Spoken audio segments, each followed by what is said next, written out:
Okay, I'm advised we're live, so welcome. I will call the meeting to order and ask the clerk to do a roll call.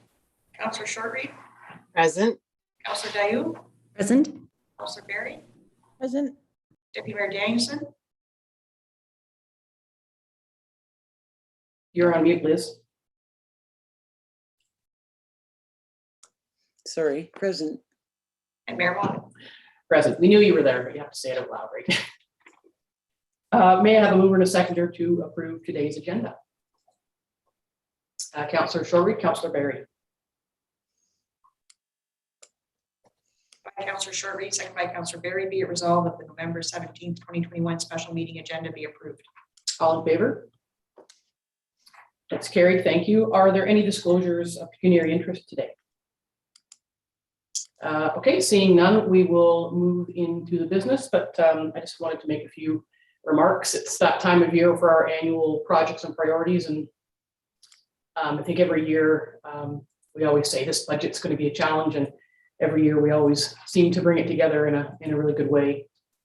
With the pandemic, though, it's been a very long and challenging year and a half, and even though staff has managed to keep things going and achieve a tremendous amount through all this time, the workload remains really, really heavy, with no signs of letting up. And I think as we go through this process, we need to ask ourselves if the pace that we're sustaining now is sustainable going forward.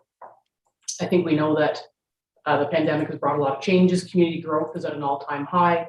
More people living here longer or permanently means more pressure to sort of build and maintain and operate. Increasing competition for grants and an understandable resistance to increased taxation. And that means some tough choices may have to be made as we sort of shape toward the future. This is our annual pre-budget discussion. We'll talk about what's been completed and what hasn't and completed and why. We'll look at what was anticipated and what wasn't, such as our interesting ongoing relationship with mold. And we'll look at what the priorities are, what we can manage. Maybe we can do it all and maybe we can't. And I want to say to staff, an enormous thanks for showing up every day and bringing your best to Algonquin Highlands. We have a really good team here, and the dedication that staff bring every day is really admirable. And I'm proud that each of you work for Algonquin Highlands. And the council, I'd like us to, maybe apply a greater level of analysis this year than we have in the past, as we, discuss how to plot the course for 2022, and I think beyond because of the changes. So we'll go through each department's presentation. Certainly ask questions as we go, and then circle around at the end for some like finalized comments and discussion and see where we land for the coming year. And with that, I would turn it over to the CAO to talk to us a little bit about from her perspective. Thank you. As council knows, each year our budget reflects the strategic priorities set by council. And in 2021, it focused particularly on enhanced service delivery, roads and infrastructure, waste management, and financial sustainability, while strategically planning for the future of Algonquin Highlands. As we moved through 2021 and new faces joined our Algonquin Highlands team, the pandemic continued to inject some additional unexpected complexities and unknowns for staff and for the budget. Despite the challenges, as council will see from the presentations, our team has once again accomplished an incredible number of projects with an equally ambitious list for 2022.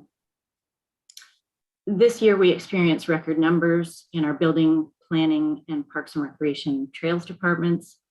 As our community, as Mayor Moffat always says, continues to grow and change, we continue to build our budgets to respond to these changes. We have slowly and incrementally built depth into specific departments to assist with increased workloads, and council will once again see that in the recommendations for 2022. Of course, communication is an integral part of our strategic vision. So I'm particularly proud to have successfully carried out council's direction to hire a communications coordinator and begin the process of the development of a communication strategy. Lastly, I'd like to just tag on to Mayor Moffat's words, and I'd like to take a moment to thank staff for their continued commitment to providing the best possible service to the public in the most efficient way through the most challenging times. 2022 will mark, believe it or not, my 30th year with Algonquin Highlands, and I've never witnessed the level of collaboration that I have seen this year, both within and amongst our own staff and also intermunicipally as well. It truly has been an amazing year in that regard. I'm particularly proud of the work that's been done this year by our team in 2021, and I look forward to the path ahead in 2022. Thank you. That's great. Thank you for that. Sort of sets the stage for our conversation. So we'll jump right into it. And item number 5, new business, we'll jump straight into the finance department. Actually, administration, sorry, is first. And I can't seem to open that up on my computer for some reason. Well, I'm frozen, but don't worry, I have pieces of paper. So it is Jean. Jean is going to come in. She's floating around somewhere in the background and take us through the first part.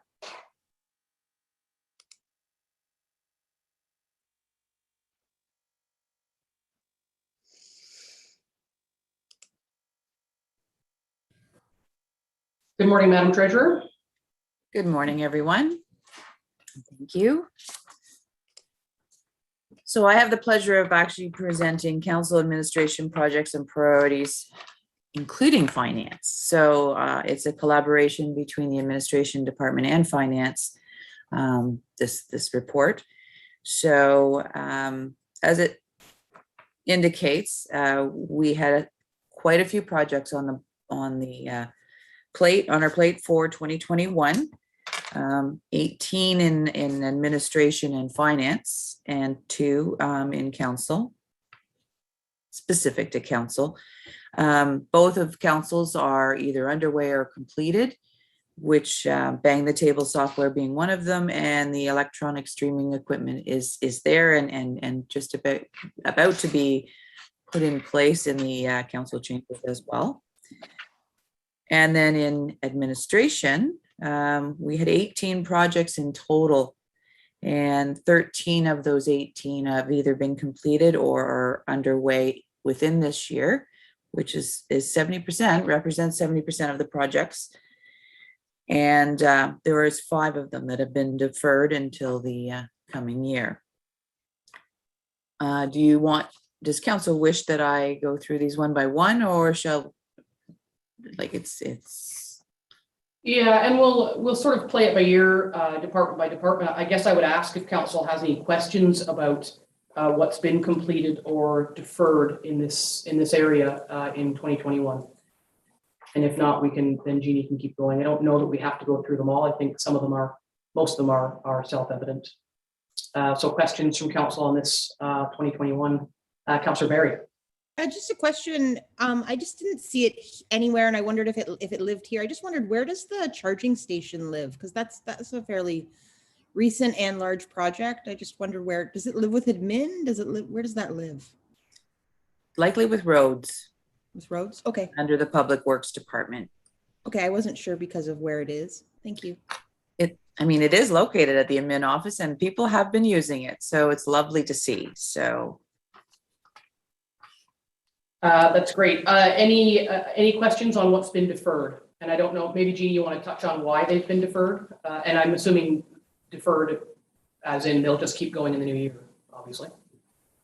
Yes, that basically when we say deferred, it's not that they're not being done. It's just that we've run out of time in 2021. The items being deferred are the upgrading of the website and the cemetery software implementation. And of course, the review of the cemetery bylaw and green burials. So these are all things that are they're kind of in the midst of starting, but the hopes is that they'll get completed next year. The development of the Truth and Reconciliation Program is another one that's underway and will be completed. Building department software is another one that probably fell under building department, I'm sure has included it in their report as well. And it is in conjunction with the new financial software. So we want to get the financial software up and running, and then we'll expand and get the building software going. And I think it's worth noting too, that the implementation of that financial software is quite a big project. It's taking a ton of time. To say the least. She said, smiling politely, while not pulling at her hair. Councillor Gaillou, I see your hand up.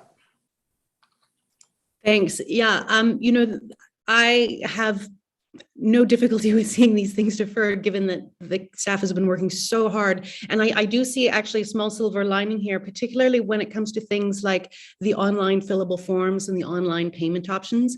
Now that we have a communications coordinator in place, I think it's actually really nice timing that when those are in place, that we have someone who will be able to really market that and make sure that the public understand what those forms are and how they help and all of those things. So it's actually nice timing that our comms coordinator has had a chance to get his feet firmly on the ground, and this will be I hope a really nice project to move ahead with.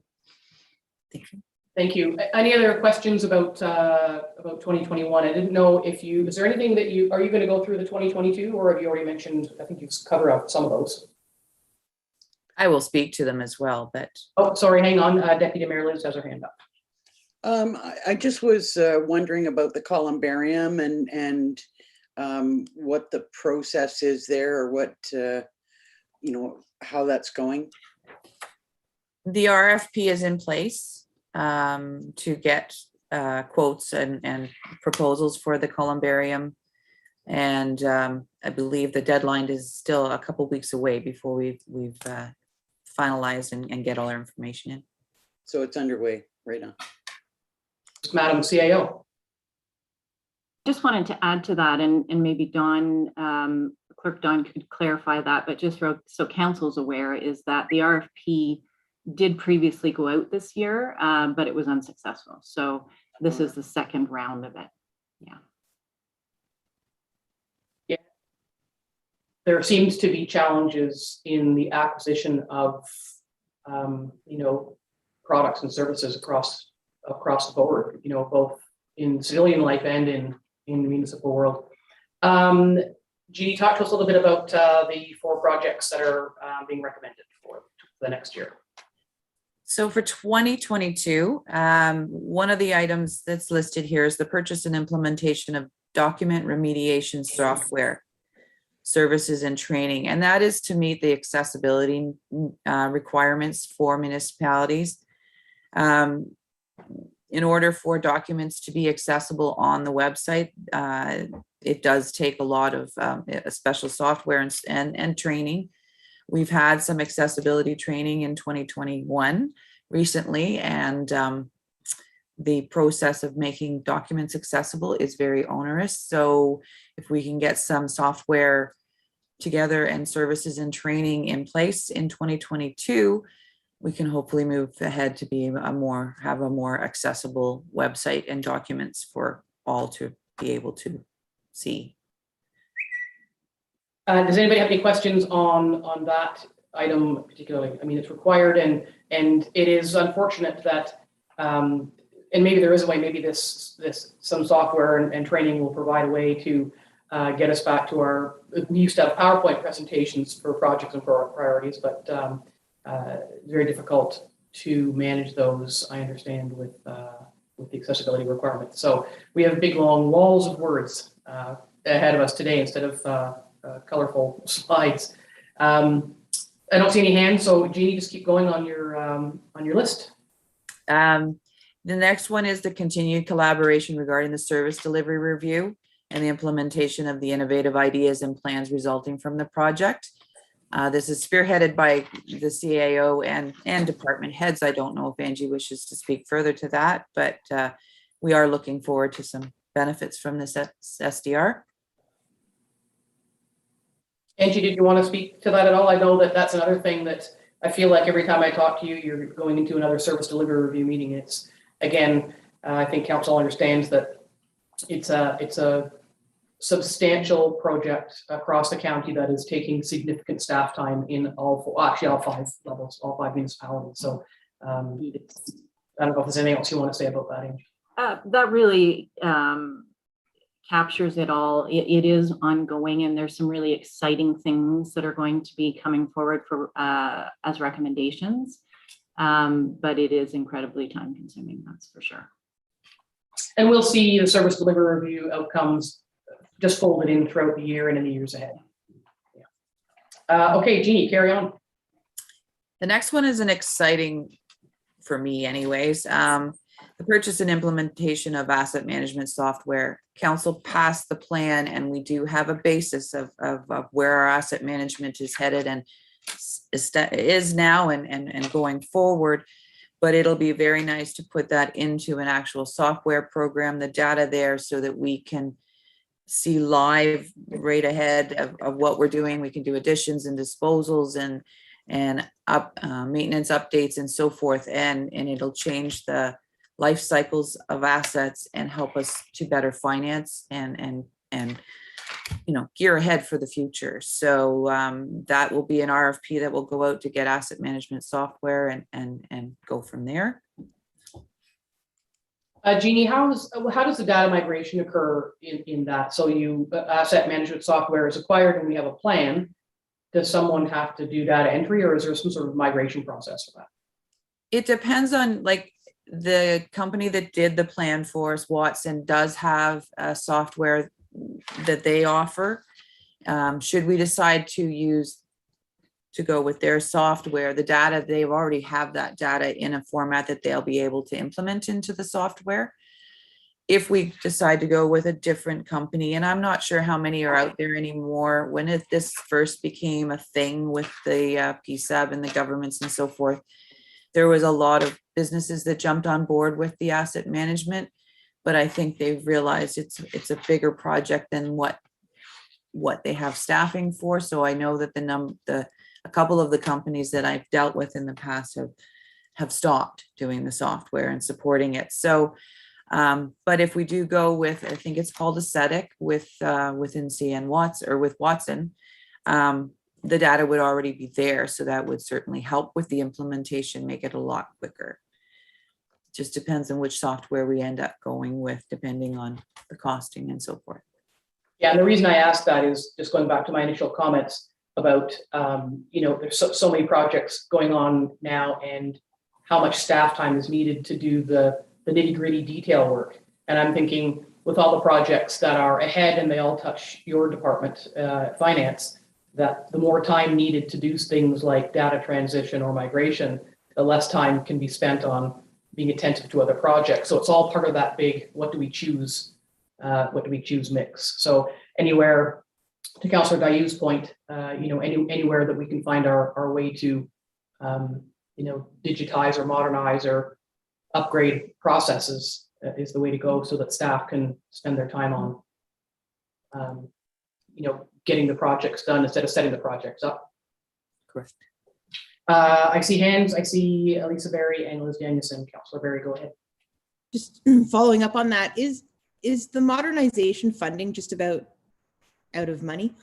Or have we spent all of that? Is there still money available? We still have money available, but we did earmark 100,000 of it for that Maple Lake Way scale. It was in its idea. So we have about 72,000, based on the projected amount at the end of the year, and taking that 100 out for this way scale if we proceed that way. So there is some modernization monies there that could possibly be used for the asset management software. And Deputy Mayor Danielson. I was wondering, just going back to the service delivery review, whether there's the asset management software is something that we would like to see as many of the municipalities as possible on using the same software. Is there any benefit to that, or is that something that's unique to Algonquin Highlands? It wouldn't necessarily be unique to Algonquin Highlands. It depends on the other municipalities and who they might have used for their asset management plans and what they have to offer. If they've all used Watson, then obviously the aesthetic software might be something that can be used all the way around. And most of them are cloud-based. I only know of Citywide or PSD, Citywide and Aesthetic now. As I said, there could be others, but once we get the RFP together, we'll know more, but it's a possibility. Angie, I see your hand. Are the CAOs talking about this at? That hasn't been something specifically that the working groups have talked about, but I do know that Dysart also used Watson. So we can certainly bring that forward. Yeah, because I think that's a really good point that Liz has raised. It would be so aligned with the philosophy of the service delivery review, which is to find those similarities and efficiencies across the various municipalities. So I think a good point raised that anywhere we can find collaborators would be beneficial if it works out that way. And your final one is, I think, something that we've all been looking forward to for some time. And again, this is something that Angie may wish to speak to further, but it's the development of the communication strategy now that we have the communications coordinator in place.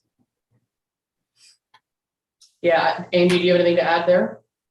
Yeah, and just as I mentioned, this is a really exciting piece. I know council's really looking forward to this. And Chad, our communications coordinator, is, as council is aware, working on that. He's been doing interviews with staff and with council. And so we are, I know he's working on next steps to bring that forward. Yeah, that's terrific. Any questions on that? Any clarifications? I mean, as we know, there's no numbers attached to projects and priorities. It's just sort of pick the general direction that we want to go, and that allows staff to focus on the specific initiatives. Anything further on that?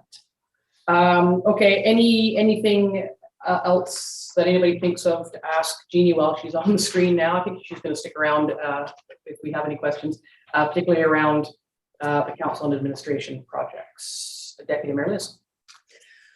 I know we haven't put a dollar figure to anything here, but do you see, Jeannie, anything specific that might have a greater impact this year based on what you've got planned, impact on the overall budget?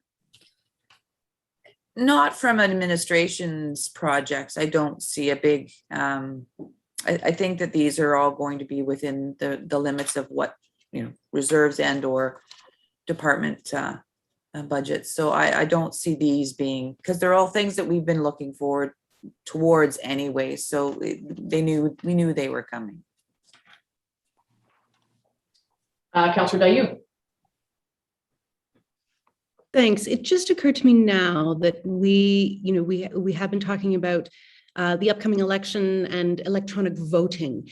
Would that project live on this list? And do we foresee any costs with that haven't been already built into our reserve? I would think that the reserve that's in place will cover the cost of the election. And that's why it's been set aside every year for the 4 years, so that we wouldn't see an impact against the budget. And it's a commonplace now for our municipality to do that. We can very quickly just ask the clerk if she would like to speak to that at all. Yes, like the treasurer said, we do count for the election every year. We put some into reserves. We do have our RFP issued, which is closed. So council will see a report at the December meeting with some numbers and costs associated. So it's accounted for. That answers Councillor Dayu's question. Go ahead, Jen. Yeah, and that's great, and that's what I fully expected. I think in the spirit of honoring all the hard work that staff are putting in during these COVID times, this is another really big project that I'd like to thank Clerk Dawn for I'm sure spearheading, and perhaps it does deserve a spot in in these reports, because we do want to honor it as a really big change that's upcoming that staff are dedicating time to. Great, thank you. Yeah, and we've talked about it in the last couple of elections, and internet stability has been a significant challenge to overcome. So glad to see that we'll see that coming forward. That's good. So anything else for the treasurer on this particular report? Okay, so it looks like you're headed the right direction there, Jean. So we'll leave it with you and we'll carry on. Next up, we're going to hear from Mr. O'Callaghan, the planner.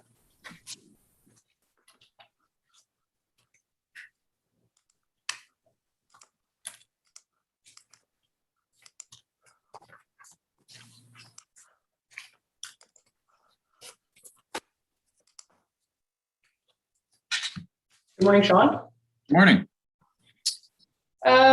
Your department never seems to slow down. And so while it may look like there isn't a lot completed or not completed, each of those projects are quite substantial. So just take us through the year, this year under our belt and the year ahead.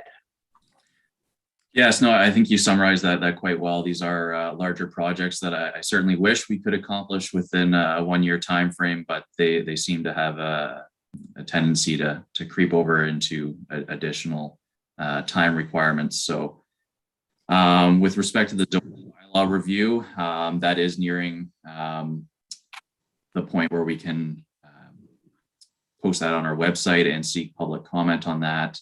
So I'm hoping that is completed within the first half of 2022. So that will be a large project off my plate there, and certainly look forward to that coming to a conclusion.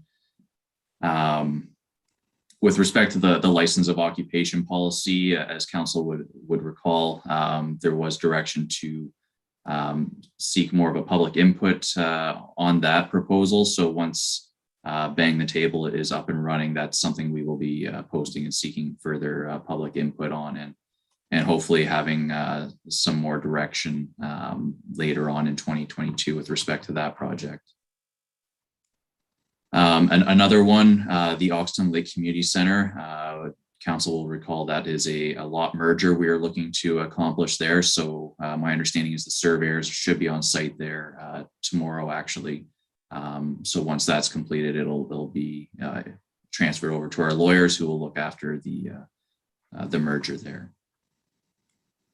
Any questions to Sean on those three items that are ongoing? Deputy Mayor Danielson. I'm just wondering where you see us standing with respect to the zoning bylaw review as it relates to our budget. Does it remain within budget, or I know that it's taken us longer than anticipated because of the pandemic. So has that increased our costs at all? I do believe it will fall within the original budget amount. There may be some minor costs just because it has taken a little longer, but I don't think it would be a significant increase if it does go over budget. I see Jeannie's madly looking at something. I don't know if you're looking at something in relation to that question, or.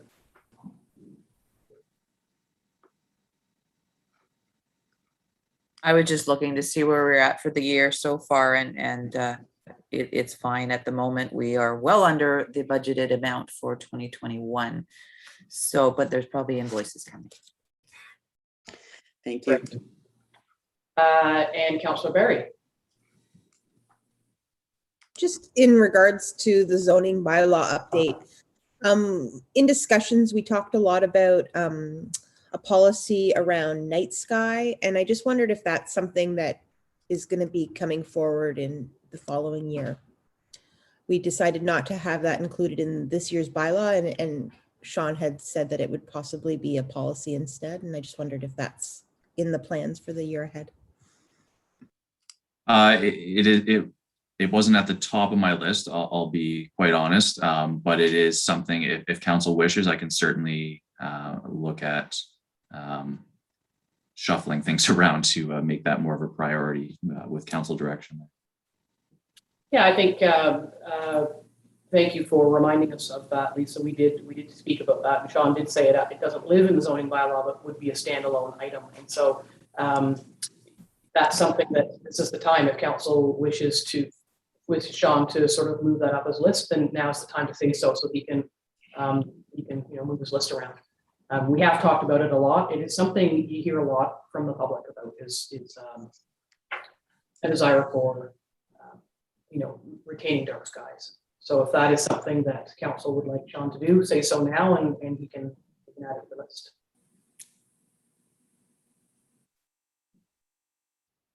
I'm not sure if everybody's frozen or everyone has nothing to say, but no one's saying anything. Councillor Dayu.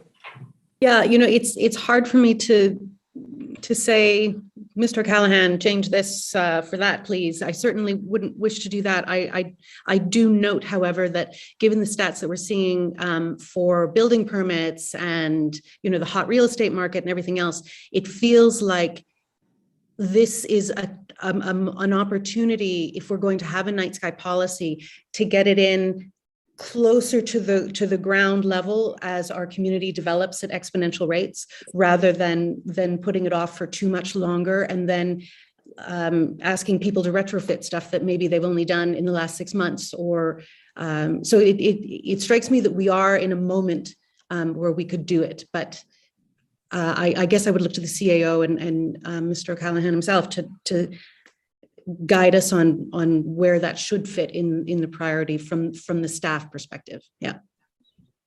Okay, and Liz, did you have your hand up, I think? I did. I sort of in line with what Councillor Dayu is saying, I sort of hesitate to say, yeah, move it up the list, when we know that they're all important items. I'd have a question and a comment. I'm assuming that a night sky policy is something that's in place in other areas, and it's not of the same magnitude as some of the other projects that Sean's working on. And sometimes it's kind of easy to get the easy ones done while you continue on with the bigger projects.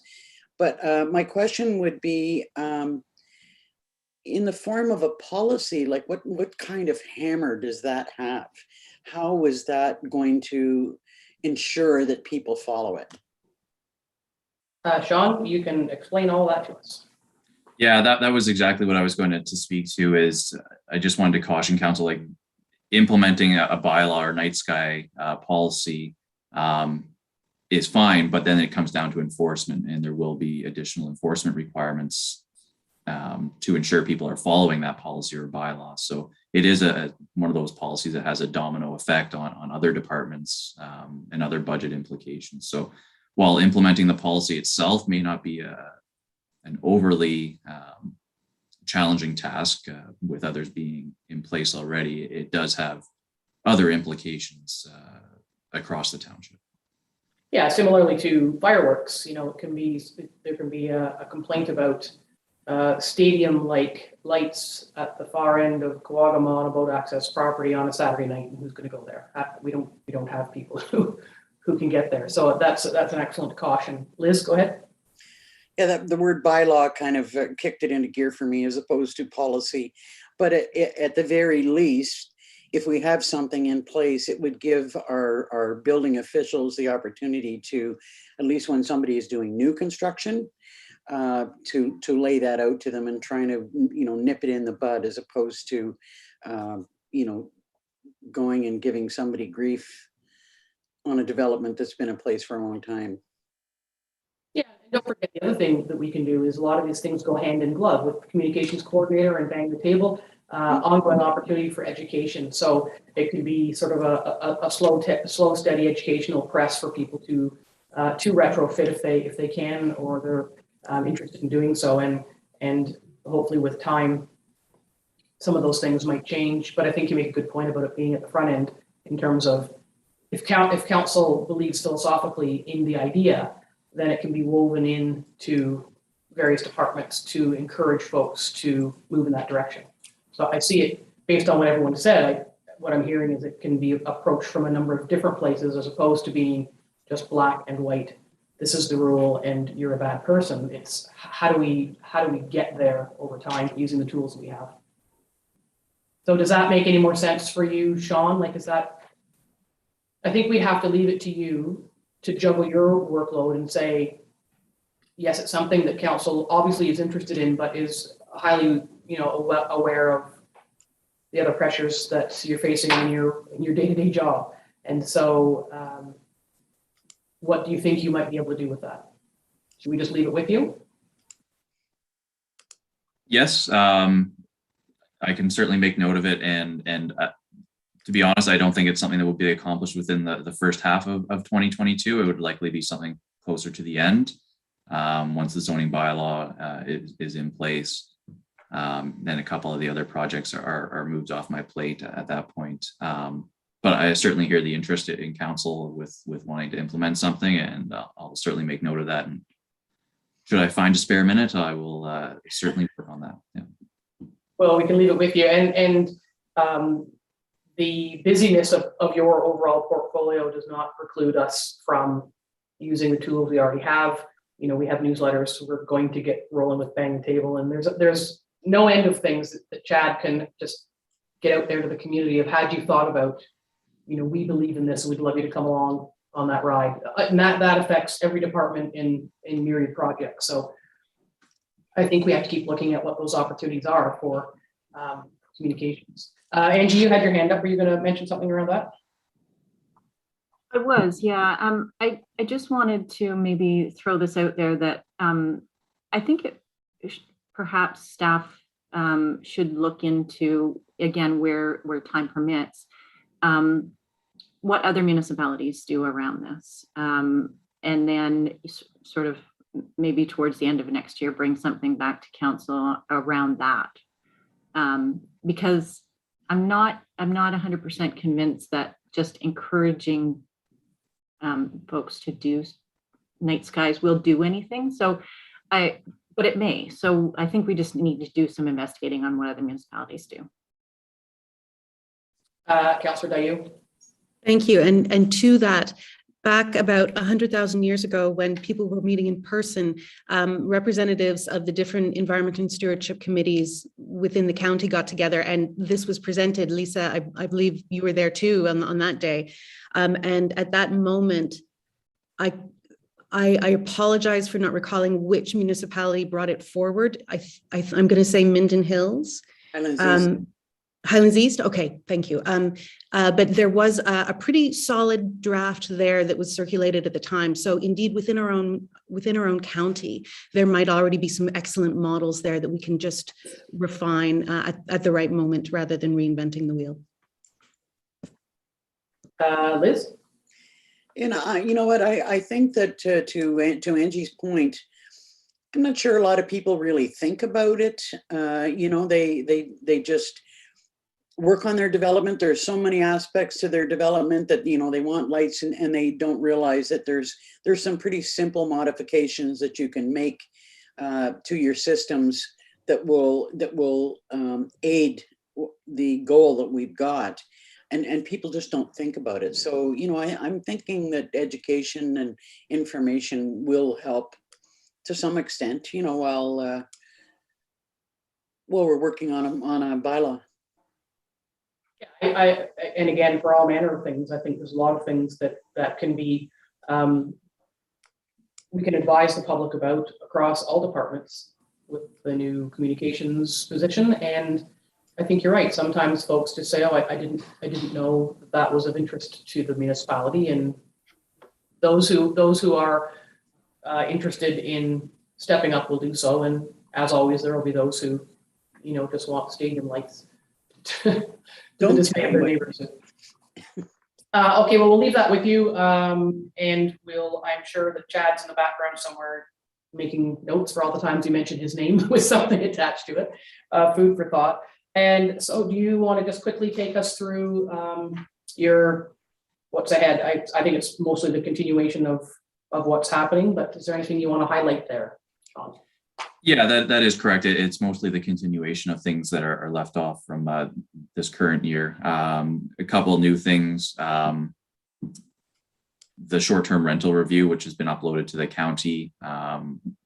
Once discussions continue on there, I'll certainly be involved in that process, as will other planners within the county. And also the implementation of service delivery review recommendations. So there's a few nice ones that will impact all the planning departments within the county, and certainly look forward to those changes being implemented in the coming year. Perfect. Does anybody have any final questions for Sean about what's on his plate now and for the remainder of the year and going into next. Okay, seeing none, thank you, Sean, for your time. Yeah, thank you. And your work, and we'll see you again. Very good. Have a nice day. Thanks, you too. Next up is building. Land bylaw. We'll bring in Mr. Rogers.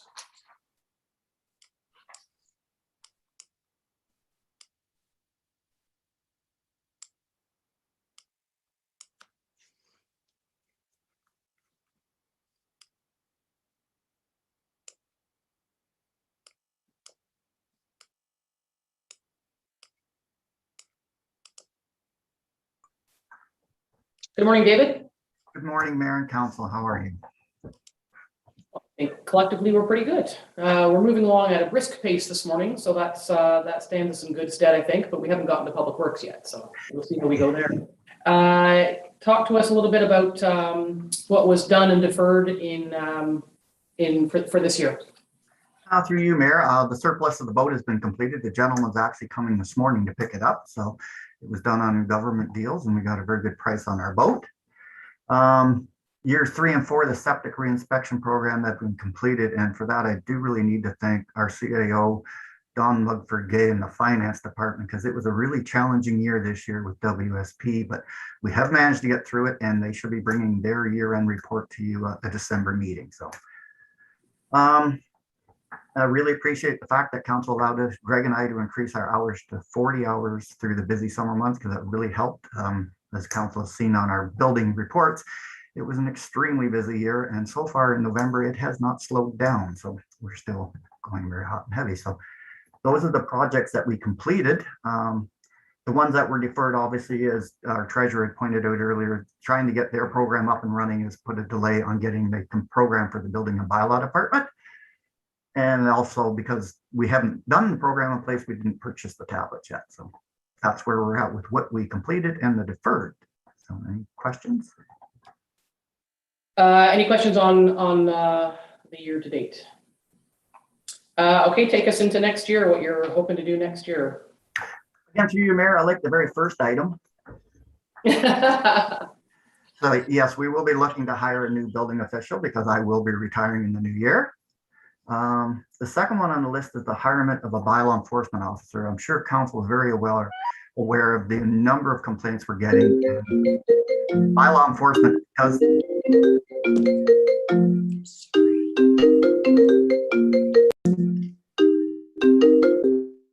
Thank you for muting yourself. as you're aware, most of the bylaw enforcement we do does involve a lot of time and quite often involves the solicitor. So looking to get pre-approval actually to hire the bylaw enforcement officer so that we can get them started first thing in the new year. There's a lot of work for this person to do, and it's time that we moved on and got ourselves a full-time bylaw officer. Yeah, I mean, this is, I think I was planting the seed with Angie about this some time ago, because it's, you know, we talk about it all the time, and we just talked about it a moment ago about putting things in place that we just don't have the people to do for us. And that's something that we hear about a lot from the public, who understandably say, well, why do you put these things in place when you can't enforce them? So we do need that third body to just do bylaw. And I'm sure that Council will have some questions or some hands. I see Councillor Dayu and Deputy Mayor Liz. So Councillor Dayu, go ahead. Just jumping the gun, you know, in principle, I wholeheartedly support this. I really, really do. So, you know, if there are further details that have to be hammered out, I guess we should hammer those out. But in principle, I really support the building of this department, and I'm very willing to put money towards that. Deputy Mayor Danielson. Now you're on mute. I'm just, we're going to say exactly what Councillor Dayu said, that I fully support this. Is something that's caused a certain amount of strain, a lot of strain on our existing department. And I think we will see a lot more local successes with another body in place. Mm-hmm. I doubt that there's any details to hammer out. I suspect that the job description is ready to go. Yeah, no doubt. Well, and I believe there's little office space available for that person too. The last one in the building, I think. Councillor Barry, I saw your hand. Yes, just in regards to timing, when is the retirement of the CBO expected, and will there be an overlap possibly? Just, I know it's becoming an annual busy time of year, not just the summer. David, tell us about your plans if that's. I may, Let's through, talk about that. if I may, through you, Mayor. I actually turned 65 in February. My retirement date, although it's not officially been given to the CAO, will be March 4th. As now. Well, now she's going to object now. Angie, go ahead. No, David and I have talked about it at length, and there will be some, now that if council is willing to give support and pre-approval to this, we will move forward with our next steps, and certainly that will include some recommendations around the job description and what we see for the department. So council will see that probably at the next meeting. Yeah, terrific. I think you're hearing loud and clear the support for this. It's been a long time coming, and these are the kinds of decisions and advances we have to make to meet the demands of the community. And yeah, it's a good thing. So I put a big check mark beside that. I'm seeing nods. And then David, we've got the phone and computer equipment for that new person, and that's kind of a bit of motherhood, but that needs to be accounted for. And you've got some other things there too. Again, through you, Mayor, the next item you see is where we're looking to purchase a new vehicle. Currently, we have a 2016 and a 2017. 2016 is starting to cost us anywhere between $3,000 and $4,000 a year to operate. So we are looking to purchase a new vehicle, obviously with stress on either being a hybrid or an electric vehicle. In the meantime, if we do hire the bylaw enforcement officer, we would have the 3 vehicles. If we find we only needed the 2, we would surplus the 2016. But until we find out how much use the 3 vehicles would get, if we're not using them, we'd obviously surplus the 1 and move it on. So we'd be down to 2. Yeah, and I think it probably goes without saying that without polling council for interest and support for exploration of hybrid or electric vehicle, our little green friend Ivy out here is ready to go. So soon. Angie, you had your hand up? That was the only thing I was going to highlight, is that will be something we'll be looking at, and our very first. Nice. Yeah. So David, carry on then. Again, because I thought it was very successful with our 40-hour work week, if get council's approval to continue on with the 40-hour work week with the building department. Yeah, I mean, I will jump the gun and say I think that given at one of our previous meetings, David, you said that the permits have increased 100% in 2021 over previous years, and the growth that we're seeing is quite remarkable, and we need to address it. So I'm going to suggest that council probably doesn't have a problem with that. I'm looking for heads nodding or hands in the air or something. We need to serve the changes that are occurring around us. I'm seeing nods. Angie, did you have your hand up around that? No. Okay. And septic reinspection program. Is this year the last year of the 5? Yes, it is. A lot of what had happened, obviously, with the COVID, a bunch of stuff was deferred and some of it was voluntary. So everything that is left now, the major part is Coagama Lake itself, and any inspections that were voluntary that haven't been completed will all be mandatory this year. So this should finish it. It's done this year. Would I be jumping the gun to, well, you've just advised us you won't be here, but because we've talked a little bit about this, what is it that we're expecting to do at the end of the 5 years? Are we going to assess and take a breather, or do we intend to, not like painting the Sydney Bridge, to start at the beginning again? Or is that an entirely separate conversation to happen sometime toward the end of 2022? Angie? What I see happening is I'd like for council to have that discussion towards the end of next year as part of your big picture discussions. Oh, okay, yeah. Deputy Mayor Liz. You're on mute again. I'm just wondering if we shouldn't have that discussion a little bit earlier than our projects and priorities discussions. I'm just sort of thinking about the time. If we decide that we need to go ahead with it, continue on, particularly given the amount of development that's taken place, I'm not sure how long it takes to get an RFP out and sort of get the process rolling again. I think Angie's going to speak to that. And certainly council can have that discussion anytime. It is on our strategic priorities list. So as part of our quarterly, discussions, council can talk about that anytime throughout the year. So certainly, yes. Yeah, I think that's not a bad idea, Liz, because it sets the stage for, doing a bit of a documentary debrief on the program. It has been successful, but it's had both its detractors and its challenges. And it might afford an opportunity to sort of do a review on the whole thing to set the stage for what happens next. The old saying, I'd rather looking at it than looking for it at the end of the year. Lisa, and then back to Liz. I foresee that WSP will probably make some recommendations with their report as well. Did someone say that was coming forward next month? Again, through you, Mayor, the year-end report for the last 2 years will be on the December council meeting. Okay, and Deputy Mayor Liz, back to you. Yeah, I was just going to comment that although there have been some challenges and not everybody's in agreement, I think that there really is a public appetite for us to continue with that particular program. Absolutely. And well, sorry, go ahead. Well, I'm just thinking of some of the discussions and things that we've heard during the shoreline preservation discussions. That just keeps coming up again and again, and I just think it's something that we can't let go. Yeah, and that's exactly what I was just trying to talk over you to say, is the exact same thing.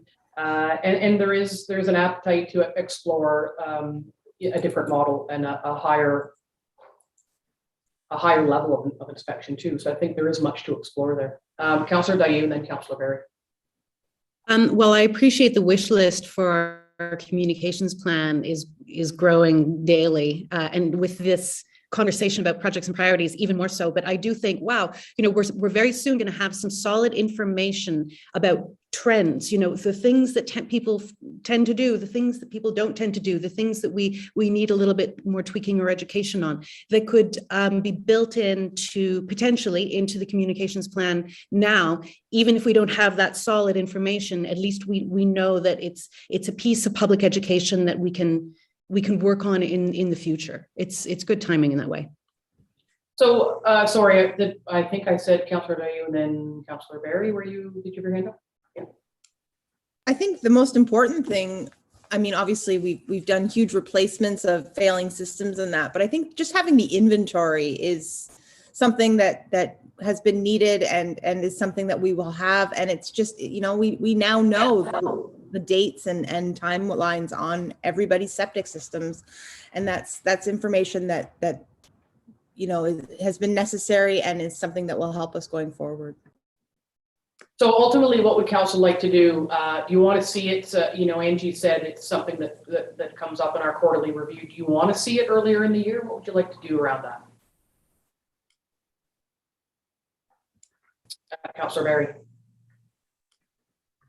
I think it should definitely be a discussion, maybe pre-summer, as sort of the last year is wrapping up. So first quarter. When do you tend to bring that? You're going to say first quarter. It's the first quarter. But what is that? When do you anticipate that coming? Angie, that question is for you. I anticipate that to be March or April, sort of just after budget time. So does council want to talk about it that early in the year? And the answer can be yes, it's fine. Just asking if that's what you would like to do. Yes or no? Councillor Dayu. I would like to have the conversation that early in the year, because we will have just received the information. It'll be fresh in our minds. And it doesn't mean that staff are going to be directed to make an immediate jump on the next project. It just means that we've had that conversation and the CAO and staff know what's going to be in the pipeline. Yeah, I mean, I would agree. And Councillor Barry, I think you had your hand. No, Liz, was it you? Yes, it was. I was thinking as long as we had the conversation by mid-year, that would, that would work for me, because we're still in the process, and that gives us lots of time to plan for going forward for the following year. But I see the point that Councillor Dayu is making about it's fresh in our minds after we receive WSP's report. So can we say, with consideration of the workloads that we have been discussing, that we leave it with the CAO instead of sticking to her to a specific timeline? Council would like to see it in the first half of the year and allow the flexibility of that to come forward as it may. There's going to be some new staff and some different things as well. So is that where we can land on that? Councillor Dayu? Thank you. Yes, and and again, speaking for myself, I wouldn't necessarily look to the CAO to have a staff report with a whole bunch of recommendations for us to consider. It's really just putting a pin in the agenda so that we can have that thorough conversation and allow the staff to take it forward. But I don't see a 3-option report as required for that myself. Yeah, there might just need to be some of the background plucked from some of the WSP stats and some discussion around that. So, okay, so we'll leave it with you, Madam CAO, to sort that out through staff and bring it to us for that sort of overarching philosophical discussion about next steps for the program. Anything else on septic reinspection? Okay, then David, your last thing is, like everyone else's, implementation of service delivery review recommendations. Again, through you, Mayor, as all the department heads have been meeting, the building and bylaw enforcement officers along with the CAO and the county CAO have been meeting to discuss ways to improve service delivery throughout the county for building and bylaw enforcement. So we are working through that, and we have continuous meetings, so we will continue to do that through the new year as well. Excellent. Any questions for David on anything we've talked about for his department this year and going forward? Okay, well, David, thank you for your time. I think we knew that you were leaving us. I wasn't sure exactly when, but I'm sure we'll talk more about that later. Thank you, Mayor. Thank you, Council. Thank you. It's just going on 10 o'clock. This council next is, so we get our big portfolios are coming. Do you want to take a quick break now, or do you want to keep going? What would you like to do?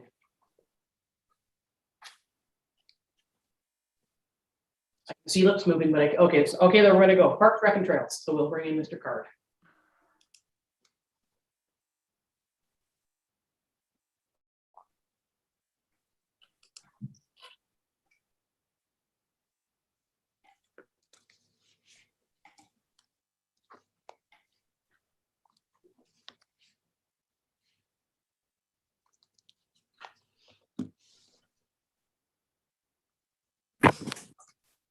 Good morning, Mayor and Council. Morning, Chris. How are things? Great, thank you. So we are, I think you've heard how we're approaching this. So if you want to take us through the year at hand and talk to us a little bit about what's done and what's not, and perhaps why not in some circumstances, and away you go, please. Absolutely. So this year, there's been, of course, challenges associated with COVID regulations, many of which have changed consistently and constantly surrounding rules and regulations for parks and recreation. However, in that time frame, we have been able to complete a number of the projects that we set out to complete for this year. Well, at the same time as things kind of gradually opened up related to trails, we saw, again, for the second year in a row, record attendance numbers, not only in our trails related assets, but at parks, playgrounds, just community spaces in general, where people were allowed to gather more in outdoor spaces closer to their town or where they lived, rather than being able to travel afar.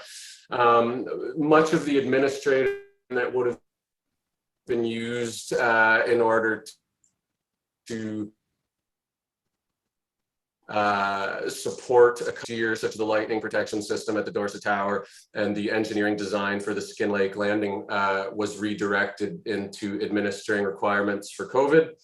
And the increased patronage in all of our assets. Anything that I've marked as in progress is actually ongoing at the moment, and will continue to be ongoing. Everything scheduled for completion is anticipated to be finished before the end of the year.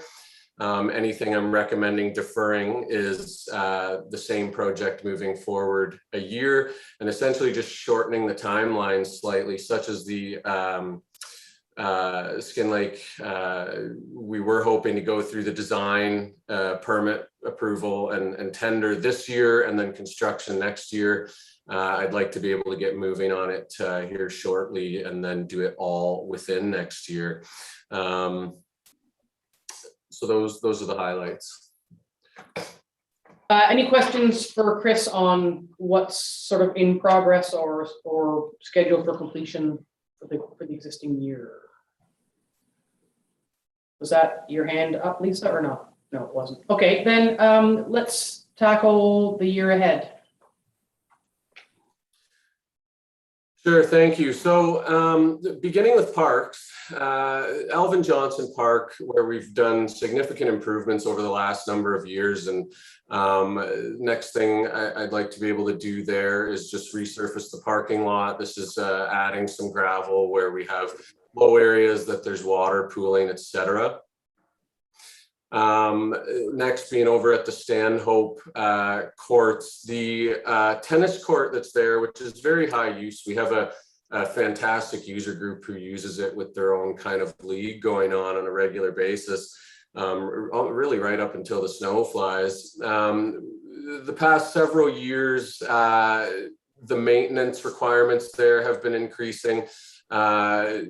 They're expected maintenance pieces with cracking in the courts that we've been sealing on an annual basis, but we have reached a point that we're not going to be able to continue to address it in that manner. It is time to do a complete resurfacing. So like to go through a request for proposal process because the solutions for resurfacing a court are as varied as the companies who offer them, and look at possibilities for what can be done there to get us through the next little bit.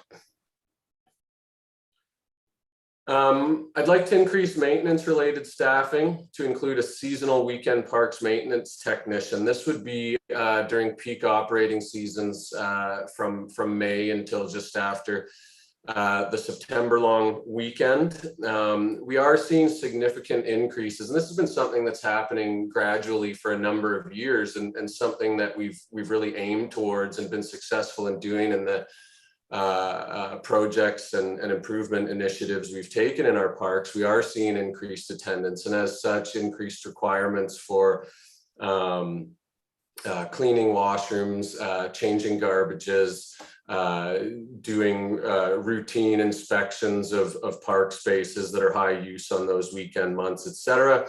Right now, our maintenance personnel who oversee those locations in the summer months, they work until noon on Fridays, which means we do not have coverage for any of those spaces from then until Monday morning. And this position would support that and increase our levels of service, while at the same time addressing the increased patronage in those locations. It's going to tie in also with something I'm going to talk about with docks and landings around some preventative maintenance plans there. So it is a multifaceted type position.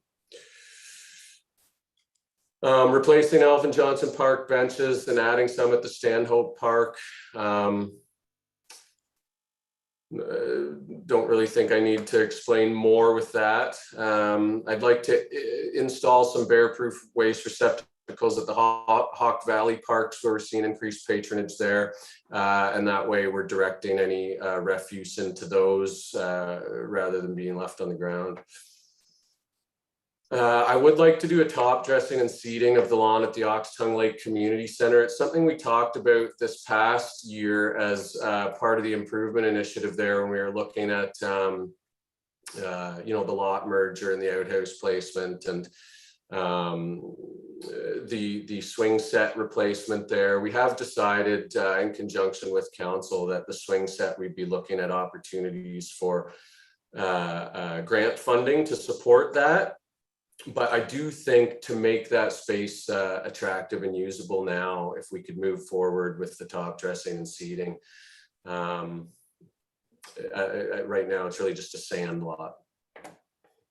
Chris, and Jen, I'm gonna ask you to weigh in here. I recall some exciting conversation around, and maybe this is as part of the lot merger, but more in the back, about some naturalization. So is that still the wish as opposed to just grass, or are we talking about two different locations on the property? And either Chris or Jen can speak to that. Sure, and I do recall that conversation as well, and that is something I've also discussed with the maintenance personnel, and the intent being that there's opportunities for green cover in a park space that would be less labor intensive as far as cutting goes as some types of grass. And there are various mixtures that you can get, seed mixtures that would meet those needs. And my intent would be to look at those and put in something that would be more efficient as far as how quickly it grows. But I do want the space to be available and open in such a way that it can be used for kicking a soccer ball or playing frisbee, or a large open space to set up events related to Canada Day, etc. And focus on the garden areas, staying on the sides of the buildings where they are now, and the open space around the pavilion being an open green space for people to use. Those are my thoughts. Yeah, and so, yeah, I would look to councillors Dayu and Barry, who I think Lisa's on that committee as well. But is that what the committee was talking about, Jen? I do remember the conversation at council, and reflecting what Chris was saying. I remember we did discuss thinking about two separate areas. One where you can put a more intensive pollinator friendly, possibly spiky. I mean, who knows what the attributes would be, but really focusing on the greening and the biodiversity and supporting pollinating species. And then, yeah, for the open area, finding, as Chris says, finding that balance between our desire to want to make that space attractive and useful, and also keeping the maintenance low and supporting pollination. So I think very much leaving it to Chris to figure out what that mixture would be is the right way forward. So I support what Chris is saying for sure. Okay, great. Thank you for that. Any questions from anybody on what Chris said about parks the coming year? Okay, Chris, keep going. Oh, Liz, go ahead. I just wanted to hear a little bit more about the increased maintenance staff. Is that a person that could be shared with Public Works, or is it specific to your department, Chris? And you mentioned that there would be a link or a tie-in with docks and landings, and I just wondered how that would work. So this position would report to our maintenance coordinator, who does report to the Public Works manager, Lyle. And the intent would be that it would support parks maintenance over the weekends. How it would tie into the docks and landings is that we don't have any preventative maintenance plan in place for docks and landings, meaning we're not actively and regularly doing documented inspections of those locations and then planning long-term maintenance. We haven't been able to staff removal of garbage in those locations proactively, things like after a storm, removal of branches, et cetera. It's very much reactive at the moment. So I'd like that position to They'd be going around to all of our park spaces, Friday, Saturday, Sunday. They'd be looking after the garbages, the outhouse cleaning. They'd be doing sweeps of the parks, picking up any garbage, doing any maintenance related routines associated with that. And then they would also rotate through doing some inspections of the docks and landings that would support preventative maintenance in those locations. Okay, thank you. Anything else at the moment? Okay, Chris, carry on with trails. Yeah, so a couple of things that I'm going to talk about related to trails are really identifying the continued increased growth of attendance in these locations and starting to plan for the future and how we're going to do that. And the first being the initiation of a process for campsite rehabilitation strategies and identifying opportunities and information gaps. So we have close to 200 campsites throughout the area, and there are some of them that are highly desired and high use. And we do have the expertise within our staff base to be able to start to identify opportunities for long-term sustainability strategies on those campsites. It's something that was started with a previous staff member who had the expertise, and I'd like to pick back up. So at this time, we'd be identifying where that left off, the information gaps, and starting to identify a process for the sites that we want to or need to very actively move towards a sustainability plan. Increased trails related staffing to include dedicated seasonal trails office attendance. So as we increase in attendance, the needs for maintenance increases and the needs for interactions with visitors into the office increases. A function of my role in that office space has been historically to be involved in the actual administration of the office, answering phones, greeting patrons, doing rentals, etc., which is also supported by the trails technicians who rotate between the office and doing maintenance out on the trails, on campsites, etc. What that means for me is that my ability and time to manage projects is directly affected by the number of times the phone rings or the people coming through the door. As that's increased over time, the ability to juggle both has ended. So through the summer months being, as of right now, what I call the peak season, the May long weekend until just after the September long weekend, I'd like to divide the maintenance from the office positions and remove myself from those duties in that location. And this allows us to better address the increased patronage in the office as well as the increasing needs for the maintenance out in the field, and things related to project management and that tie into the asset management plan. Yeah, I think in terms of the diversification of those duties, it makes sense, because especially through the pandemic, when certainly with the trail system, water trails, the changes the province made about Crownland camping open and closed, and it created a tremendous amount of work. And I did hear a couple of times that, well, I haven't heard back from that Chris Card, and it's because you were doing everything. And you have to wonder about the department head undertaking, public greeting or day-to-day administration as opposed to captaining the ship. And so, it makes sense to diversify and put the right people in the places. Similarly to the building and bylaw department, we are seeing such increased usage and desire to be there that we need to have people to feed that need, in my opinion. Councillor Barry. No, I completely support what Chris is saying. And I think if you just look at tomorrow's trails related revenue increase at 27% during a pandemic, and that has continued to go up year after year after year, I don't see that changing at all. No, and so thoughts? So these are new positions or shared positions, Chris? These are new, a new position, two new positions? What's your thinking there?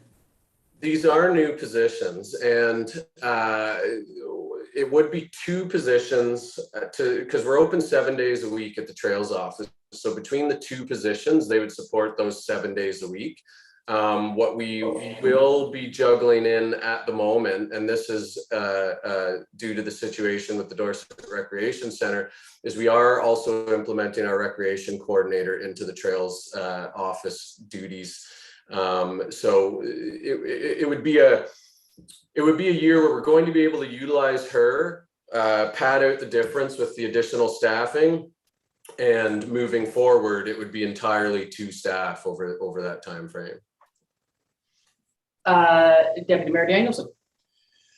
2 questions. 2 staff or 1.5? 56 hours, 56 man hours, or Okay. person hours, sorry.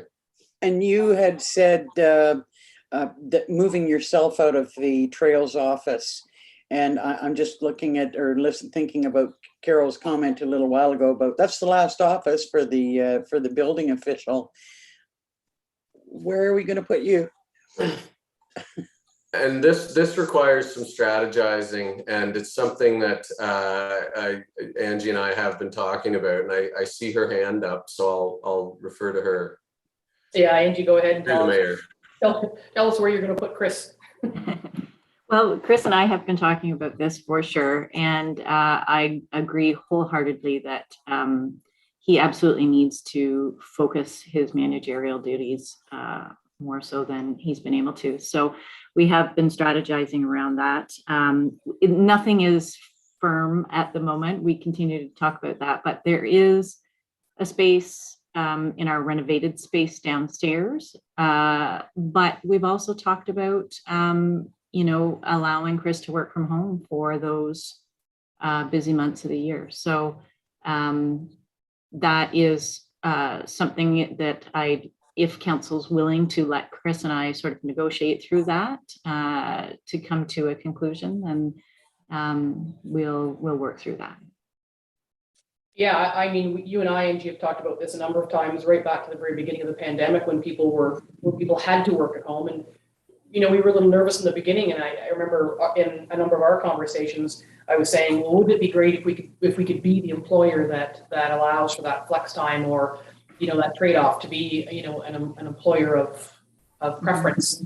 And I think we learned, and you can attest to and have attested to the fact that there's some staff that said that they feel that they are more productive at home.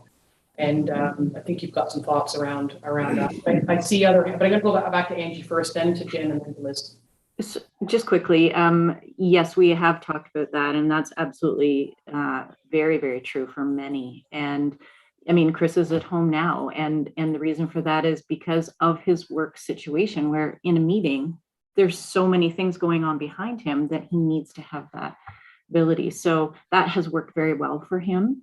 And so, council will see in the next month or so, I'm hoping that there'll be a policy coming forward just around compressed hours and things like that. So we are looking at that and what that will look like for staff in the future. But we do know that it does work. So I just wanted to add that. And sorry, I just wanted to jump back in. And the thing that I love about this conversation is that the pandemic, as unfortunate as it has been and negatively impactful in so many ways, it has provided real-time opportunities for us to find ways to be better and do better.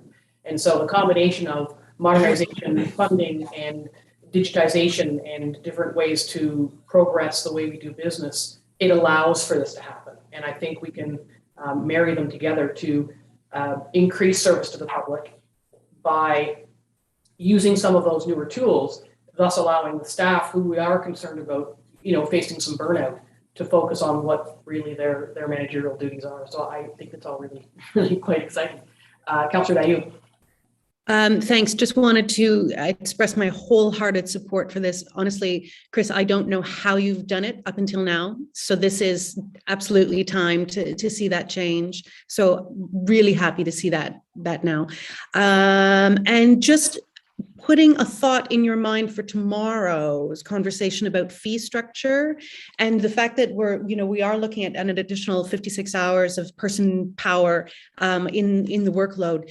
Could we have a quick chat tomorrow when we do discuss fee structure about cost recovery on the fees that relate to the trails and the possibility of, or the question of to what degree are we able to recoup some of those additional staff costs through an increment in whatever fees are appropriate within your department? I think that would be a good one to have tomorrow, because sometimes just tiny little changes at scale can really make a difference to the budget. And I'd like to hear your thoughts tomorrow on what that might look like for us. Okay, thank you. And Deputy Liz, I think you were next. Yeah, I really hear the challenges that Chris is facing and see the need for us to have the discussion about establishing a policy for all staff on flex time and location of work, especially given the challenge. We're getting pretty full up again, despite having done an addition not too long ago. I was going to say that I think that the county's policy landed on a fairly fair place, that that might be something that you want to have a look at too. Yeah, Angie, go ahead. I do have that, and I've been reviewing it. I do have some other policies as well that I've been reviewing. So yeah, that will come forward to council for consideration. Yeah, that's great. Very exciting. Thank you for that. Chris, for you is Adopt a Trail program.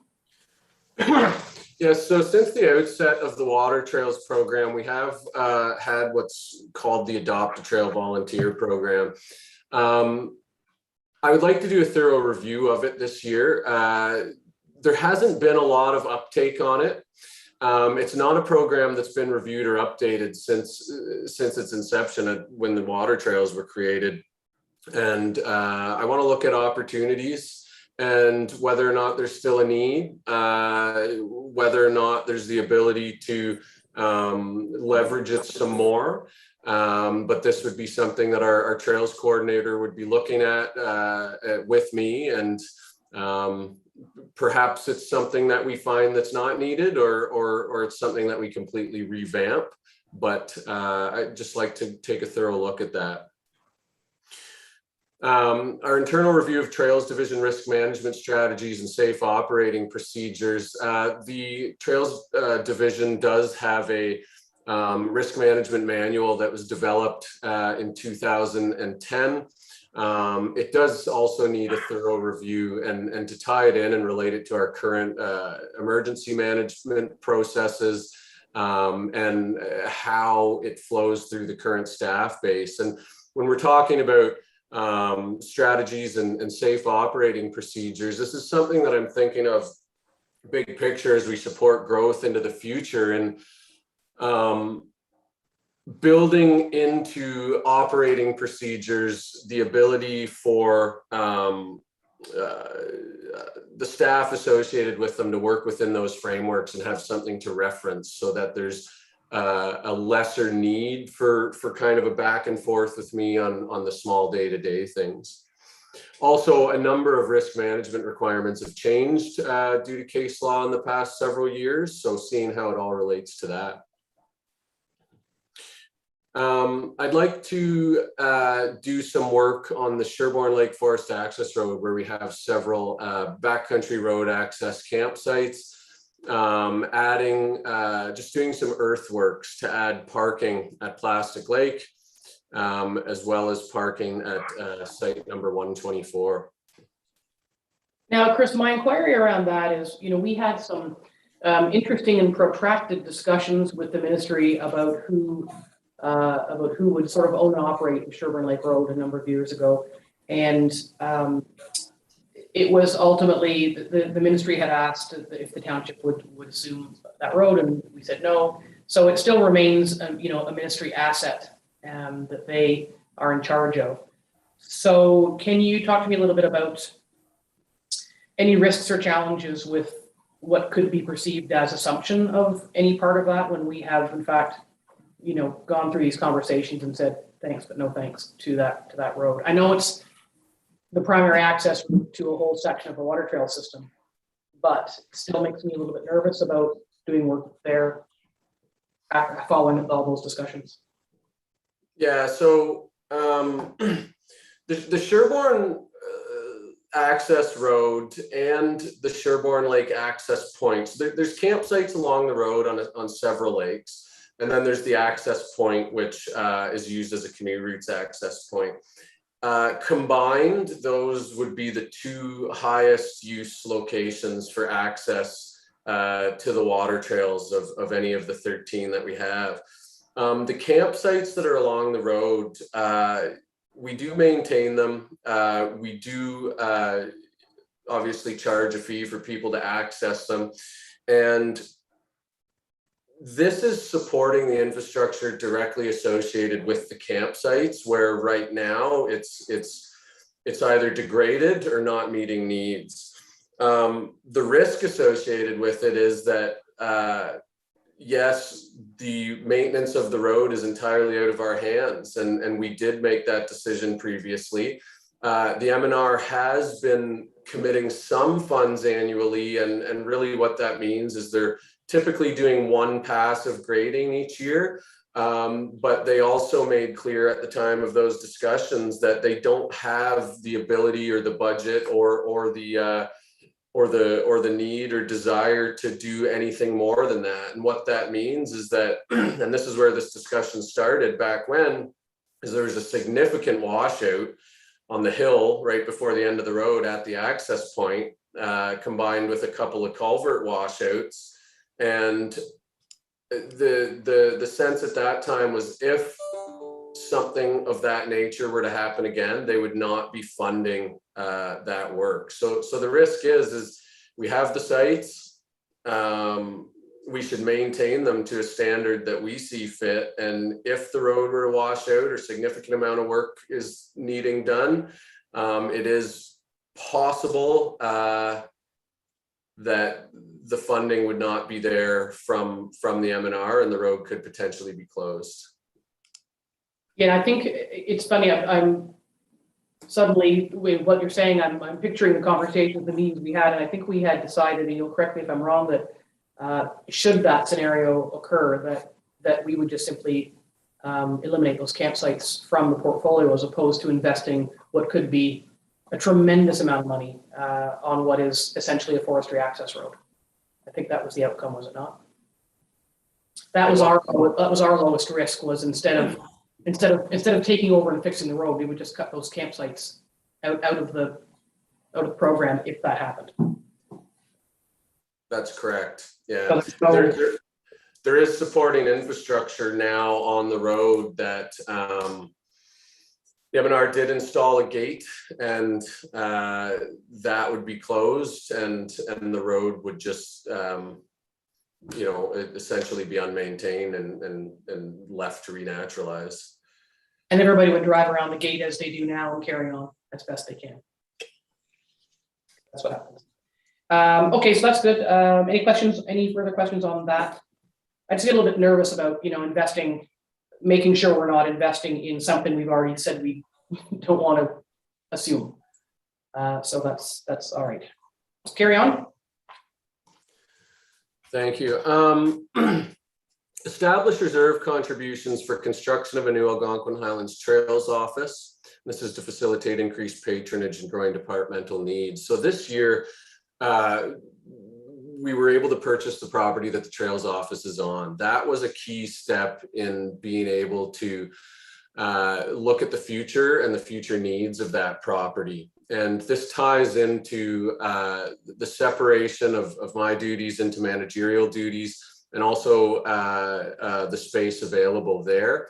And, you know, the short-term solutions to that are that I would be moved out of the space, and those are the things Angie and I are talking about. But the long-term solutions are that we build a new space that would have increased space for visitors, for staff, include washroom space, office space, etc.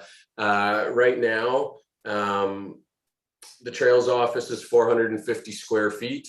And our Trails coordinator, myself, you know, the reception related staff are operating out of that. It's also where our lunch area is, our break area, et cetera. So we can expect the growth that we've seen over the past 15 years to continue. Looking at once the Frost Center buildings open there and they're occupied by OPSU, that we could also expect a significant amount of more increased patronage. And this would be to support that. So what that building looks like, exactly where it sits, has yet to be determined. Those details need sorted out over the next several years, but I don't want to lose sight of that goal and the idea that we'd start building some reserves to support that at that time. Deputy Mayor Liz. I see that that's something that we'll need to have a number of discussions about, but in your thinking about it, Chris, do you see demolishing the building that's there or adding something? So the challenge with the building that's there, well, I guess it's a challenge and an opportunity, is it's a heritage building. So it can't be, you know, there's very specific rules around any changes that we make to it. It is a building that sits on blocks. It does not have a foundation. It doesn't have a septic system that supports significant use. The idea would be that building would stay there, the Towerman's cabin would stay there, and an additional building would be put on site, probably in the grass area near the parking lot, something of that nature. Yeah, it's not a very big piece of land, and even though, you know, we were successful in negotiating the process wherein we could acquire it, there are some restrictions there. But certainly the building, yeah, it's heritage and it's cute and it's quaint and it's full of history, but it's not overly functional in meeting the needs that the department is facing. So, I mean, if we could at least have a conversation about starting the reserve, as Liz says, there's lots of conversation to have of how we get there. We are facing a tremendous number of capital projects, and I keep saying we haven't gotten to public works yet. And so it's a matter of, we've been successful over many, many years of, you know, squirreling away little bits of money as we can toward an ultimate goal. So I see that as being applied similarly here. But if council is supportive of at least seeing the establishment of a reserve contribution for a building being included in the budget, then we'll leave it at that and see what that looks like going forward. We don't know. The staff will tell us what that reserve contribution will look like, whether it's, you know, $5 or $5,000 or, you know, whatever it will be. But if council supports that, then we can move ahead with that. The idea. So carry on, Chris, because I'm not seeing anything to the contrary. Great, thanks. So replacement of ski trail intersection map signage. The signage there is due for replacement. Really not a new initiative. It's replacing what's there and taking the opportunity to improve upon it.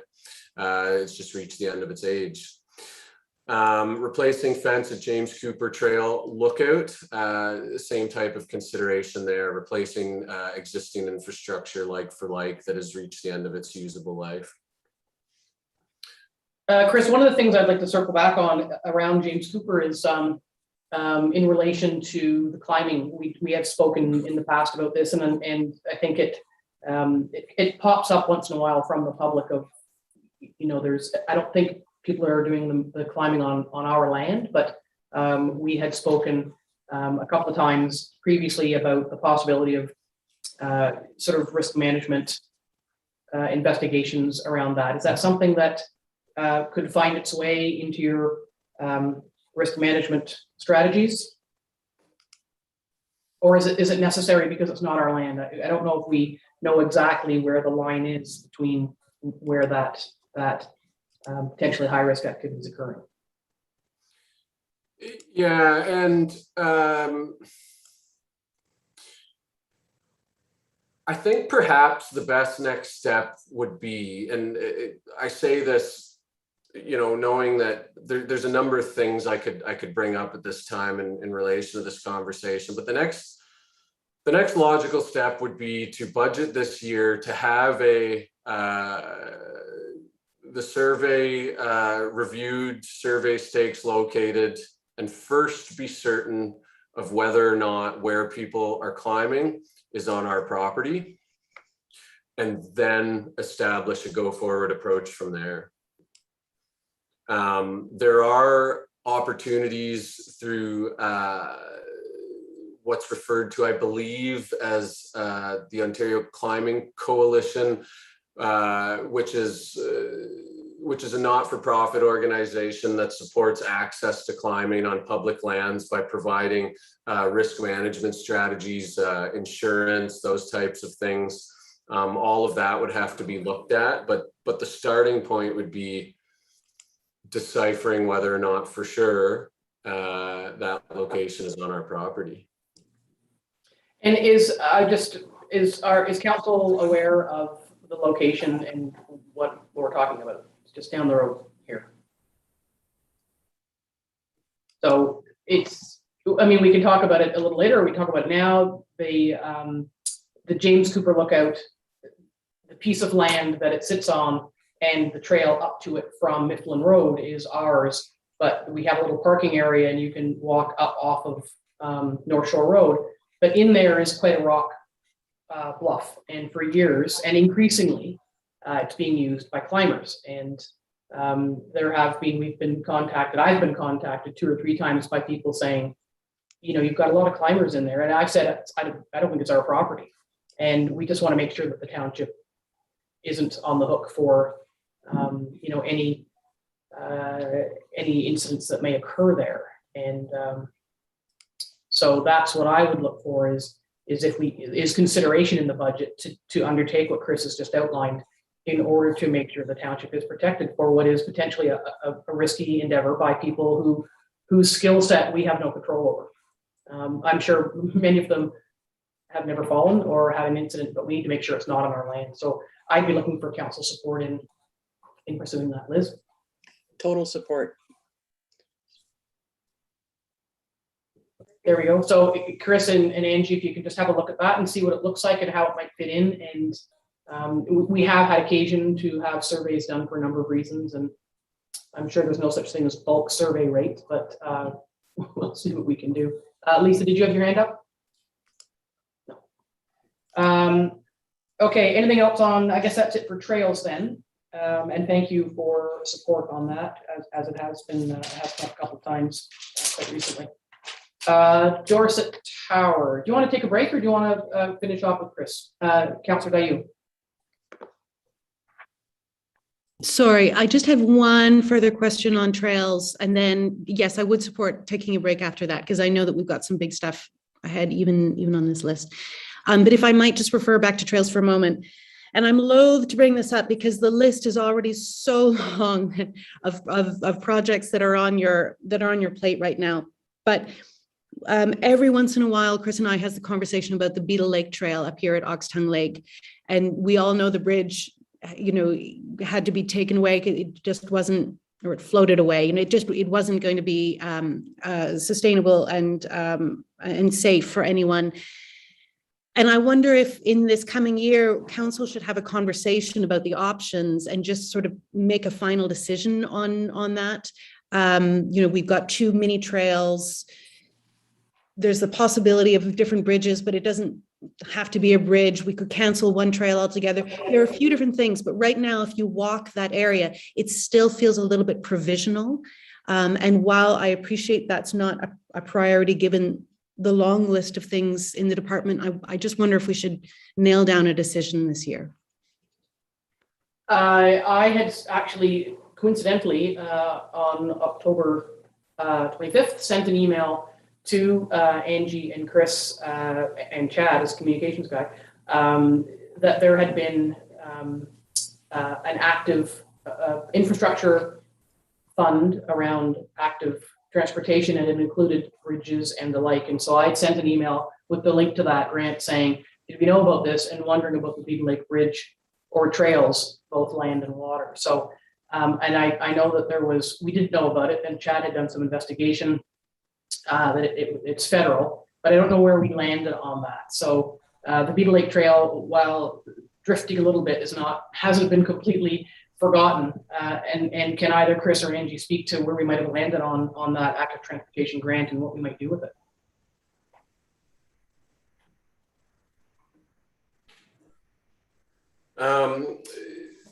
There has not been any discussion at my end about dedicating or going after that fund for any trails related items. And so I think it's a rolling intake over a number of years. As I think Councillor Dayu makes a good point, is we had some options, the costs attached to which were quite astronomical. So I think we kind of dropped it. And so we should do something, and that makes a decision one way or the other and takes it somewhere, whether it's as Jen has outlined, Angie, and then Liz. And I think Chris could probably speak to this better than I, but I do recall from that conversation and the investigations around it is that there's challenges with ownership for that bridge and where the trail starts and ends, and that it's not township property. So I think maybe we'd have to bring that back as well as part of the conversation. Yeah, and so does council want to do that? Like it may be time to just circle back, as Jen has asked, and look at that and say, we're going to continue to sit on it, or we're going to make a definitive decision and make a plan for it. Liz? I would like to have a conversation about it, particularly if there is a fund that we might be able to tap into to do something there. I had not realized or had forgotten that there was an ownership issue that we need to resolve, but I'd like us to look into that. It's funny that a lot of the things that we do are things that we have to do. They're projects that that are required. I've got to say that when we heard the presentation about a bridge there for Beetle Lake, that was something that really excited me almost as much as fixing the log chute. So I would like to talk about it at some point. Okay, well, we'll leave it with staff to fold into something somewhere. I don't know that we would be able to attach any dollars to it, but we can at least have a conversation. Yeah, okay. Okay, so we'll leave that with you guys. Chris? Yeah, I think then what I do in this case is put all of that information together. The history, where we ended up at before, the land use and ownership considerations, bring that to council, and that would form the restart of that discussion. Yeah, when's the last time we talked about this? Like it's been during your term, right, Jen? Like it's been this term. Yeah, and Julie's nodding too. So okay, all right. Well, we'll leave that with you. Thanks for raising that. Okay, so with looking at the clock, it is 11:15. So let's take a 15-minute, and we'll see your faces back here at 11 o'clock. Is that all right? Mm-hmm. Okay. Thanks, everybody.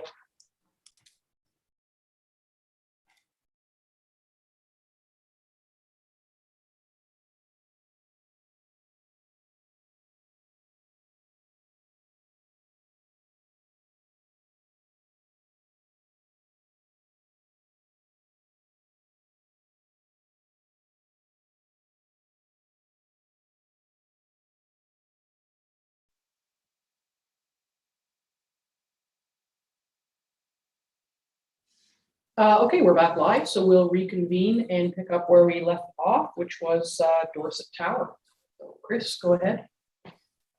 Yeah, so lightning protection system is something that was identified as a project for this year that we were not able to get to. So deferring that project to next year, that aligns with recommendations made in previous engineering inspections of the location, identifying that that infrastructure does not exist, and the recommendation that it should. Online and advanced entrance ticketing system, including timed entry for fall colors. So this is something that would allow us to strategize to better manage fall traffic, particularly if the challenges with COVID restrictions continue, but into the future as we continue to see increased patronage there. It turns out, to my I was very happy to learn that as we've been developing our Camus 5 software, which is for an updated version of software for our booking system for our campsite reservations, there's the ability to add this in. And we're actually going through that development process right now. Roadway surface treatment.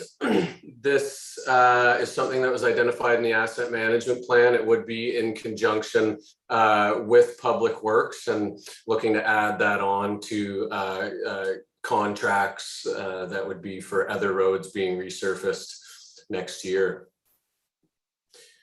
Any questions for Chris on these Dorset Tower items? That's good news about the ticketing system possibly being in the existing software. That's good. I see one hand, Councillor Daigle. Thank you. Chris, you, in reference to the advanced ticketing system, would this be in conjunction with an ability to purchase tickets at the door, or would it be in replacement of that entirely? It would have to be both. It is something that I only think, I mean, we can offer it all year, but it's going to be most effective and needed during the fall color period. And at that time, we're going to have to look at and make decisions on what our capacities are and what the time frames are associated with the capacities that we're allowing in what you'd call, you know, their timed entries or their, I guess, cohorts.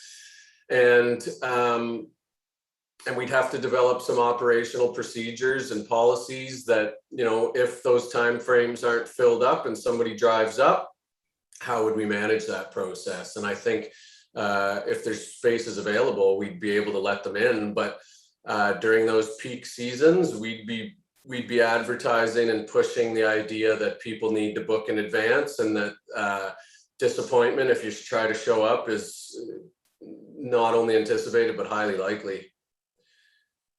Yeah, and we saw that this year too with the park. They went to the advanced entry system, and Jen, you'd said that there didn't appear to be a huge surplus of folks who didn't get in. I think the message got out. So, you know, a program with dates attached to it or timelines attached to it. We can't say dates because the season, you know, you have to be a bit flexible there. And strong communications could alleviate a lot of the challenges there. So I definitely look forward to that. Anything else for Tower? Liz? Just a question. I'm wondering if when we go to do the roadway surfacing treatment that we would try and tie that in with other road surfacing work that we're doing. And we would, it would be, I had a meeting there with our public works manager just in the past several weeks to discuss possibilities. And so of course it would tie in with the request for tender proposal process that he'd be putting out for other roads in the township. But at that location, we did look at the possibility of adding some parking, et cetera, along the roadway, which has been identified. And how that might be able to tie into a resurfacing project has yet to be determined, whether or not it's possible or if it's something we do in-house. Up front, the asset management plan and the costing associated with it is just to resurface what's existing. I hope that answers your question.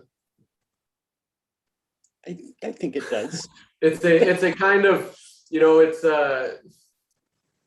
we need to look at what the possibilities are there and see if it aligns with what could be that request process that goes with the other roads, or if it's something we do in-house. I don't, it's in kind of the brainstorming level at the moment. Chris was addressing parking on the entry road part of the big funding application that we were turned down for. Yeah. That was big. That was a big project, and that was part of it. Yeah. Okay. So it's not a new project. It's one that still needs doing, and I just would leave it with you to see how that works out. Because yeah, it would be nice if it could be folded into an existing contract, but that may not be the case. But you guys can sort that out. That's right. Yeah. Okay. Not seeing any further hands. Docks and landings. Yeah, so we were able to this past year, as part of the process of moving towards finalizing the process with Skin Lake, was the assessment strategy. And as part of that would be the outreach strategy for lake associations, just cottage groups, those types of things, to be able to get some input on information that we may not have available to us. So as we're developing projects, so finalizing that outreach strategy, and at the same time using that with the Skin Lake project, which is next on the list.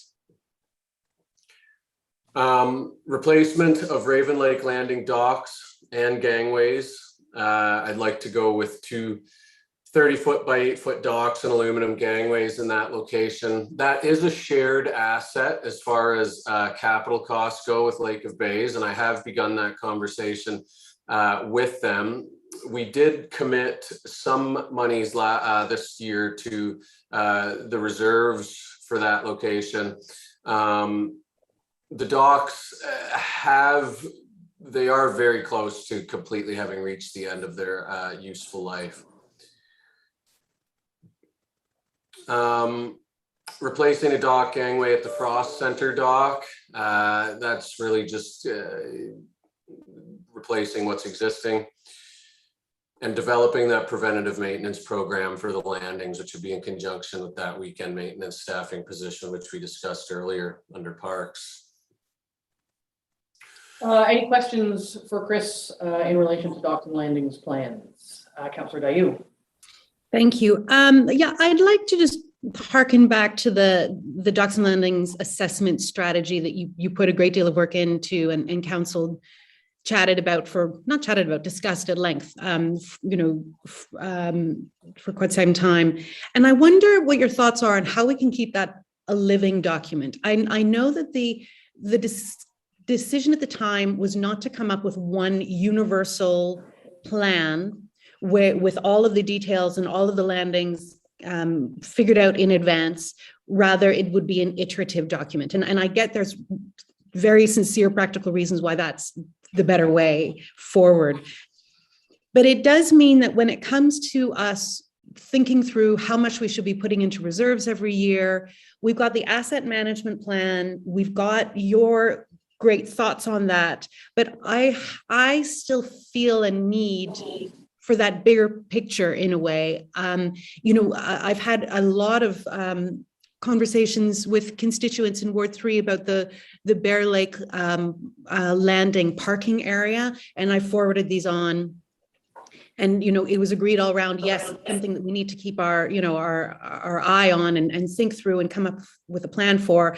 And so now I think about that landing and that parking area again, and I ask myself, well, where would that fit within our broader picture of docks and landings, which is such a critical piece of our identity and a critical part of the services that we offer in the township to our taxpayers. So, Chris, any thoughts on just how to keep that a living document, and how things like the Bear Lake landing parking or Halls Hawks Lakes parking, how do councillors conceptualize where that's going to come up in the future? Yes, so in relation to, so just talking about the assessment document, the intent of that was to comprehensively look at the existing situation of projects in order of how they're listed in the asset management plan. We did decide that rather than developing a comprehensive plan now, we would be gathering all of the information on a project related basis. And that's the intent of that document. I think as we learn how that works, there would certainly be opportunity to adjust it, but this process is not intended to be a, what I guess would call a strategic docks and landings plan, which would be looking at, forecasting increased usage over time and how current infrastructure can be expanded or improved upon, such as parking locations, et cetera. The asset management plan and this particular review document is looking at essentially replacing existing infrastructure.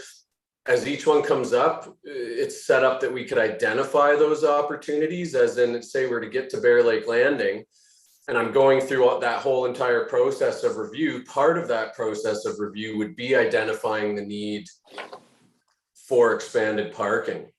But the intent is not that, as of right now, we've had that kind of fulsome discussion about what we'd want to add or expand there into the future. Did that answer your question?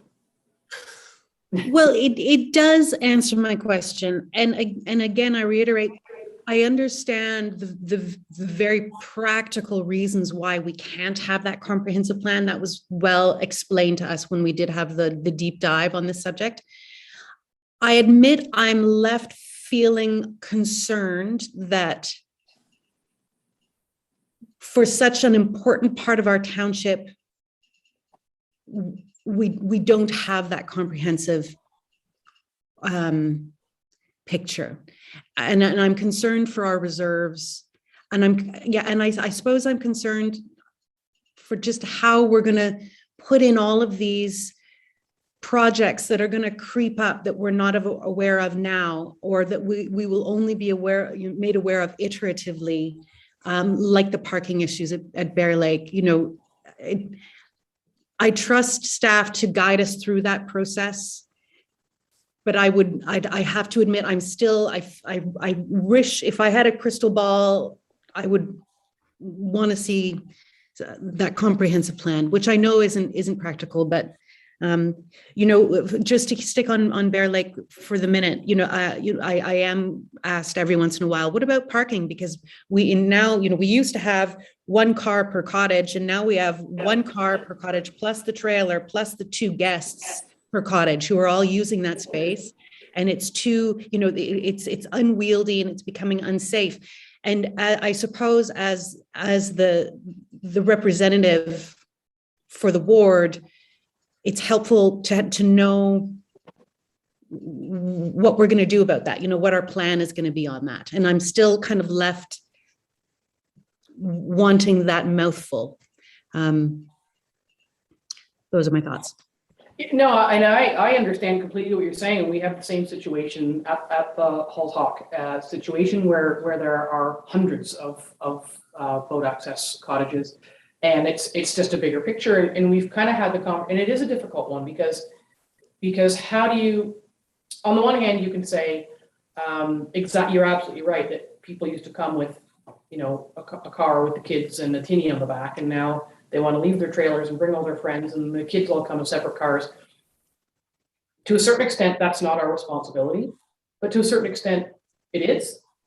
And I personally don't know where to land on it, because we can't just say, well, everyone gets to drive their own car and we'll just build whatever everybody needs, because we can't afford that, and we'll never afford that. So I fully understand your concern, because I share it. And I do know that I spoke about the parking at the Hull Hawk meeting several weeks ago, their online AGM, and there's interest, some interest in maybe a collaborative project there. They don't anticipate that the township would foot the bill for the whole thing.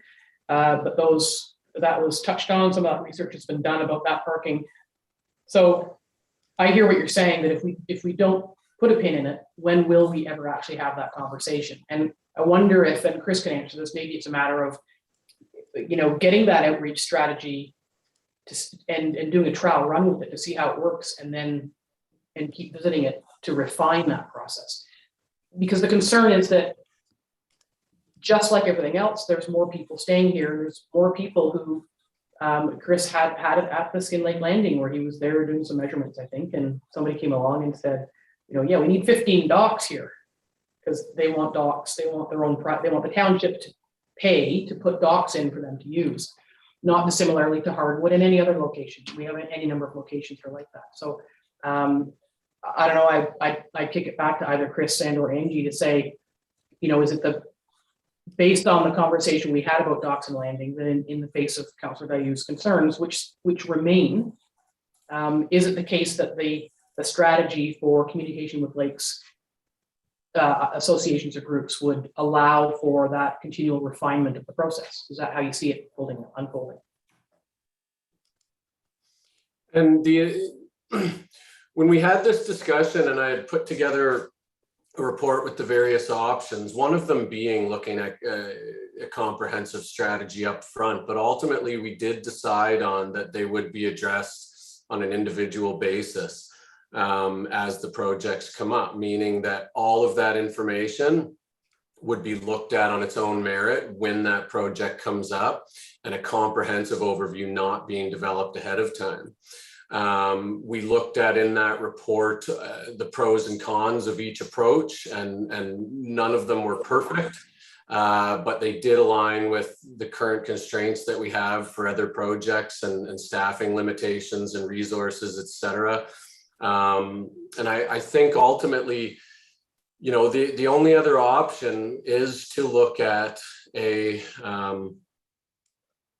essentially a docks and landings management plan, which would be developed separately of the asset management plan, which would look at existing and future needs and forecast those and start to plan and move towards them. But as of right now, we did review that as a possibility and decide that we would be doing it on an individual basis.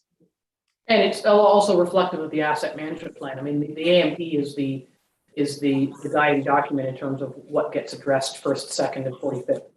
So I think there's a number of factors to keep in mind there. Angie? I guess I'm not sure, and maybe it is, but I'm not sure I understand or connect, I guess is the right word, parking lots required for access to water access properties in the docks and landings plan, because it's not a dock or a landing really, it's parking. So I know when we investigated the Halls Hawk situation, that was a public works because it's a parking lot. So I'm not sure those, and Bear Lake would be the same, where I don't think those would fall into, and they're also new, that they would fall into the docks and landings, even if it was a bigger overarching plan. Yeah, they're definitely separate, but I guess and Jen can speak for herself, for me, it's a matter of have we remembered that we need to keep having those conversations sometime, I guess is my point. Jen, did you want to speak to that? Sure, yeah, and it's probably just based on recollection and what we all took from that conversation. I recall us having a parking conversation as part of the larger assessment strategy.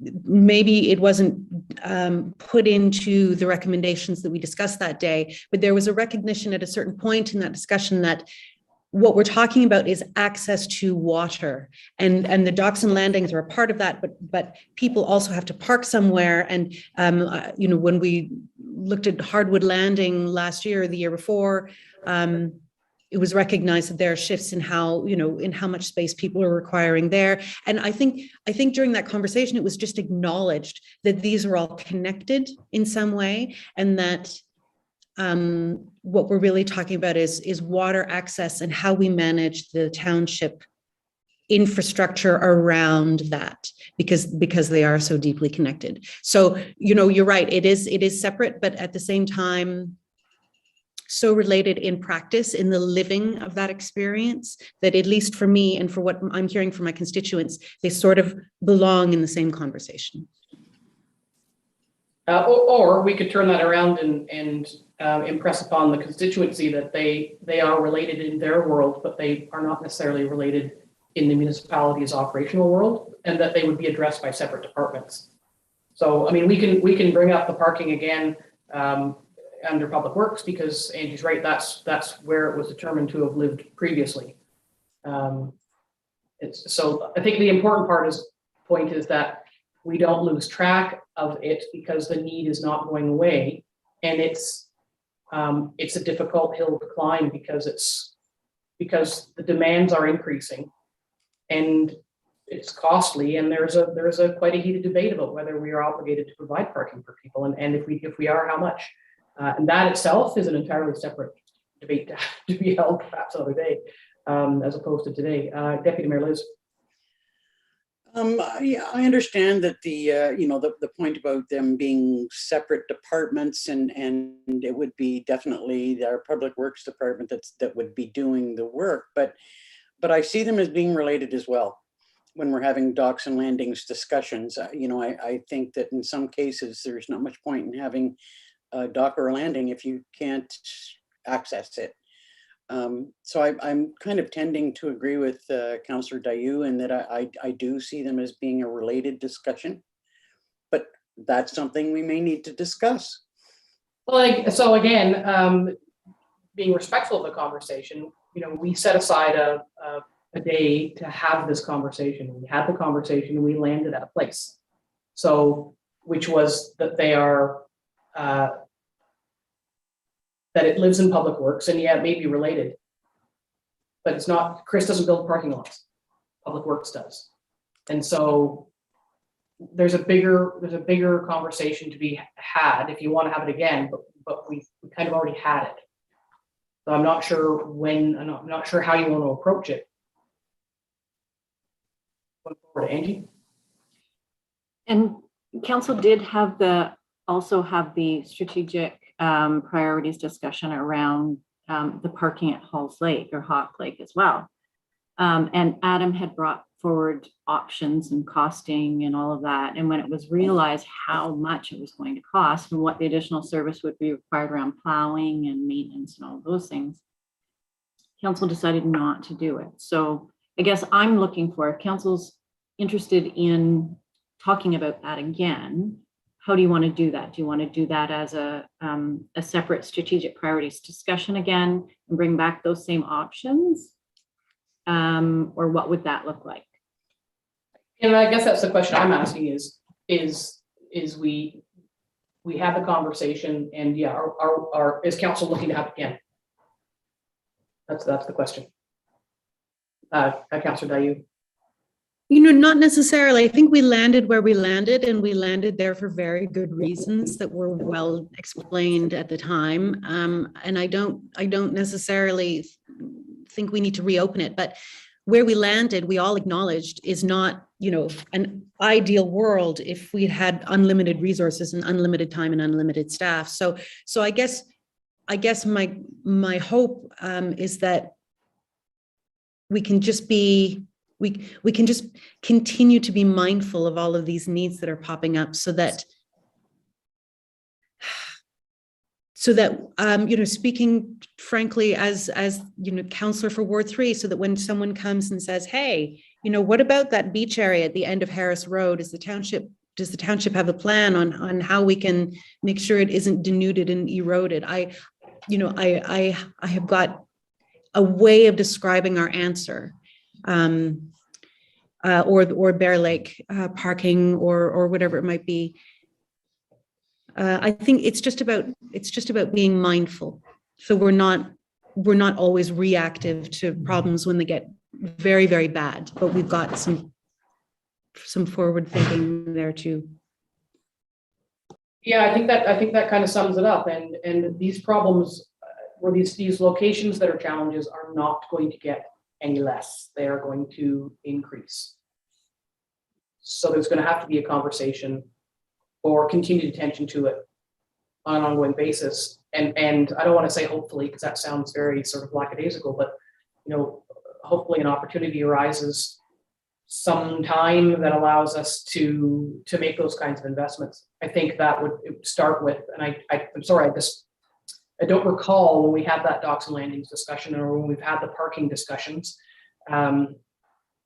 if council had the uncomfortable conversation about whether or not a municipality owes X number of parking spots per property for people who have chosen water access. I don't recall if we had that, because I think that's the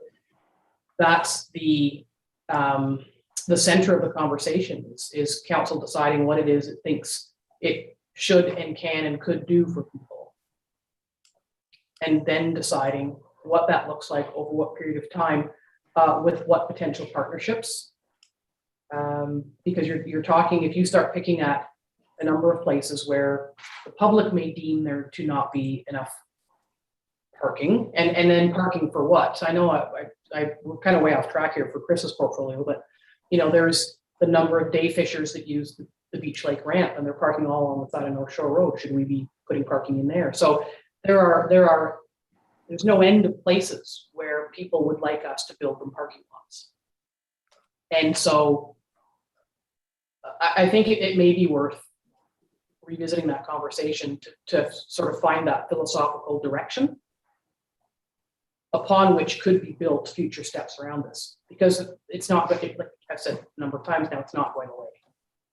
And when you see that at the end of Harris Road, which we've seen some challenges there, it's getting worse, and it is getting denuded, to use your word. People are cutting trees for bonfires and using the woods as bathrooms, and we shouldn't be tolerating any of that. The question is, what do we do? So I think that's more of that's something we have to revisit, and I see that Angie is madly writing, so we may have to have a look at that, or revisit it, or be reminded of what we talked about specifically around that last time. So does that sort of cover that for now, like today's projects and priorities, and that's, we've kind of wandered way off the trail there in a related way. Angie? Does council want to have that conversation soon in order to prepare for budget? Because obviously, I mean, Lyle will need to hear this so that he can prepare. Is this something we should be doing right away? I don't think so. We have buildings that are closed. We have mold remediation. We have capital projects that are many years in the making. To undertake a comprehensive, overarching, long-term discussion around the provision of parking is millions and millions of dollars and many, many years in the making. I think that at the very least we could circle back sometime in the spring, early summer-ish, and look at it philosophically and say where do you want to go, and then let that set the course for future years. So it would be what I would see happening. Liz? Yeah, no, I completely agree. I don't foresee us having a conversation ahead of budget time and trying to build some of this in. I would like us to revisit the discussion though, so that, because that's a long-term thing and there's so much money attached to it that I completely agree with Carol. So are we okay there? I mean, like I said. Sorry, go ahead, Liz. I apologize. Sorry, no, I was being cheeky. I'm done. I'm being cheeky, I doubt that. So does that wrap that up then? And we'll go back to our previously tuned channel of Parks and Rec and get into equipment. Chris put himself on mute, so he's coming back off mute now. I was listening intently. So for equipment, just would be replacing our 2011 GMC long box truck this year and surplusing the existing, replacing one of our 3 riding lawnmowers and upgrading it to a zero-turn commercial style mower, which would be more efficient and faster, not necessarily any more money, and we'd be surplusing the existing one. Training is to support some new maintenance staff, as well as some renewal and ongoing training for myself and trails technicians. These are still relatively new to the team staff that were building up their certifications, and all of the training associated with that to support them doing their day-to-day activities. That sums it up. Training is good. Any questions about equipment or training? It's pretty straightforward. Most of it's required, or in keeping with replacement plans. Anybody? Okay, good. All right, well, thank you for that. Thanks, Chris. And yeah, we'll look forward to seeing how some of these projects firm up with some numbers attached to them in a couple of months' time. Thank you, Mayor and Council. Thank you. Next up is fire services. So we'll bring in the chief.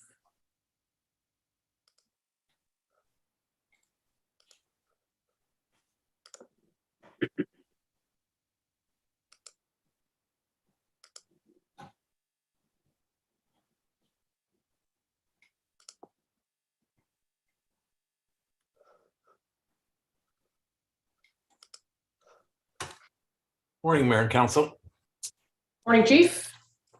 I think you've been watching how we're going through this, so if you just want to take us back through this year about what's completed, deferred, or in progress, and then we'll move on to the year ahead.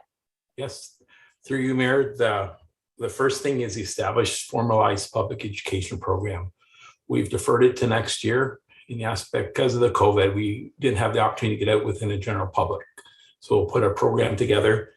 I foresee us going to cottage associations, having booths like monthly, maybe at the farmer's market, Robinson store, location Oxton Lake, promoting some various items like the Fire Smart, which is an M&R course to ensure that you have all your leaves right back from your house or cottage and things like that, just preventing fire issues. We have had issues this year where people have called the office line instead of calling 911. So again, in reestablishing that and ensuring that they do call 911 for emergencies, working smoke and seal alarms on every floor. And the other thing is the What 3 Words program. It would be the 4 emphases that we'd be looking at for that thing. So we will entertain that again in the spring and put a full program together for that. The 2 other things there is we show the furnace replacement in Station 60 in progress. It will be done by the end of the year. So it will be complete on this year's project.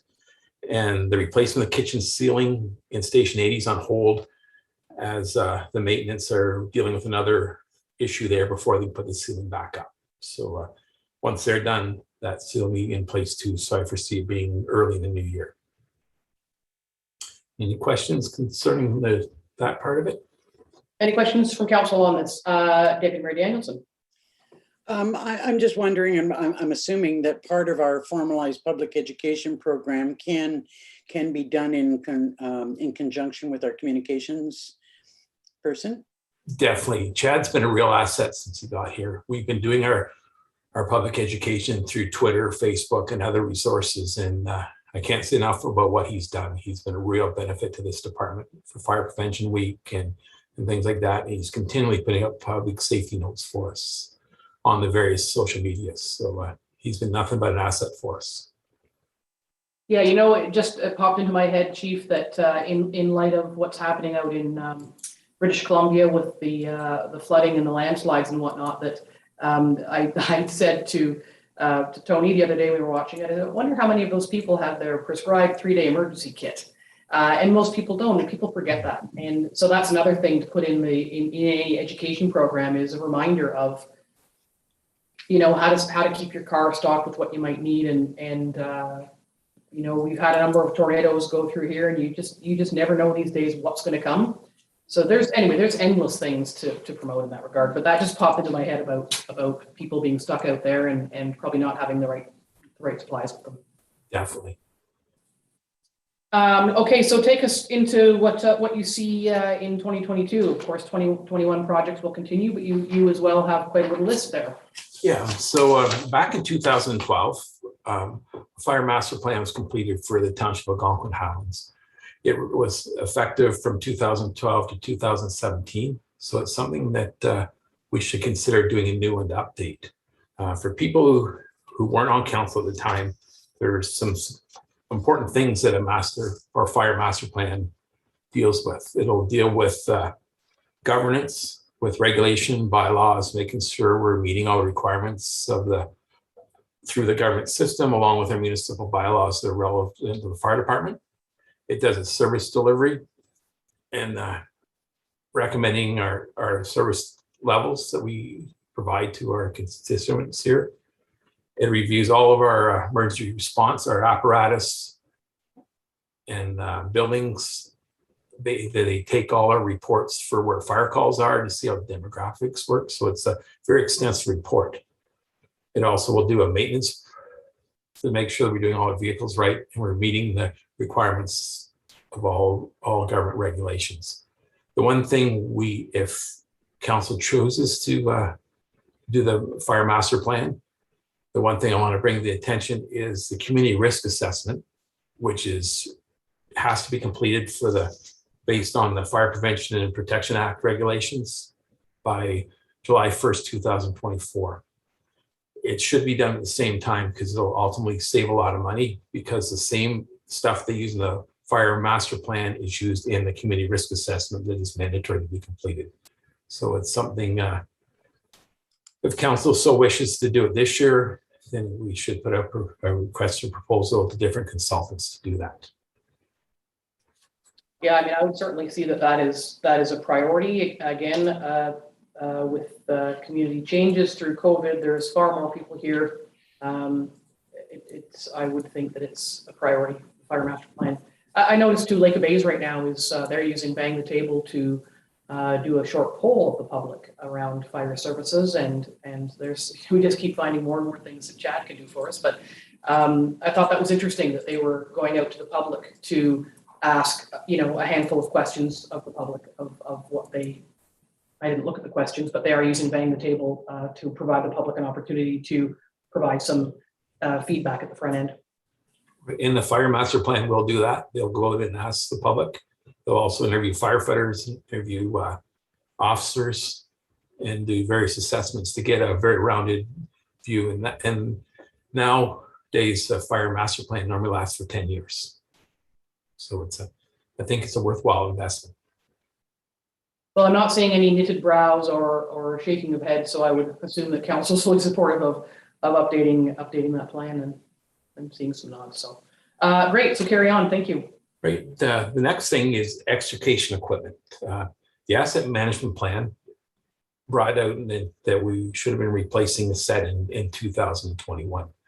We did come up with an issue this year. Our airbag stopped working. I got a hold of Code 4, who does the service for all Hearst products. They wouldn't have any parts available for them, and they said airbags should only be in service for 15 years.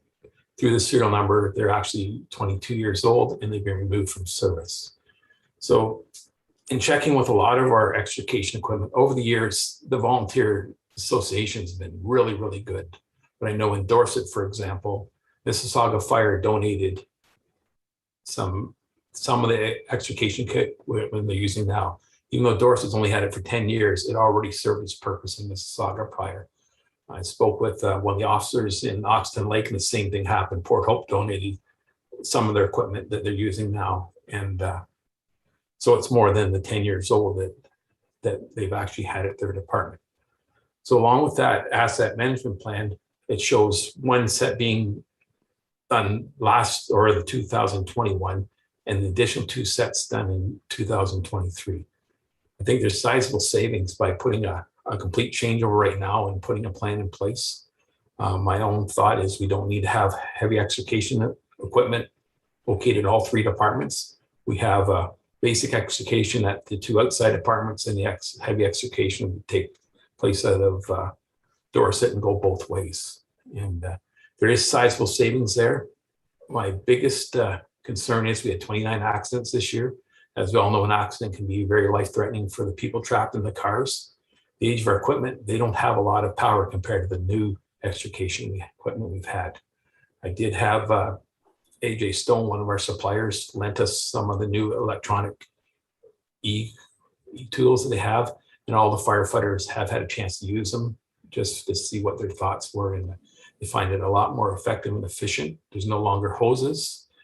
Everything's battery operated. So it's, again, I think it could be sizable. Probably, I'm estimating probably 25 to 30% savings doing this all at once. So it's something that, again, I'd like to see that go for out to tender, hopefully in the new year as part of the budget. Councillor Dayu. Thank you. I've got two questions. One question for clarification. So I appreciate you would have different setup in each of the three halls, but are you looking at replacing all of the e-tools in each of those three halls to the standard that you've just set out, where Dorset would have, the bigger pieces, and I'm making it up, but basically what you said. So are you thinking about replacing all of it, or are you thinking about keeping a sort of a mixture of old and new? Well, my proposal would be to have a combination tool, which is a cutter and a spreader, that would be located in Stanhope and in Oxton Lake. Then in the central station where Dorset is, they'll have an individual cutter, an individual spreader, a ram, and all the airbags. So if there was a call, for example, in Oxton Lake would head out, and we'd also dispatch for Dorset to respond. The Oxton Lake firefighters would still have access. It's just bringing that equipment to them. That additional equipment is probably in the neighborhood of about $35,000 per haul if we did it to each haul to that standard. Councillor Dayu. So I'm just trying to think through then, is it something that we would replace all at once, or are there priority pieces and other pieces could be deferred for other years? Or can you combine systems if you did that so that the old can be used alongside the new? I'm just trying to think about, how that might be divided up. And then I have another question, which is related but distinct. Definitely. My own thought is it should be all done at once. That does not stop, like for Oxton Lake, to keep their existing equipment as backup or support what they have. But this piece of equipment has just got such more capabilities than what they have now. But they still can keep the other in service as backup. So it would actually enhance the response capabilities. Okay, great. Yeah, and a station like 70, when it's dealing with the park, and there have been a number of significant motor vehicle accidents there, it would do them well to have that second backup set remain in service for the provision of that extrication. Makes sense. Councillor Dayu. Thank you. Yes, and actually that's a perfect segue into my next question. I recall from previous presentations, Chief, that you've made to council that you're in discussion with the park to see what kind of assistance arrangement and financial arrangement is possible between our services and their needs effectively. And given that up at Station 70, well, you would know better than I, but presumably most or all of the calls that would require Jaws of Life are related to Highway 60. And I am going to assume to passers through. I don't have that data, but I just wonder if these sorts of pieces of equipment are things that you could foresee some cost sharing on with the park, or would that fall entirely to us? So anything involves for extrication on Highway 60 going through the park is an MTO paid event, not a park paid event. So we would be paid by the MTO on response call basis. So it would totally be under our overall realm for the equipment. Okay. So there may not be cost sharing opportunities at the front end, but there are cost recovery options through the MTO at the back end. Correct. And we get paid according to trucks going. So for example, if it's a call anywhere on Highway 60 that we covered and not from Oxton Lake, we get paid for 2 trucks at Oxen Lake, plus the rescue truck coming from Dorset is automatically dispatched, and they're based at MTO rates. Okay, thank you very much. Okay, Chief, radio replacement. Yes, the current radios we have are multiple ages, so some of them are starting to fail. Batteries for them are over $200 a piece. So what I would propose we do is we start doing a replacement program where I'm proposing we replace 10 radios a year. We add to our stock. The other ones keep them in use, but once they're no longer repairable or batteries, they go out of service. It'll save us having to buy 55 radios all at once in the next couple of years. We're just going to spread it over the next 5 years. Okay, carry on. Just going to turn the page.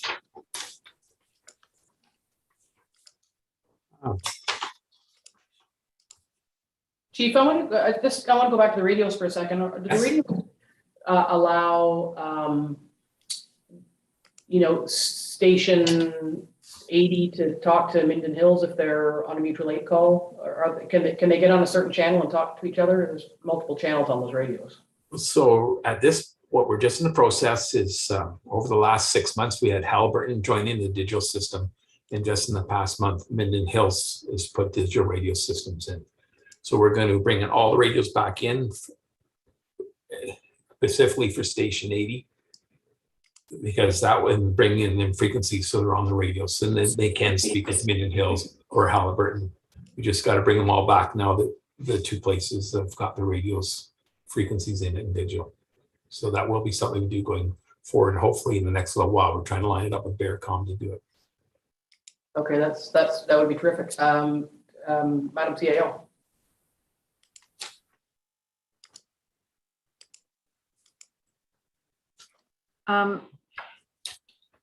If I could, I just want to ask a question of the chief. Chief, what does bring them all back mean? Like, oh, sorry. We would have all the firefighters bring the radio into station 80, so they're all there, and the person from Bearcom comes with their computer and they're programmed to frequency. So we have to have them all back at once because we don't want to spread out any more time than we're required to do the programming. Thank you. Yeah, so then they would all know that, I'm making it up, channel 12 is the, there's used to be tactical channels and talk around channels and that kind of thing. So it would allow them, if and when needed, to get on the same channel on a mutual aid call to talk on the same frequency. Definitely. And we had that capabilities until we were on analog, and then now they've changed digital. We got to change the analog station to a digital station. So we would have interoperability. Yeah, and I would assume that these conversations, the kinds of conversations that are happening through the service delivery review discussions, again, getting folks on the same digital page for, more efficient provision of service to the public. So it's always good. Yes, definitely. Okay, bunker gear. Bunker gear, again, there is an NFPA 1971, which controls the age of ensemble, which is your bunker, your helmet, your boots, and that's 10 years.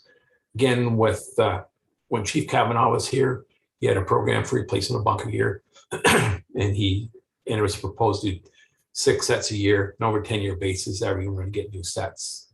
It's just to reestablish that program that was previously here with Chief Kavanaugh.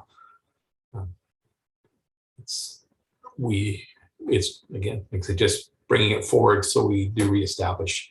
So again, we don't want to have to buy a whole bunch of sets at once. Okay, great. Any questions? I'm just going to wait. Chief, just keep going unless I see hands. When we'll stop and okay. Go. So just fit testing machine. Part of the thing that came out in the COVID was that we all were required to wear N95 masks. There was no fit testing capabilities, and we're fortunate during the COVID it was waived that we had to be fit tested. Part of the requirement in a respiratory program is our face masks that we wear with our SCBA. We have to be fit tested every 2 years. When we do that, it costs about $60 a piece to bring in an outside source to do that testing. So as part of our service delivery review, we spoke at the chief's thing, and we've one proposed that each of the 4 townships puts 25% towards the cost of fit test machine, and we share it amongst the 4 townships. I think it's a wonderful idea. It's going to be cost effective. we're looking at over $3,000 this coming year because we're due for fit testing. And so from our perspective, we'll probably pay for it over a 2.5 to 3 year basis. So it's and also in listening to the conversation, I want to speak with Madam CEO after to see if this can be done under the modernization program, because it is required for the NF or the N95 mass that we did. So the proposed cost is going to be in the range of $7,000 per township. I see Deputy Mayor Liz has her hand up.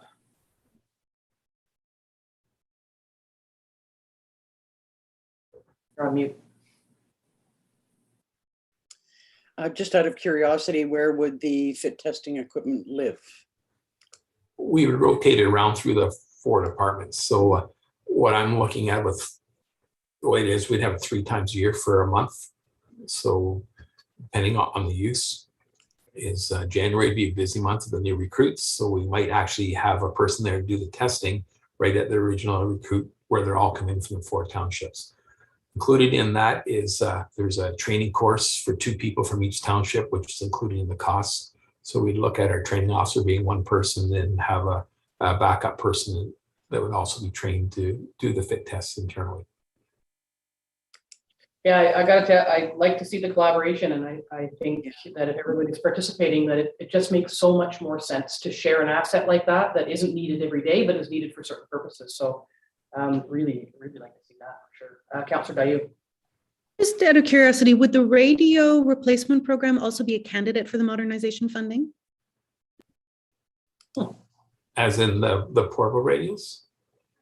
I'm not sure. I would have to put that back to the Madam CEO or the treasurer. I'm not sure how that would work. Just a thought, not for now necessarily, but just.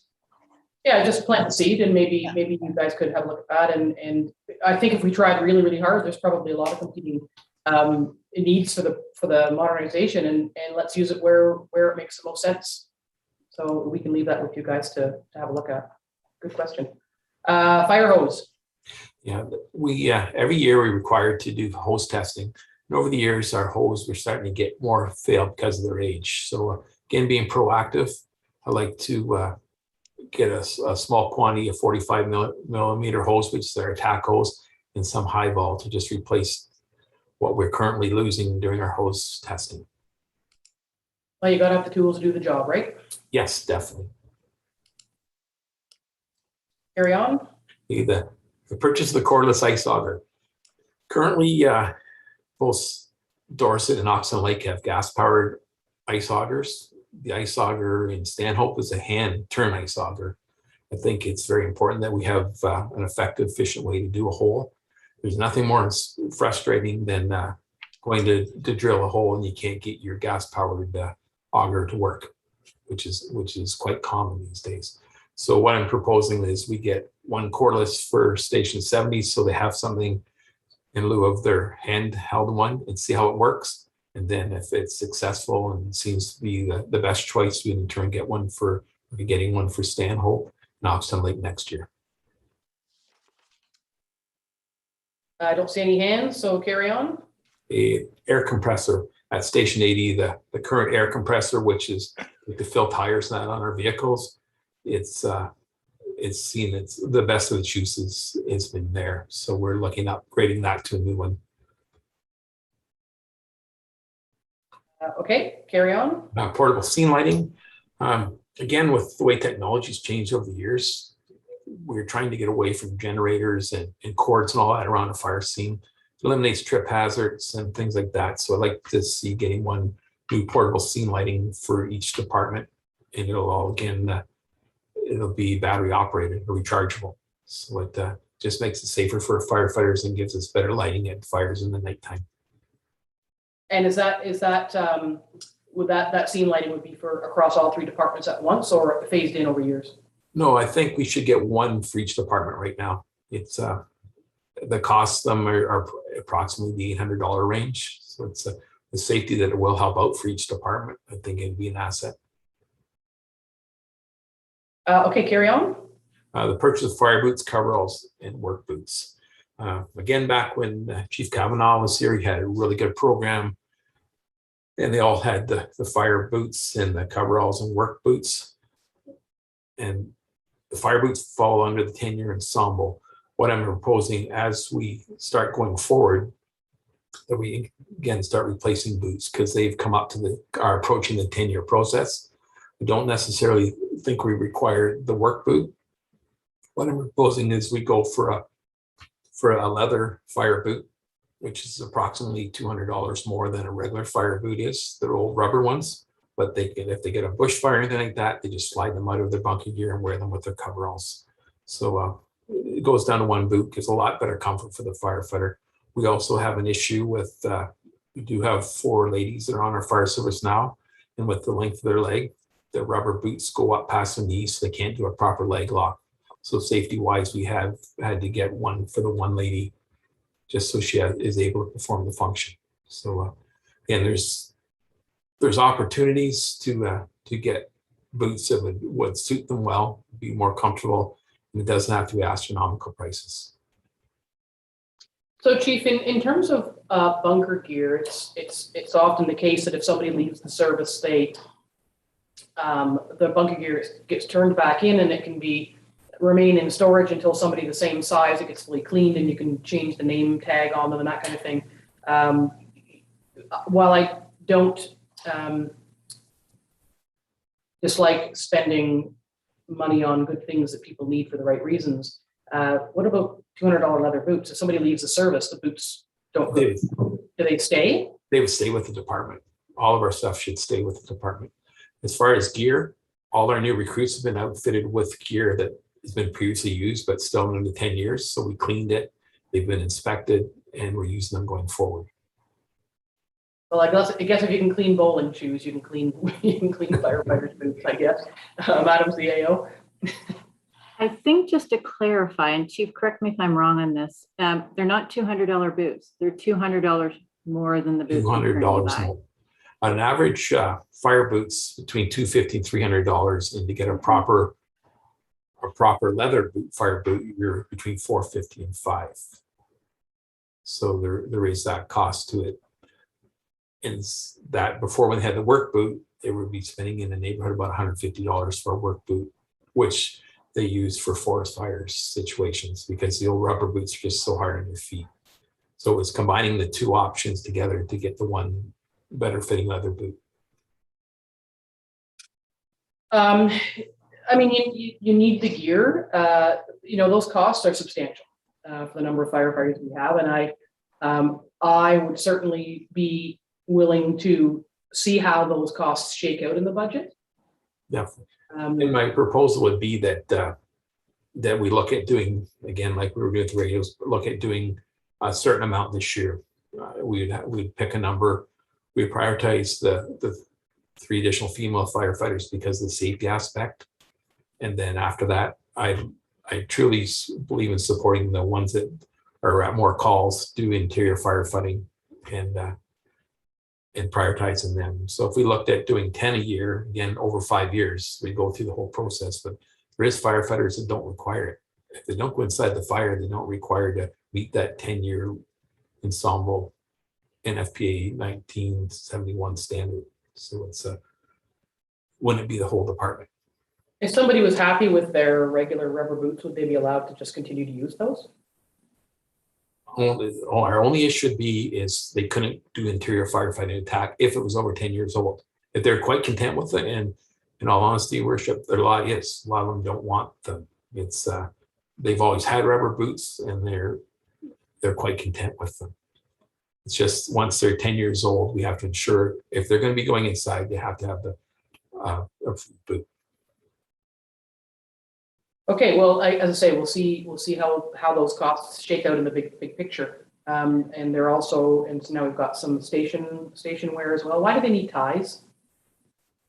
That's part of the ensemble, and I think it's part of our public education. If we're going to be out speaking to the people of the community, I think if they wear the appropriate outfits, they just look better in the community. And we used to, again, with back when Chief Kavanaugh was here, everyone did have the gear and tie. And when we went up to the truck push in Oxen Lake, the firefighters, the older or the veteran firefighters were wearing the outfits with the ties and they look really sharp. They're proud of being firefighters. So I think if we outfit them to be accordingly, that we just, it's a bit of an incentive and it looks good on our department. Angie. If like Chief Mike Kavanaugh was only here a few years ago, so shouldn't there still be some, if they were turned back in, shouldn't there still be some time? Yes, it wouldn't be a total like overhaul of the whole department. It could, if we got approval, I want to do a survey and find out, there's one common model that they've all had. So if there's 25 firefighters already had it, we only have to outfit the other ones going forward. And for example, the new recruits, they wouldn't get that till that'd be part of them completing all the recruit course successfully. Then they'd get a shirt and tie and pant. But it's not it wouldn't be a 50-person thing. It would just be to enhance what they already have. Yeah, and I think you can sort of sense certainly my hesitancy, and I don't want to look like the big meanie that doesn't want to give the volunteer firefighters the right stuff to do the job well. I think that in conjunction with work boots and the potential for the upgrade to the leather firefighting boots and station wares, I think we need to make sure that there is a full understanding or some policy development around when and how it's used. Just leave it at that. Definitely. So service delivery review recommendations. Yes, again, whatever recommendations come forward. This process has been wonderful for the fire department already. We've recognized as fire chiefs that there's things, if we do them now, that we should be doing. For example, one of my main concerns in the game here, we didn't have much of a foam supply in case we ever had a plane situation at the airport where we needed it. Through the 4 townships, AJ Stones put a foam bank in, and they put it in Minden just because of storage and that. So if we had something happen at the airport, there's 48 drums of foam there available now at no cost to the township. It's a pay as you go if we need it. We've looked at other things that, for example, the bunker gear. We want to put a form letter out from the county fire chiefs association. Will go to 3 main bunker gear suppliers, give them the opportunity to bid on them, and then for that year we'll all get that price individually. So I think volume in turn should give us better pricing. Pump testing for trucks, we all use different places to come, and I know like the people we use came from Brantford, but they used to come from Point Claire, Quebec. So we'd be paying mileage and everything else. So if we all work together, it's going to massively reduce costs. So I think it's been a wonderful opportunity for us, again, strengthen our relationship with the surrounding townships. So yeah, again, the collaboration is certainly a good idea. And you've got one additional request. I had a couple of questions around this that I have asked of you, but you talked to council about your idea around search and rescue, which is a brand new idea. Yes, this was I was thinking as a project, and we have 200 backwoods campsites right now that Algonquin Highlands looks after, and we're getting more and more people from the city coming up, more and more people using our trails, using the general resources within the township. Rescues is run by the OPP. The ERT team is the people that are responsible for rescue, and but there's a time delay, and if somebody gets hurt out down one of our water trails or something like that, we are going to be going there as first responders. Currently, we're in the negotiation with the park trying to redo their contract, and what I propose is when that agreement's all done, that the money that we get in retainer be put towards this program so it keeps it cost efficient for the township, and we would get the proper equipment to do the proper rescues. It's trained by the Search and Rescue Ontario Association. To even be involved in the program, you have to get signed off by the OPP that they support you. I want to make it quite clear, it's all for strictly our township. We do not do rescue in the park. It hasn't been entertained in our new contract negotiations. So it's not for the park's use, it's strictly for our own customers that we'll have within the municipality. I'll just see if there's any. And yeah, and so my questions to the chief were around the OPP ERT team. We talked about that at CPAC for many years, that you don't want to step on toes or provide conflicting services, wherein the OPP usually doesn't want any help. And so what you had said to me, chief, was that you would, if council supports the idea, that you would pursue conversations with OPP to see how it settles out and how it fits, because Definitely. they are provincially funded, and the ERT team, I believe, is not considered a cost per service for police billing. It comes out of the provincial pot. So better someone else's dime than ours, I would suggest.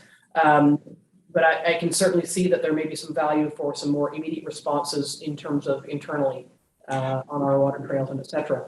Yes. So what you're looking for is council to say, well, okay, we like the idea, but let's hear more. Correct. It's just get direction from council, pursue it.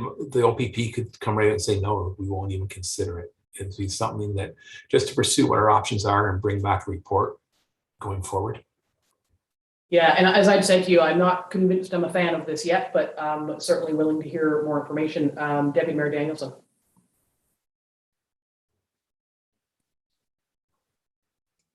I do like the idea, and I would support a conversation with the OPP. My only concern with that would be that when we take on something that is standardly a provincial responsibility in any way, shape, or form, it seems to just, the mudslide starts and it ends up wholly in our lap. And I'd just be really cautious about ensuring that we don't end up taking on full responsibility for that. I don't see that happening, but I'm always very cautious when we start to step into anything that's a provincial responsibility. That's my comment about that. I did have one comment to make about the ties, if I might. Oh, yeah, go ahead. Yeah. I'm just thinking about, given the cost of the boots, when you look at the public's view and professionalism of our fire department, and how that lends itself to that, ties, sure, and the pride of the individual firefighters themselves. I don't have any problem with purchasing ties, as long as we're not, getting more than we need. They surely can't be that expensive. Yeah, they're not $50,000 ties, and I just, my caution, and again, having been connected to the fire service for some 30 years, is I have seen fire department provided boots being used on a weekend to chop wood because they're good boots.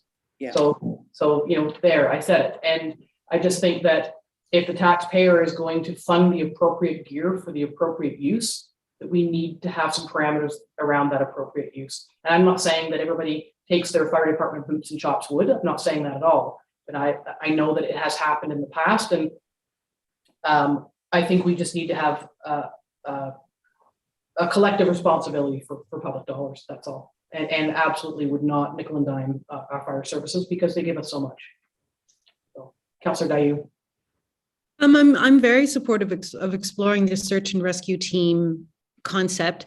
Very glad that Deputy Mayor Danielson pointed out the mudslide, which I have certainly heard of in the past. So that's a very wise word to keep in mind here. But in general, the search and rescue team in Algonquin Highlands is, for me, sort of the equivalent of the New York City Fire Department having additional training on skyscraper rescue. It responds to the character of the location in which they are operating. So for me, it absolutely merits discussion. And I'm glad that you're taking that on, Chief. Thank you very much. Councillor Berry. Yeah, I support the idea in principle, especially in regards to training, especially just in our geography. I could see multiple areas where this could happen. And I too have been watching in the news of what's happening out west, and all hands are on deck. And I think by being, cognizant of all aspects of training. I support the idea in principle. Okay, well, that wraps, thank you for all your comments. That wraps up the fire chief's report. So I think you've heard pretty clearly that council supports pretty broadly what you intend to bring forward. And so we'll look for some numbers and some further discussion on that when we see the budget in the new year. Thank you for your time. Thank you, Chief. We have one portfolio left and it's 12:10. Shall we have a little lunch break, please? How much time would you like? Half an hour, 30 minutes? Stretch your legs, walk your dog, feed the cat.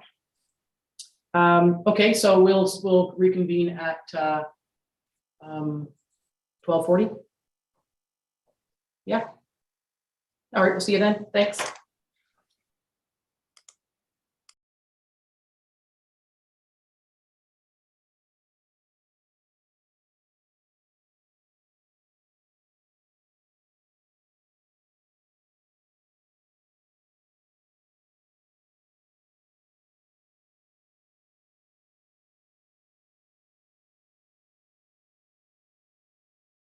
Excuse me.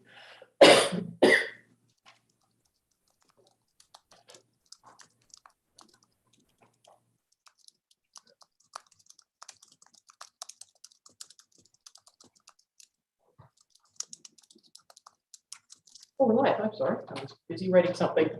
Thank you. We are reconvened and we are at Public Works. So we'll bring in Operations Manager Wildworks.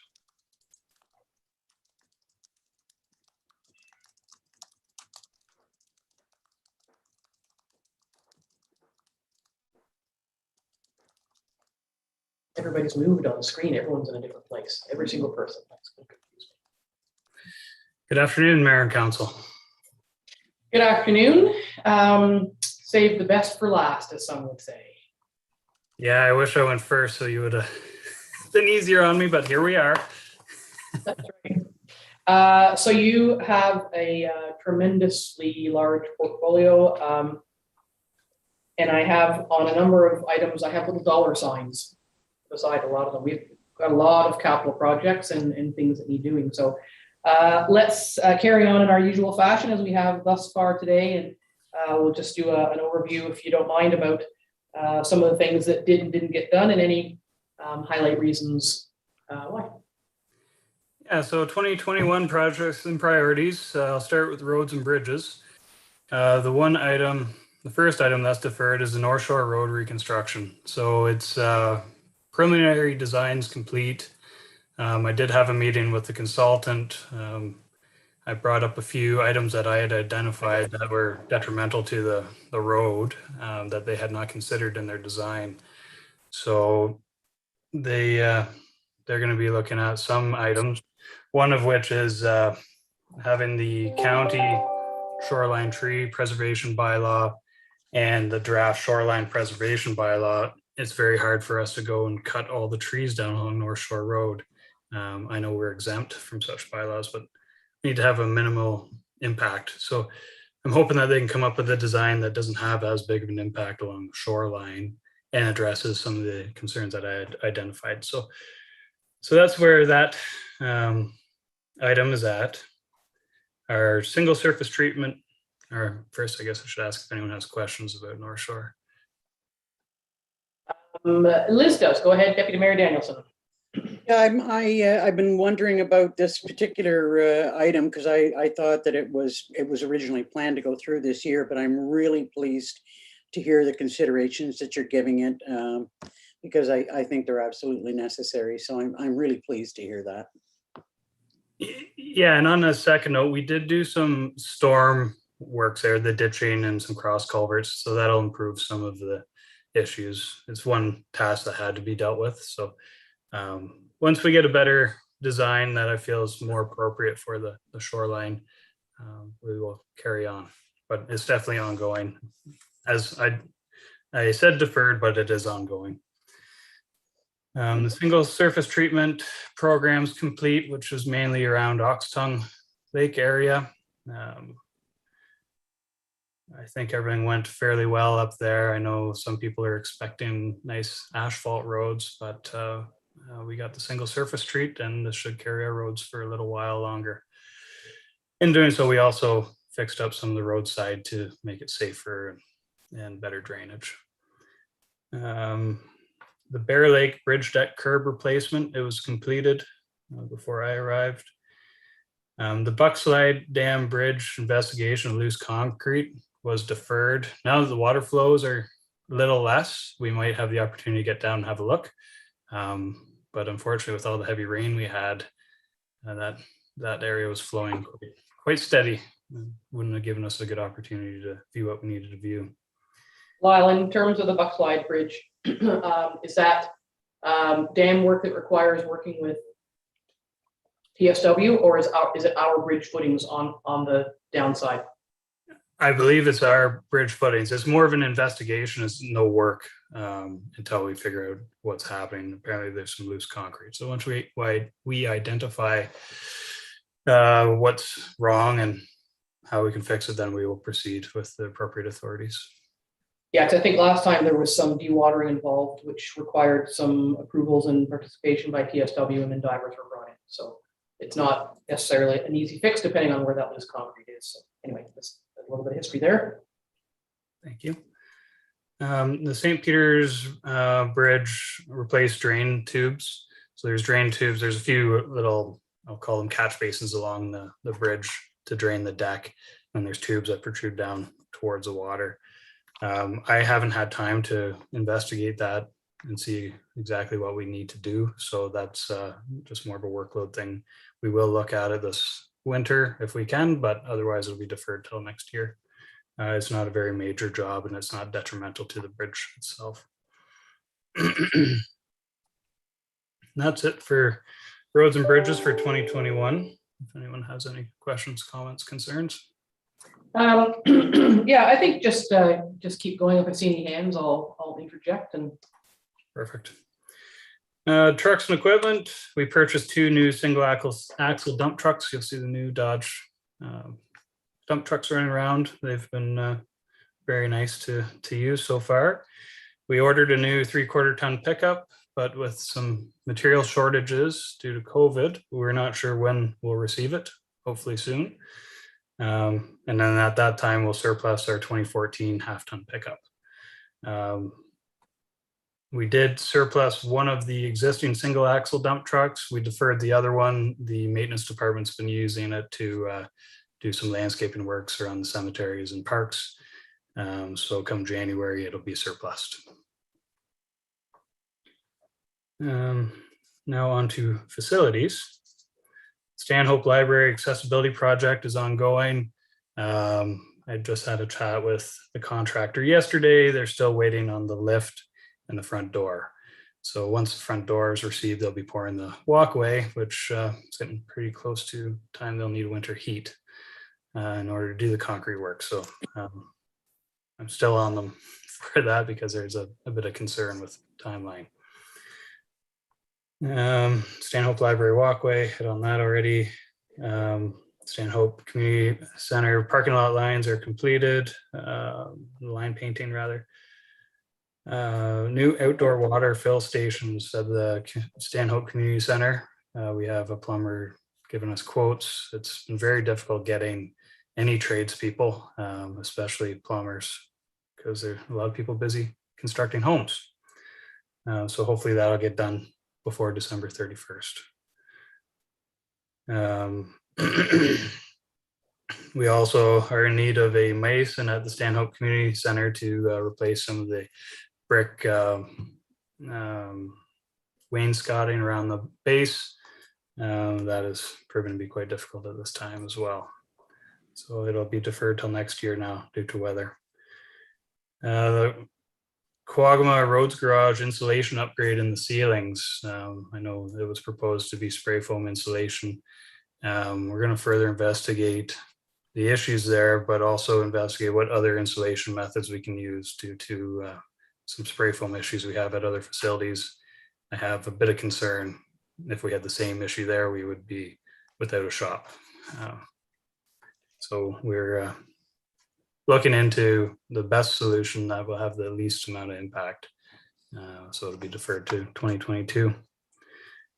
The Stanhope Museum windows, they're on hold. I did meet with the museum, and they had wished that we didn't have windows there, and they were looking at doing something else. So their committee was going to report to council about that money we had earmarked for windows. So it's on hold till I hear further. Liz is going to ask the same question I am. Go ahead. Well, you go ahead and ask the question. I was just wondering, what does that look like? So, like, the committee hasn't met, so who said what? Well, that's why it's on hold, because I was giving the committee, the museum committee, the opportunity to meet and bring forward what their request was to council. Because my directive was to do windows. If that's not the desire, I'm not going to change the work plan. Building out the windows so they're solid and there's no light coming through is a very different project than installing new windows. And that was where we were at. So I was hoping that they would have been meeting by now, but I know with COVID, it's been difficult. Hopefully we'll get committees back organized soon.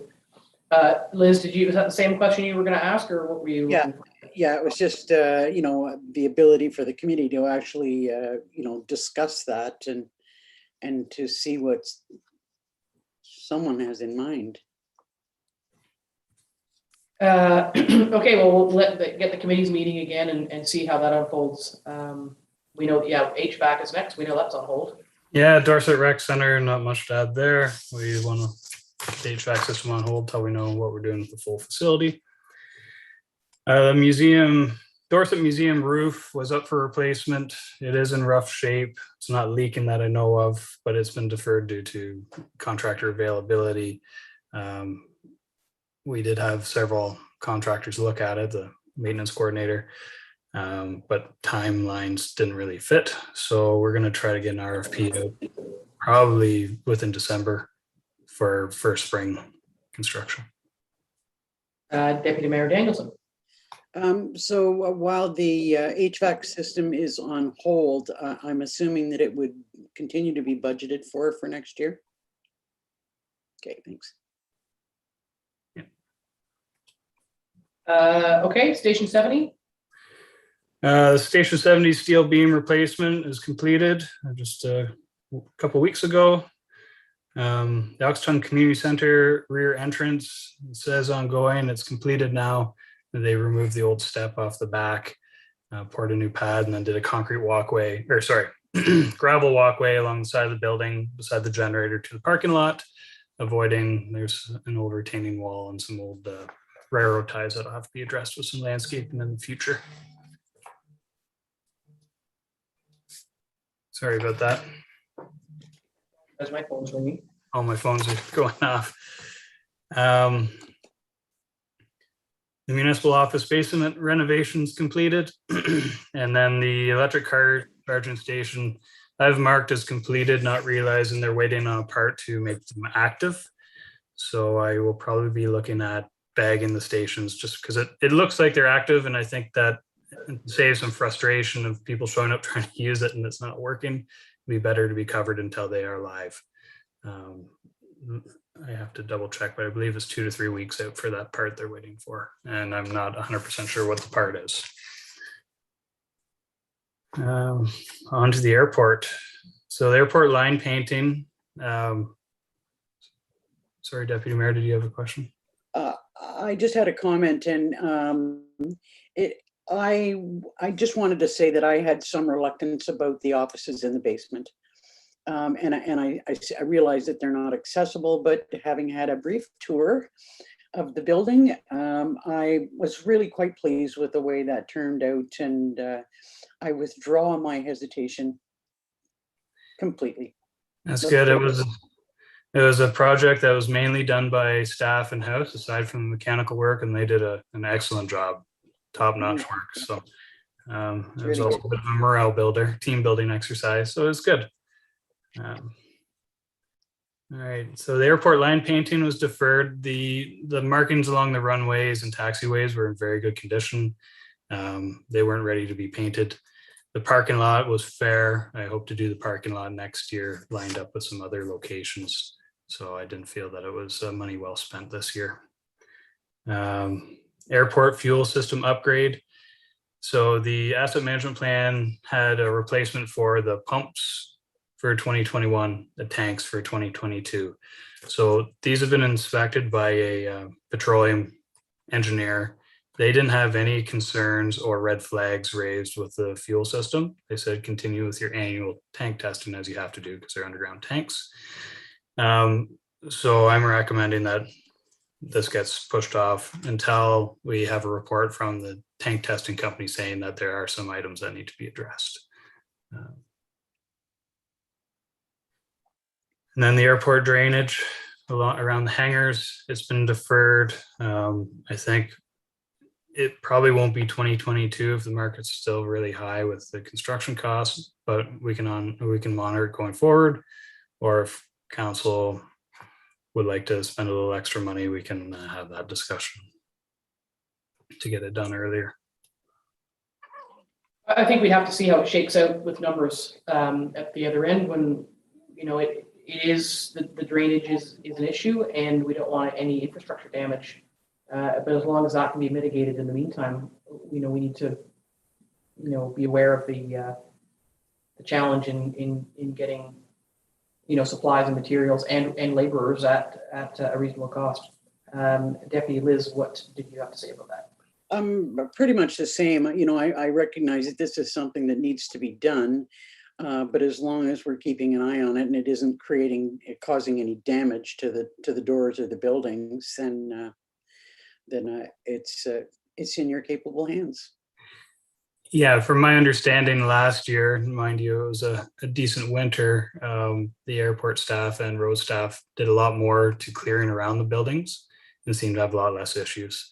You will always get a little bit of water no matter what you do with this drainage works because the building skirt is at ground level. So there may be a bit of water infiltration, but I did have a chat with the contractor that was low bid on the tender that we had let. They did say they would hold their price for 2022 if we're still interested. So I will put it in the budget for further discussions that time. Great, thank you. Airport crack sealing of the runway, it was completed. Airport frame and insulate exterior basement walls, it's been deferred. It's a bit bigger project than we had budget for, seeing as all the mechanical, the water, the electrical that's along the walls will have to be removed and replaced with the construction of the wall. And the basement windows probably should be done at the same time. So that'll be deferred. I do have windows in the 2022 discussion. And can we just pause for a moment? I've been advised, I now see that we've lost Councillor Barry. So we'll just hang on until she comes back in. She had to try a couple of times to get in this morning. She got kicked out, so.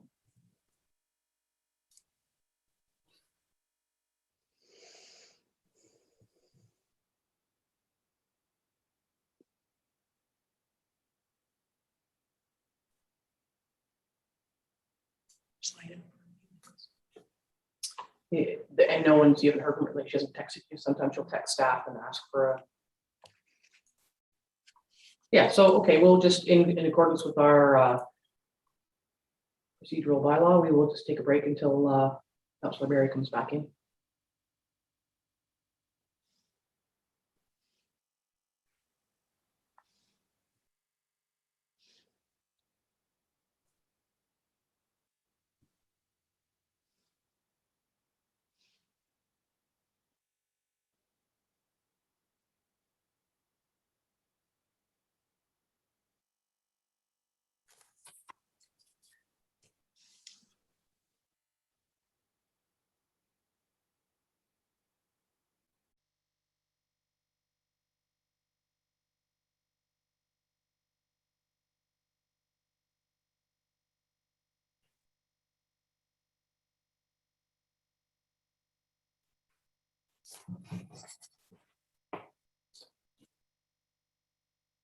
Okay, we are back live again. Unfortunately, Councillor Berry is unable to reestablish her video link, so she is joining us by phone. We can't see that she's joined us by phone, but we know that she's there. So I've asked her to interject if she needs to speak or wants to speak if I forget to ask her if she's got thoughts. So Lyle, if you carry on, I think you were at basement walls or training, I'm not sure. Airport staff training. For this year's training, it's been completed. It was wildlife training, and I believe there might have been fuel handling, but it's before my time here. But training is a career-long exercise, so we will have more training coming up. Cemeteries, we have the review of green and winter burials. It's ongoing, obviously, and I hope to get a report back on winter burials soon and see how that progresses through the budget process.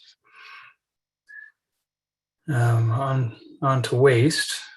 Pine Springs landfill, we had a site reconfiguration there. It's completed. We're looking at starting a bit of earthworks there because we have a lot of sand to be removed from that location for the staged cells for the landfilling. The Maple Lake landfill operation center design is ongoing. We've done test holes there a couple weeks ago. And we're getting an RFP ready to go out for tree clearing. So hopefully we can get that moving smoothly for 2022. Hawk Lake closure plan, signage and site works. It's ongoing. Obviously the site is closed. We have signs up saying it's closed and maps showing them where to go. We have till December 31st to finish landfilling in the site. So all of our waste that's being transferred from Dorset is going there. And then we're also importing a lot of fill because the next step is providing final cover, which will be part of the 2022 plan. The McClintock Lagoon site expansion, it's ongoing. It's going through the ECA process with the MNRF and the MOE. So I think that process has been going on for a number of years. I'm not sure the deadline. These are all very slow.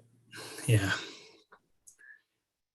The McClintock Lagoon fence extension, there was a short section of fence we wanted to install there to keep people from dumping their sewage without paying. That's been deferred. Again, getting contractors up's been difficult, so we're going to try to group this up with some of the fencing work we're going to do with the operations center. Hopefully save some money and attract contractors into the area to do the work. The Waste Wizard app, it's completed and running. Seems to be working quite well. And that's a shared initiative between the 4 Haliburton municipalities. The waste bylaw review is deferred, but we will definitely be looking at that first thing, 2022. And then the organic waste diversion project, which was the food cycler trial. It's basically completed. We've received 85% of the surveys, which I think is really good, considering a lot of people get something free and forget about the rest, or well, not free, they paid, but you know what I mean. So once we have a bit of time, we'll review those surveys and see how the project worked. But from what I hear, people are very happy with the food cyclers, and it was a good program. Before you move on to 2020, Lisa, in floating around in the background there, is there anything in the last few sections that you wanted to comment on or ask me questions about? No, it was a great presentation. Okay, good. Okay, then, and I'm really pleased about the 85%. That really is a sub gen going up, Anna. That's a tremendous feedback. So yeah, look forward to finding out what folks thought about that. So yeah, it's to the year ahead.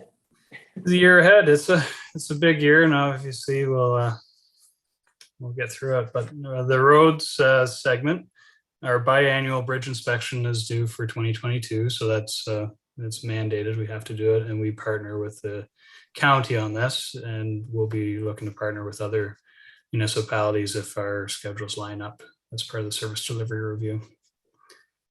The slurry seal program, this is all driven by the asset management plan.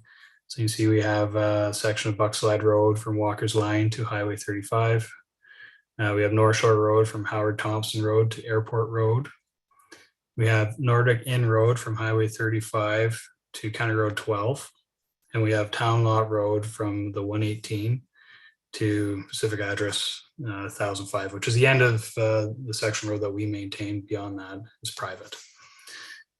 So this is, Kyle, if I can interject there, if you're going to be doing work on Town Lot Road, you might want to have particular regard for another issue that we're dealing with at the county, which is the use, which by some has been declared a misuse or an incompatible use of Crown land. And so to the, if you're going in Town Lot Road to the left, there's quite a large section of Crown land there that is experiencing increased use of use by ATVs and other off-road vehicles. And so I know that when we first learned of that land being used in that way, that staff had gone to ensure that the road work that had been done on Town Lot wasn't being affected, because the trails are being created such that they're accessed off, some of them are accessed off Town Lot Road. So you just might want to have a look at that and see make sure that our ditching or road beds and infrastructure are not being affected by that. And if they are, then we would need to take that forward in the county initiative, which now is countywide, as more people jump on the wagon there. okay, I'll note that and review that when we look at Town Lot Road. So the slurry seal program is essentially to prolong the asset life, just so everyone's aware. It's not a resurfacing project. It doesn't bring the road to new, but it prolongs the life of the road, seals up the cracks, keeps the water out of the base. So everyone's aware. Then we have our single surface treatment program, which is also driven by the asset management plan. You'll see that Russell Landing Road from County Road 8 to Rimrock Road is included. All of Oliver Road is included. And McPhail Road, which in the asset management plan had the full road. We'll further discuss this later on in my report. We just want to do a section of it. And then we have pulverized and double surface treatment program, which is basically a full resurface.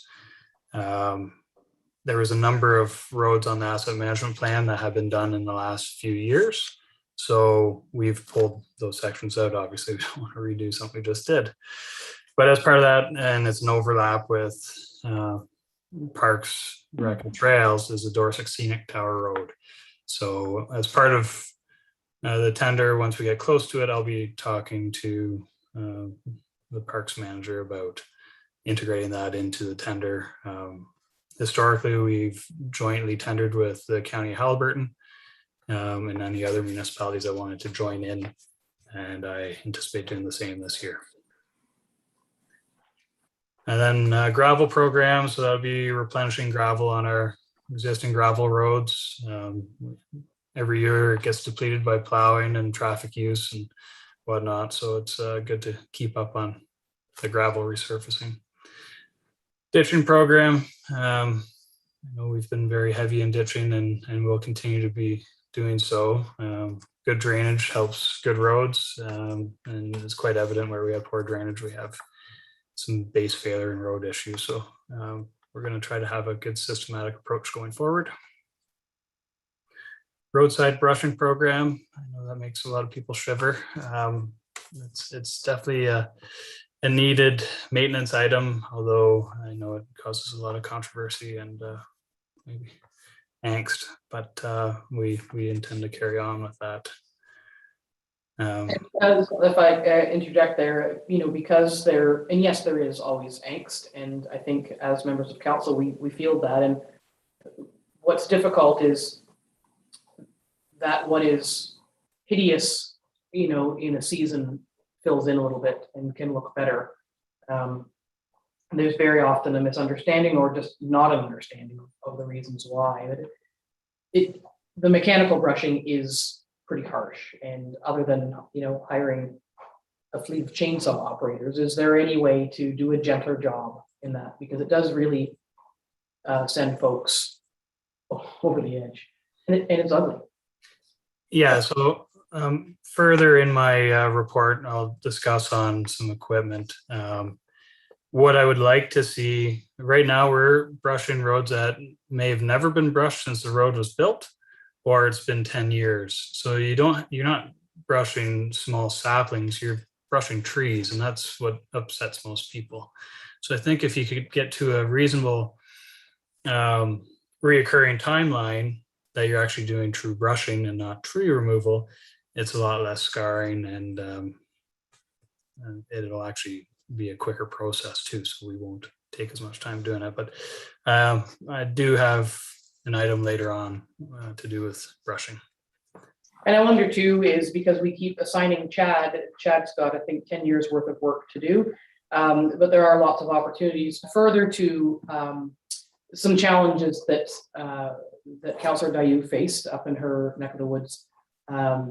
Is there, can we know ahead of time what's the brushing program going to be this year? It's up to us to say, is it in my neck of the woods? And so can council you've named some other roads for resurfacing and slurry seal and that kind of thing. So it might be helpful, because brushing is such a sensitive issue, that if we can be told what the brushing plan will be, so that members of council know that next year they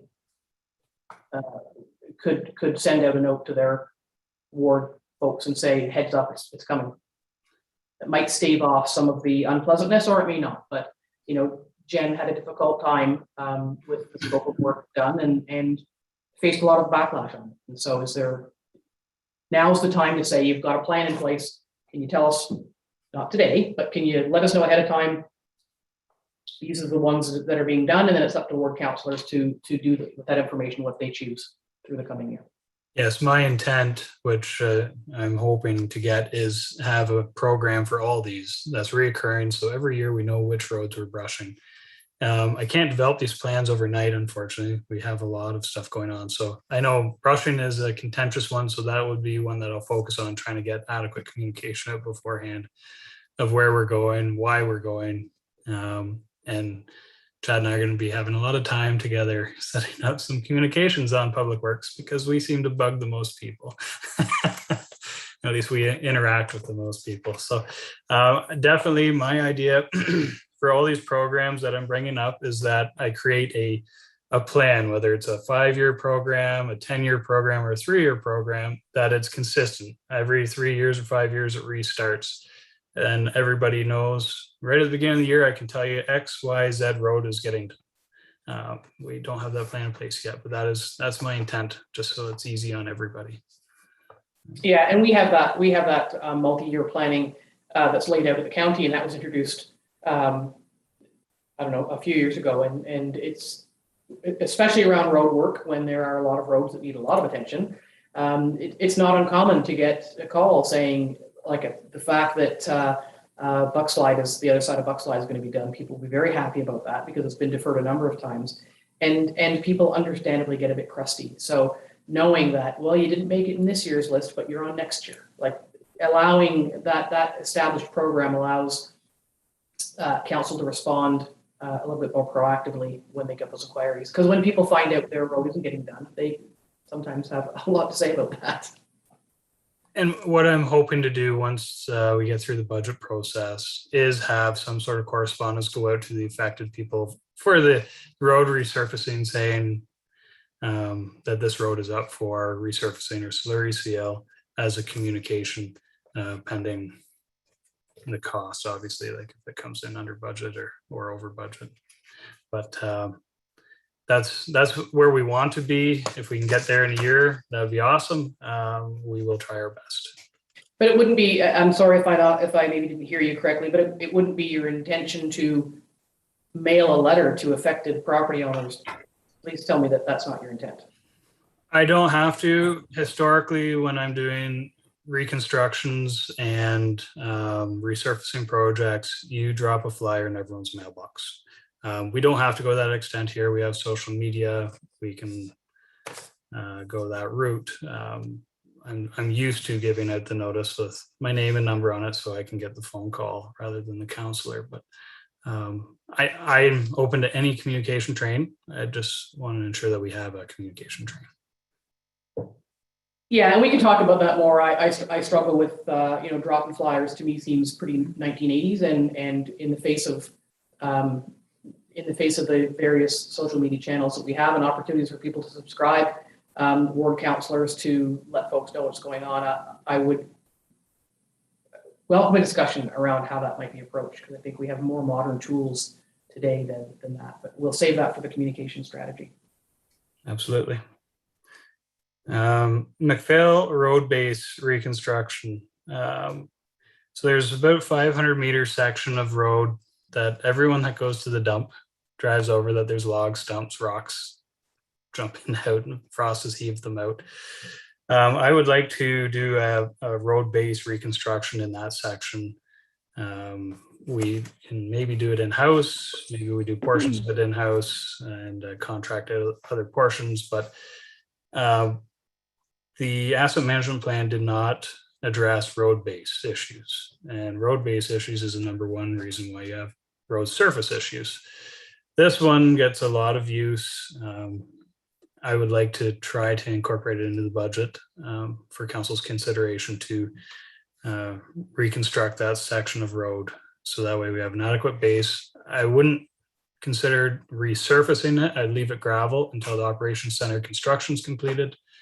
And then once all the work's done, then consider surface treating that section of road. But I included it in here because that really isn't addressed well in the asset management plan. Yeah, that's important. Is it because corduroy in there, isn't it? That section, yeah, it's still. Yes. And wet. And that's, never mind the 1980s. We're back to the 1880s there. But Liz, go ahead, please. Really pleased to see this in the budget. I talked to Lyle about the road, and it's just awful. I mean, it's really a bad section of road, particularly if you've got a load or a trailer that you're hauling in there. It's just a terrible piece of road. Lisa, do you have any comments so far? No. Everyone that I know that uses that landfill will be happy to hear this as well. That's true. That's absolutely true. All right, carry on. Guide rails. Guide rail repairs. So once our signage is in for our truck routes, I would like to look into repairing the guide rail at the St. Peter's Bridge, and then assess some of the guide rails throughout the township that we do have. Some need some post replacement and cable replacement or tightening. So that'll be kind of an overall review. And then a signage review. Again, we have many places where we have, say, a no exit sign, but you've already drove in 2 roads to get to that point. Meanwhile, the no exit should have been at the entry of that area. So just reviewing our signage in general to make sure it's in the most appropriate location. So it's giving drivers due notice. Nothing like to get to the end of the road realizing there's no exit. And then implementation of service delivery review recommendations, which there's some under the new public works initiatives at the end of this report with policy and joint procurement and stuff. Under trucks and equipment, we have a half-ton pickup truck for replacement for the maintenance department, which is the 2023 half-ton 2013 pickup truck. It was actually due last year, but it was in better shape than in 2014. So we replaced the 2014 first. So that's why it's a year older than it should be. We would like to get a proper digging bucket for the backhoe. We have one that we share between 2 backhoes, and then they have their normal cleanup ditching buckets. So I'd like to get a proper digging bucket and a set of backhoe forks, so each yard has their own and they don't have to drive back and forth to share. And then a replacement of the roadside mulcher. So right now we have a rotary mower. As you guys have seen, it can throw sticks all over the place. It's in very rough condition. It's definitely had its use. I'm recommending that be replaced, but with a different style of cutter that isn't a rotary mulcher that throws materials far, something more of a flail style mulcher that would chew it up into a finer material, and it directs it down rather than out. So it'll be less cleanup for staff. It'll leave a nicer product. What I can do is when I do report on this, I have some pictures, examples of where this was used over in Lake of Bays versus their mechanical brusher or their rotary mower rather, just so you guys can see a difference. I think it would be, since it's due for replacement, it'd be worthwhile to replace it with something that's better. Yeah, and that would be one step toward what, I think we're all agreeing it would be a kinder, gentler methodology. And if it's due to be replaced, then why not? I know there'll be one situation of particular concern that I had received where the caller or the taxpayer was very concerned that some of the tree branches or pieces that had been cut were flung quite some distance, onto private property, and you have to have regard for those concerns for if there'd been anybody out in the yard or kids playing or dogs running so I think that's a good thing. Yeah, and ultimately staff should be cognitive of those situations and not use it because the machine is known to throw material 300 feet. So hopefully a new style will be better for that. And then a top dresser, which is kind of goes hand in hand with Mr. Card's presentation about top dressing some areas in the parks. This is just to maintain our turf areas. You'll see some areas that are very weedy, not much grows because the sand has come through. We did top dress sections behind the office that grew in very nicely. But it'd be nice to actually have a top dresser rather than guys with shovels walking around the yard. Okay, so that's a piece of machinery. A top dresser is a piece of machinery. Yeah, it goes on the tractor, the little compact tractor. And it'll make the lawn so nice that all the geese will come and stay like they did this year. Yeah, I suppose so. Liz, did you have your hand just then? Yeah, I was wondering what a top dresser was. It basically is a hopper with a little auger that slowly spreads topsoil and seed as you drive. There's many different styles, but it's not a overly expensive or complex piece of equipment. It just goes on the back of the tractor, runs off the 3-point hitch in PTO. Anything from you, Lisa? I don't see any hands on the screen. So. No. So we'll move into facilities where I start to have all my little dollar signs scribbled on my piece of paper here. So who have we lost? If somebody's jumped off the screen, we've lost Julie now. Okay, she's still with us. All right. Facilities. Okay, so we have the Dorset Rec Center rehabilitation. We still haven't heard back about the OCIF funding or the Trillium grant, so hopefully we hear something soon, but we will have to make a plan on how we want to address it and get a sharper cost estimate on the real cost of doing that project. That is by far the biggest project we have on my list. The Stanhope Roads Garage construction, so that'll be moving forward with the new roads shop down at the lower yard.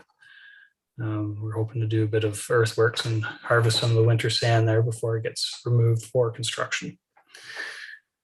The community, Stanhope Community Center, attic insulation and venting. That building has had historical ice damming issues. I went up in the attic and it is lacking insulation on the HVAC systems and the whole building in general. Aside from the new part of the fire hall is good, but the existing old system needs some revamping. So I would like to address that issue before we have other water infiltration and moisture issues. along that Stanhope Community Center, the windows are all quite old, leaking, outdated, and they'd be worthwhile to investigate replacing, even if that was a phased project. But that'll be part of the kind of a maintenance program that we would like to establish. Station 70, all the doors that are peeling with paint and stuff, we would like to get the doors painted, all the trims around, get the siding cleaned up, and just keep it up in a nice manner. And then the Oxton Community Center furnace replacement, it has an old oil furnace still. We would like to get that replaced, whether it's propane or other heating methods that are appropriate. And then potable water systems for the roads garages. This is more of an investigation. It's not really a capital item yet. I know there were some issues with salt in the water at the Quagmire Lake Garage. So more investigate if that is still an issue or not. Heard multiple stories about that water system. And then for the Stanhope Garage, they run off of the raw water intake off the well. And just since we already have treated water in the system, if there's a way to tie in treated water so they can make their coffee without having to use a water cooler. It's more so an idea, but see where that goes. That will all change with the new shop anyways. On to the airport. I think we'll pause there for a moment. Councillor Gray has a question. Thanks. It's in reference to something Lyle and I have just been chatting about very recently, actually, about the Oxton Lake Community Center furnace and our strategic vision to be more environmentally sound. We discussed whether it's possible to look into to a furnace replacement that does not require a fossil fuel consumption, such as a split air heat pump or something that would work, that would at least reduce our footprint, because it is a very natural opportunity to try to do that. So I just wanted to thank Lyle for taking my question on that before. And Lyle, I'll let you speak for yourself about your thoughts on that. Yeah, I'm open to any heating system. The oil system is very old and has a lot of liability with oil tanks leaking and whatnot. So whether it's propane or ductless split, I don't know that we go to the extent of geothermal up there due to the usage of the building, but heat pumps are a good system. There's lots of options, and I will report on some options when that time comes. Yeah, and we've made that commitment that we are looking for those options, and even just to tip back to previous, looking at under trucks and equipment, having buckets and forks in each yard so that to prevent them having to drive back and forth to use those can go toward our conscious decision to reduce greenhouse gases by not running the truck up and down the road. So if you can spend some money toward that outcome that counts in our calculations, then it's definitely worth looking at. So I think those are all very valuable. So Lisa, anything for you? Oh, hang on, Liz has her hand up. Just for clarification about the Stanhope Roads garage construction. So you're just talking about land work and kind of preparing the area as opposed to building the new garage next year? Or do you want to build the garage next year? I know I should say, do you plan, not do you want? I haven't had the full discussion with the CAO at this time to see what extent we're going, whether it's design and earthworks. When I came in, I was kind of at the tail end of the design side of the things. There's still a bit of design work to be done, and I just haven't had the opportunity to further discuss this. So I put it on here because I'd love to build it tomorrow. But obviously that may not be realistic, and I got to make sure I'm not speaking out of terms. Liz, keep going. I know that it's a huge cost and probably would involve borrowing, But I think we also have to keep in mind the safety. I mean, it was quite some time ago that we toured that area, and it's, I did not think that it was a safe work area, or it certainly is approaching what you might call unsafe. So I just think that we need to keep that in mind, when and if we talk about when we're going to construct it.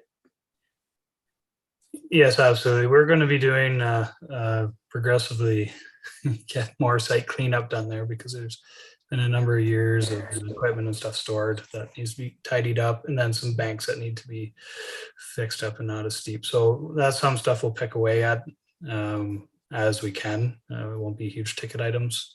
Obviously, the big ticket expenses will be coming through council.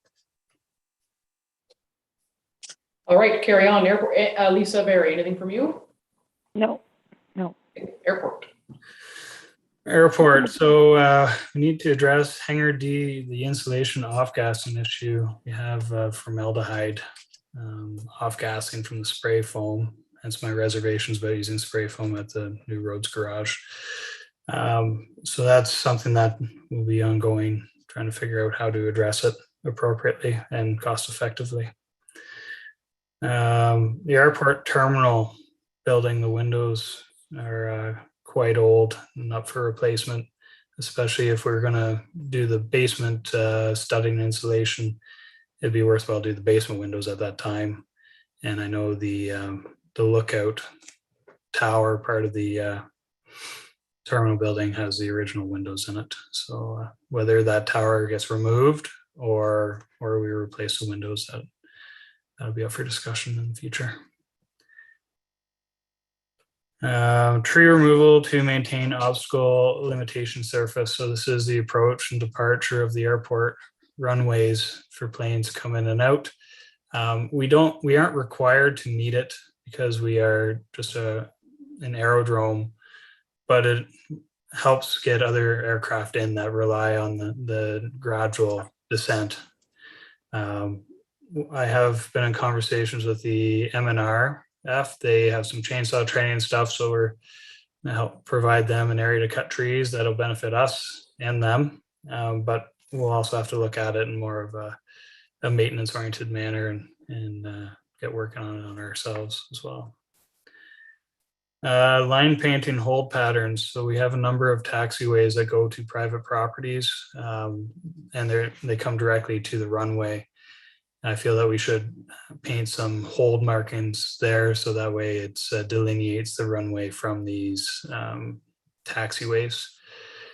It's not a very big ticket item, but that would get tied in with the parking lot painting and some other stop bars I want to paint elsewhere. Quonset hut renovation. We have the Quonset hut at the corner of Grass Lake Road and Airport Road that it's getting older. It's still somewhat sound. We have some foundation repairs that we're looking into doing hopefully this year in-house.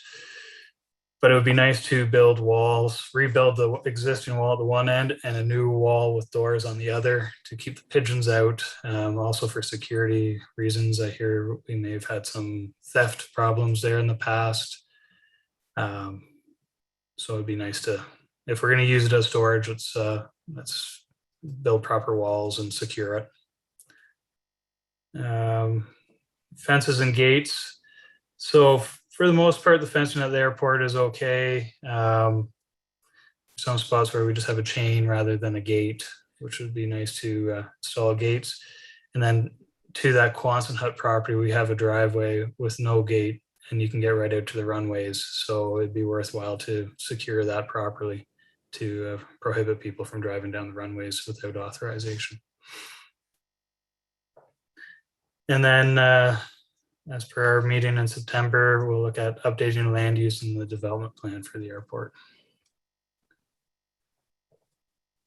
Any questions? Now, do you think, Lyle, that are there any of these airport related issues that would be reliant on the updated land use and development plan? Is it chicken and egg or cart before the horse?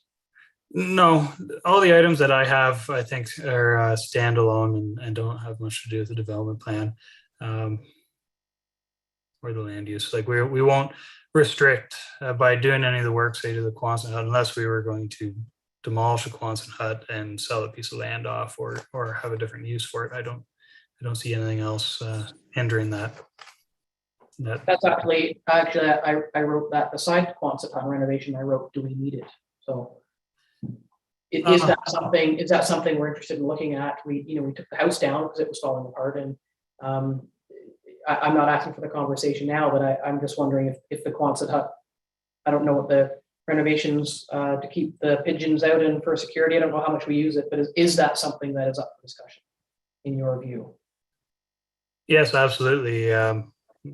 That should be a discussion point on the future of that property, because I would hate to spend money on something that in 5 years we want to tear down. And the Quonset hut itself, I'm not sure the date of construction, but it is quite old, and those originally were fast constructed temporary shelters, typically for military use. So I'm sure it's lived its life, but we also do have a storage deficiency, which we'll be looking at through Public Works and Parks Department at better utilizing our available storage. So there's definitely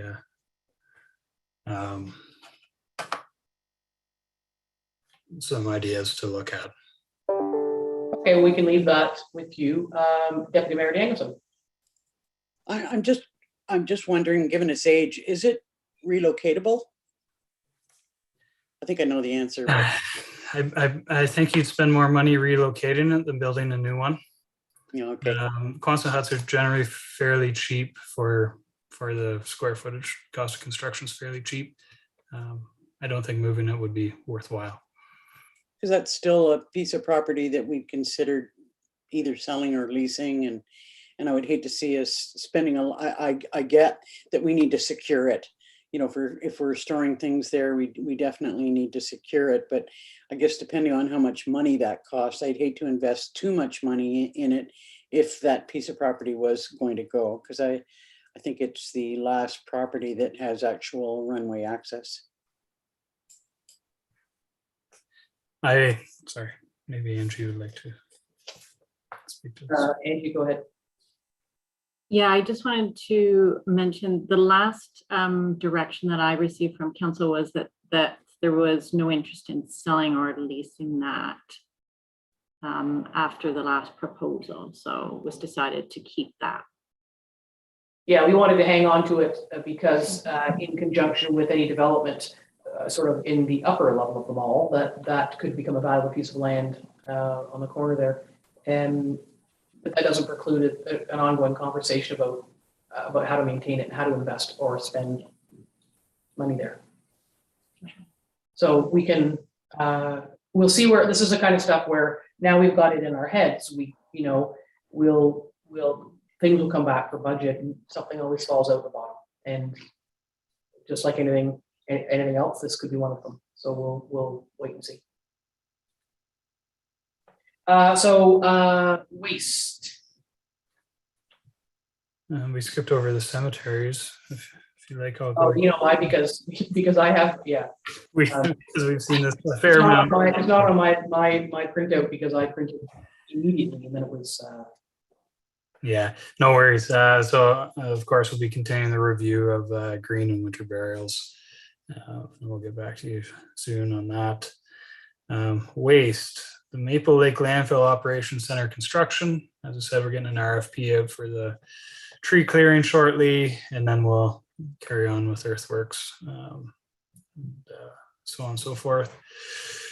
Hawk Lake Landfill, that'll be the earthworks for final cover and closure of that site. There's a substantial amount of fill required to create the banks that the ministry requires. So that'll be a fairly decent job. Expansion of the organic waste diversion strategy. So organic waste is a hot topic in the landfill world, because that's what generates your methane gas and your leachate. It decomposes. If you just buried tin cans and plastic bags, they'll be there for a long time, but they don't have as big of an adverse effect as the organics. So we did the composting program, trial program this year, and we'll look at other programs for 2022.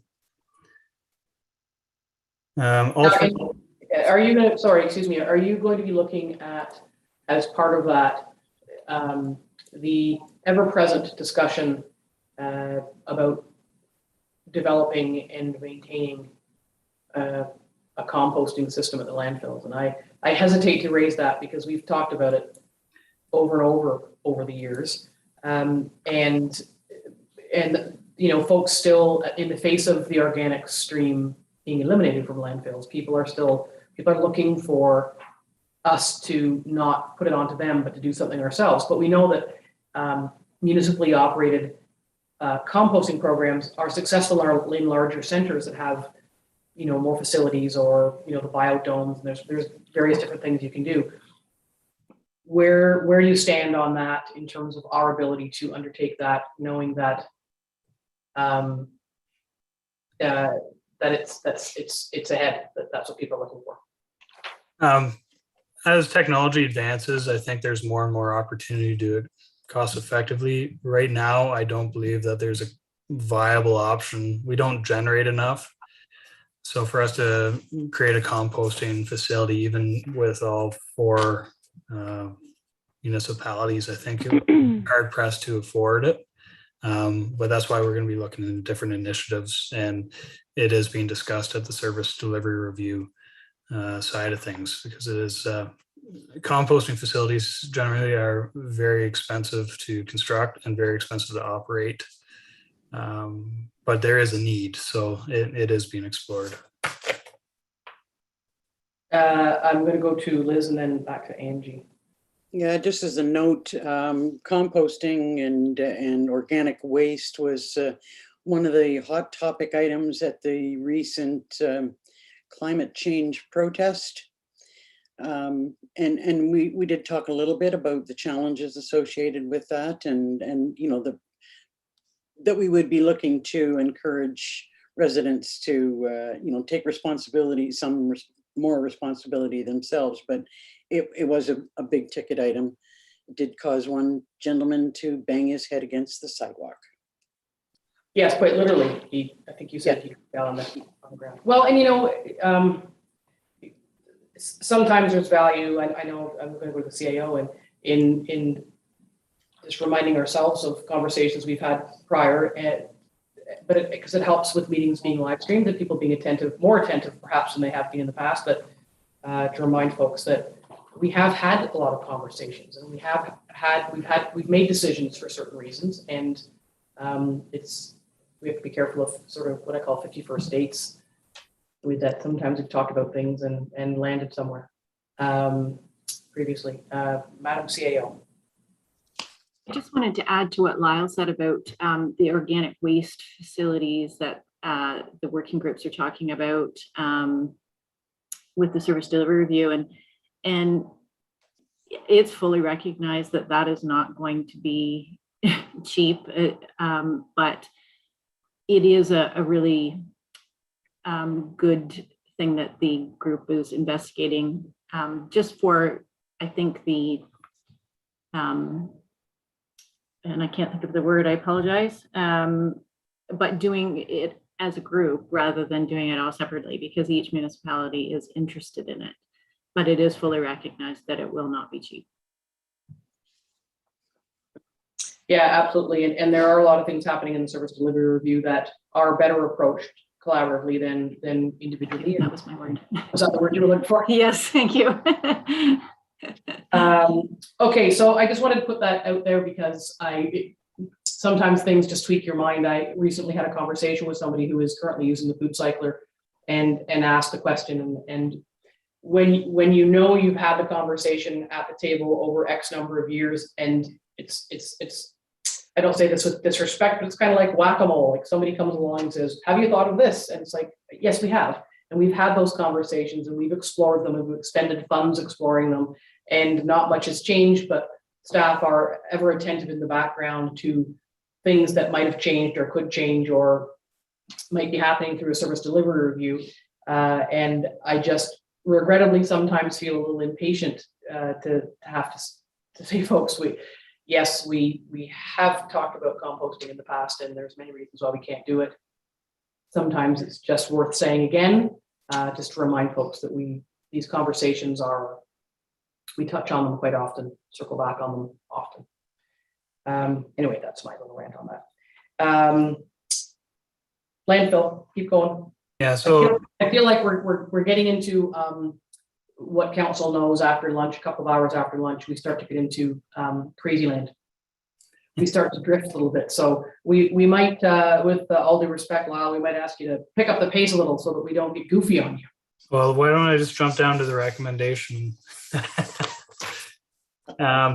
Yeah, so alternate working cover for active landfill sites. This is, we're looking at using reclaimed tire mats or something to provide cover. We have to cover our landfill as so the bears and animals don't get it, the wind doesn't blow it around. But then every time we do that, we lose capacity by using this cover, whether it's sand or fill or shingles. So we're looking at using some recycled tire mats, so that way we can pick the mats up, continue landfilling, cover it back up. So that's being investigated to help kind of conserve our capacities. The service delivery review waste working group collaborative initiatives. There's a number of items that this group is looking at, like integrated service delivery models, household hazardous waste depots or shared programs and other collaborative agreements, because we're all doing very similar things in very similar ways. So it makes sense to share what we can. And as we all know too well, is the transition is extended producer responsibility. That saga will carry on for quite some time. As part of the service delivery review, there's discussions on doing a waste audit. So this involves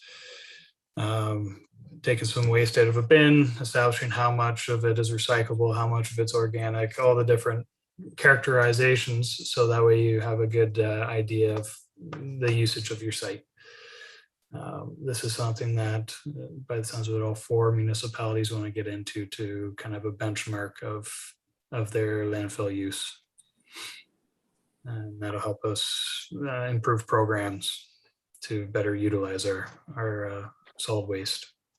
Lyle, is that different than, and I'm quite likely to be wrong on this, but is that different than the WDO stats we used to collect, the Waste Diversion Ontario? There used to be waste, I thought they were called waste audits. Maybe it's structured differently now, and I don't know if Angie would recall. Does WDO still exist? Do we still collect stats for that? Does anybody know? Yeah, so this would be more so for the household waste to see how much of it could have been diverted and whatnot. I'm not familiar with the WDO, unfortunately. Well, I'm sure that in the background somewhere Melissa's head is exploding. Anyway, it doesn't matter for today, but it just reminded me that I thought that we had been doing that for years in some form or function. But it might be different. So Jeannie seems to know about this. Madam Treasurer, what say ye on this? It continues. The WDO data call is still provided, but it's what this audit is that we're actually going to delve into what's going in as waste. Whereas with the WDO, it's just based on the tonnages that you collect. So it's not like someone's actually not gone in and broke it down. But yes, the data call continues to this day.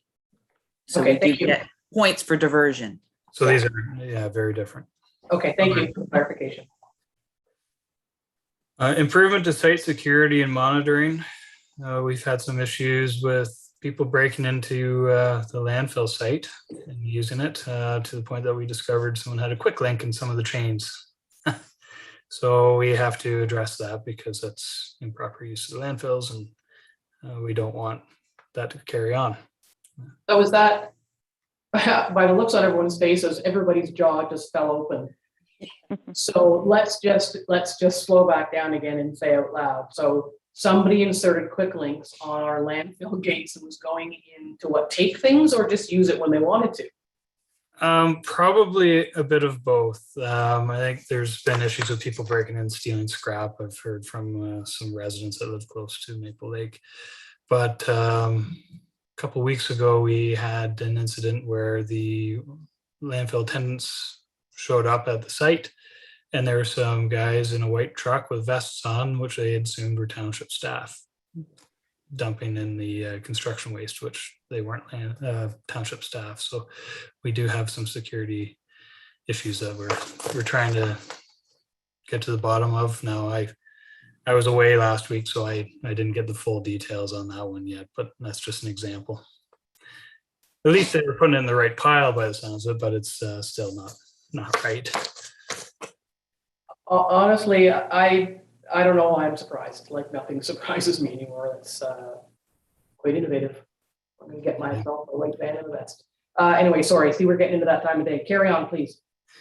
And the implementation of service delivery review recommendations as they come forward. So that's going to be kind of a fluid exercise. That's the end of waste. Okay, anything from you, Ms. Berry, in the background there? No, that was very thorough.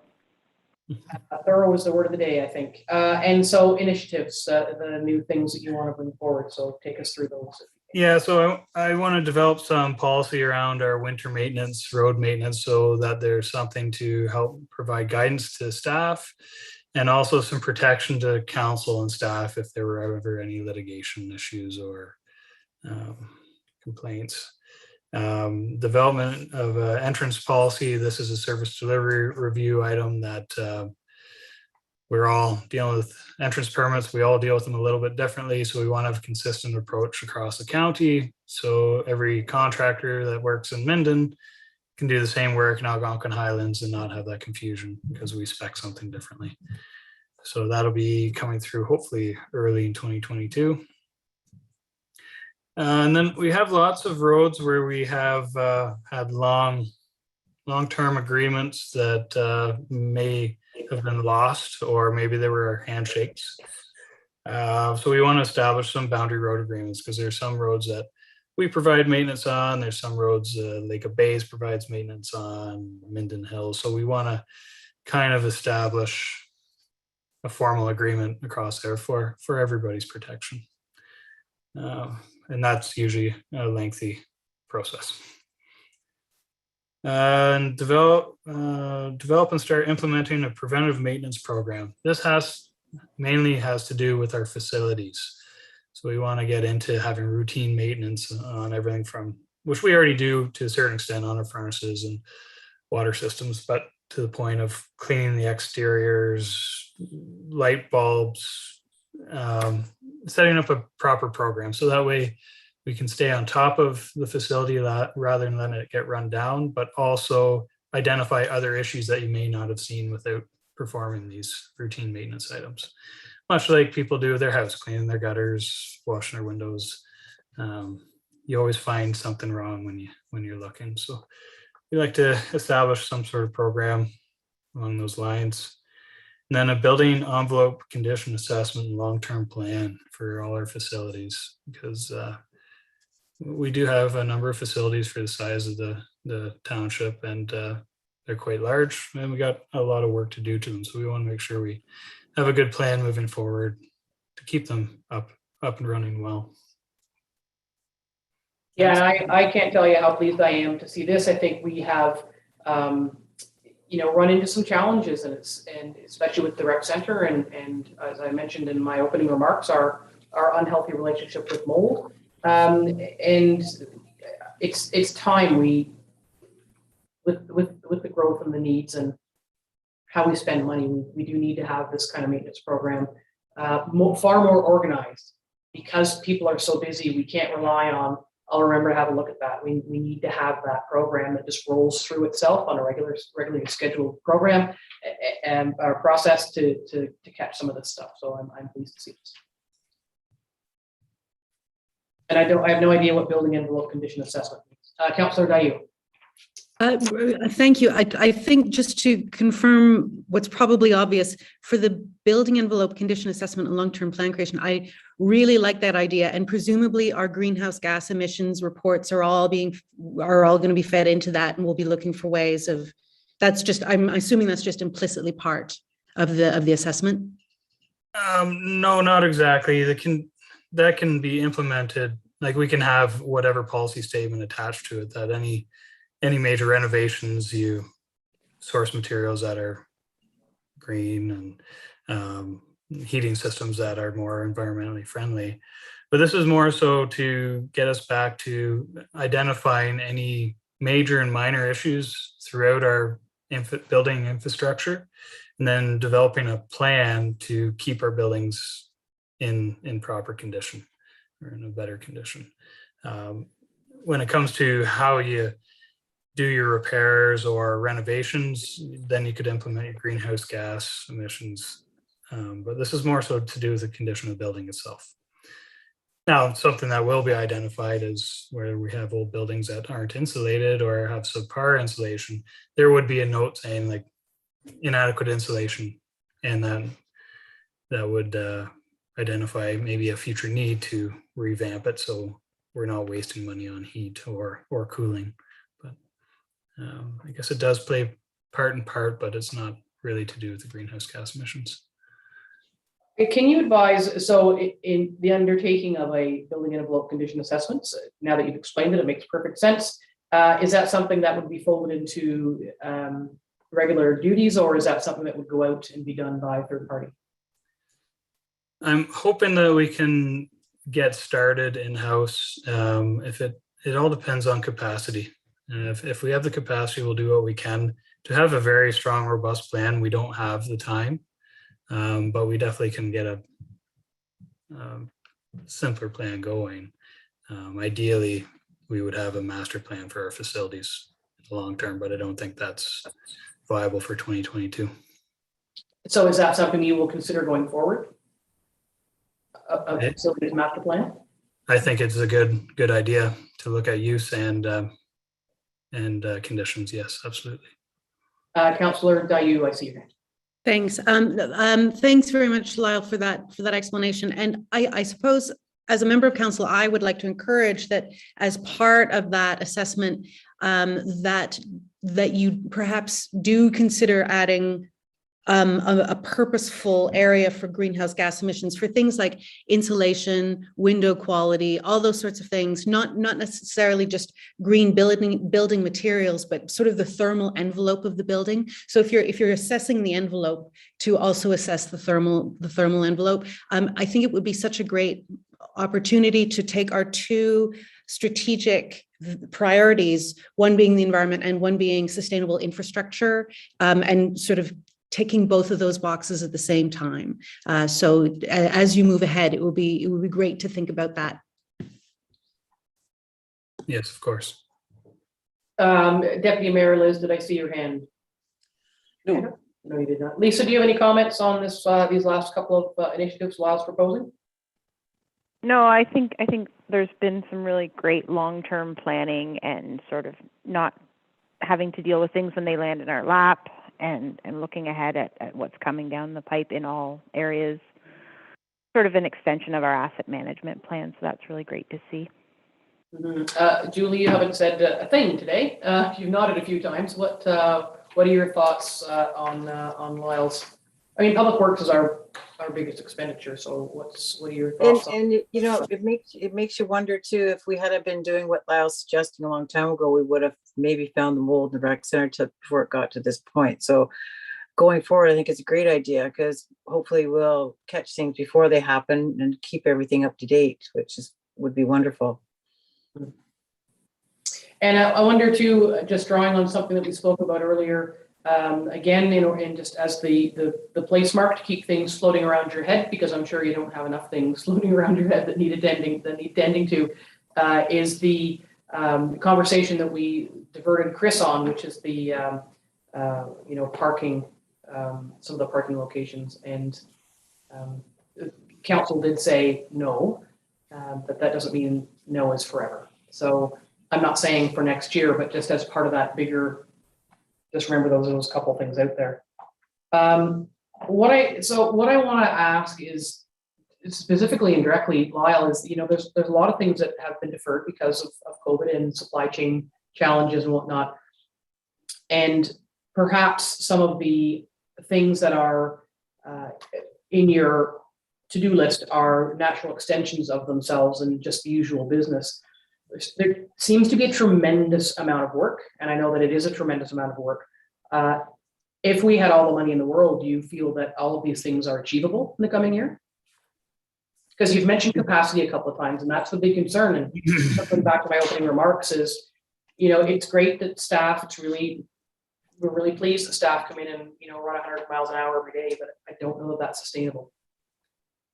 Yeah, so a lot of this stuff probably won't be dealt with in a year. Like the operations center, we would love to have done in a year, but it's probably not realistic, but we got to get started in 2022. The Dorset Rec Center, chances are when we dig in deep, it won't be completed in 2022 because it'll be quite a large project on its own, and contractors may not be able to reconstruct that in 12 months. So a lot of these items will be drawn over several years, same as North Shore Road, I believe, looking back, it was drawn over 4 or 5 years. So not all these items will be done in 2022. There are many items that will be no problem to get done, start, finish, but the larger projects are looking like multi-year projects. Yeah, and we have historically, I had to sort of smile to myself when it was noted that the line painting was completed, because we deferred, Liz and Lisa will remember, and so will Angie, we deferred that line painting for 6 years. Because it seems like it's a pretty standalone project, just get it done. But in the face of other priorities, we decided over those, I think it was it 6 years, Angie? We just said, you know what, line painting can move because it's not a life or death situation. It's not a life safety situation. It's something that needs done. And so we put, various projects, we put money aside over a number of years and get them done. So that's traditionally the way we do things. And we're very comfortable with that. Yeah, and a lot, I do have a lot of items in this report. The asset management ones are ones that we want to get accomplished to keep that plan going.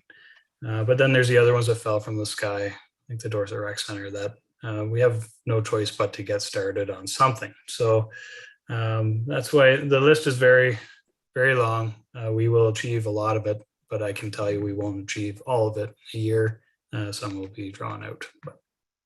Yeah, no, that's fair enough. Well, I would, if there aren't, I don't see any hands, so if there aren't any questions, I would thank you, Lyle, for this wall of words that we've just had a look at, and it is a lot. Yeah, so thank you for presenting it, and we'll just wrap up our conversation going forward. Thank you. Thanks. So what I would say to council then is, we've heard from all the department heads, and I think that we've, as Lisa noted, it's been a pretty thorough examination of the challenges faced, but the achievements made and what's ahead. So I think it's a pretty strong foundation for budget preparations. Just looking for final thoughts from council. Is there anything else you want to talk about, mull over? What are your thoughts on today and how to move forward? Deputy Mayor Liz. A couple of things. This particular list that we just finished going through was one that kind of shook me when I first looked at it. But I feel a lot better about it now, having heard from Lyle and his practical approach to whether or not we will be able to get things done. The one thing that kept kind of coming up in my head was the 10 years of work that we've assigned to our communications coordinator. And I'm assuming that a lot of that would be built into his communications plan.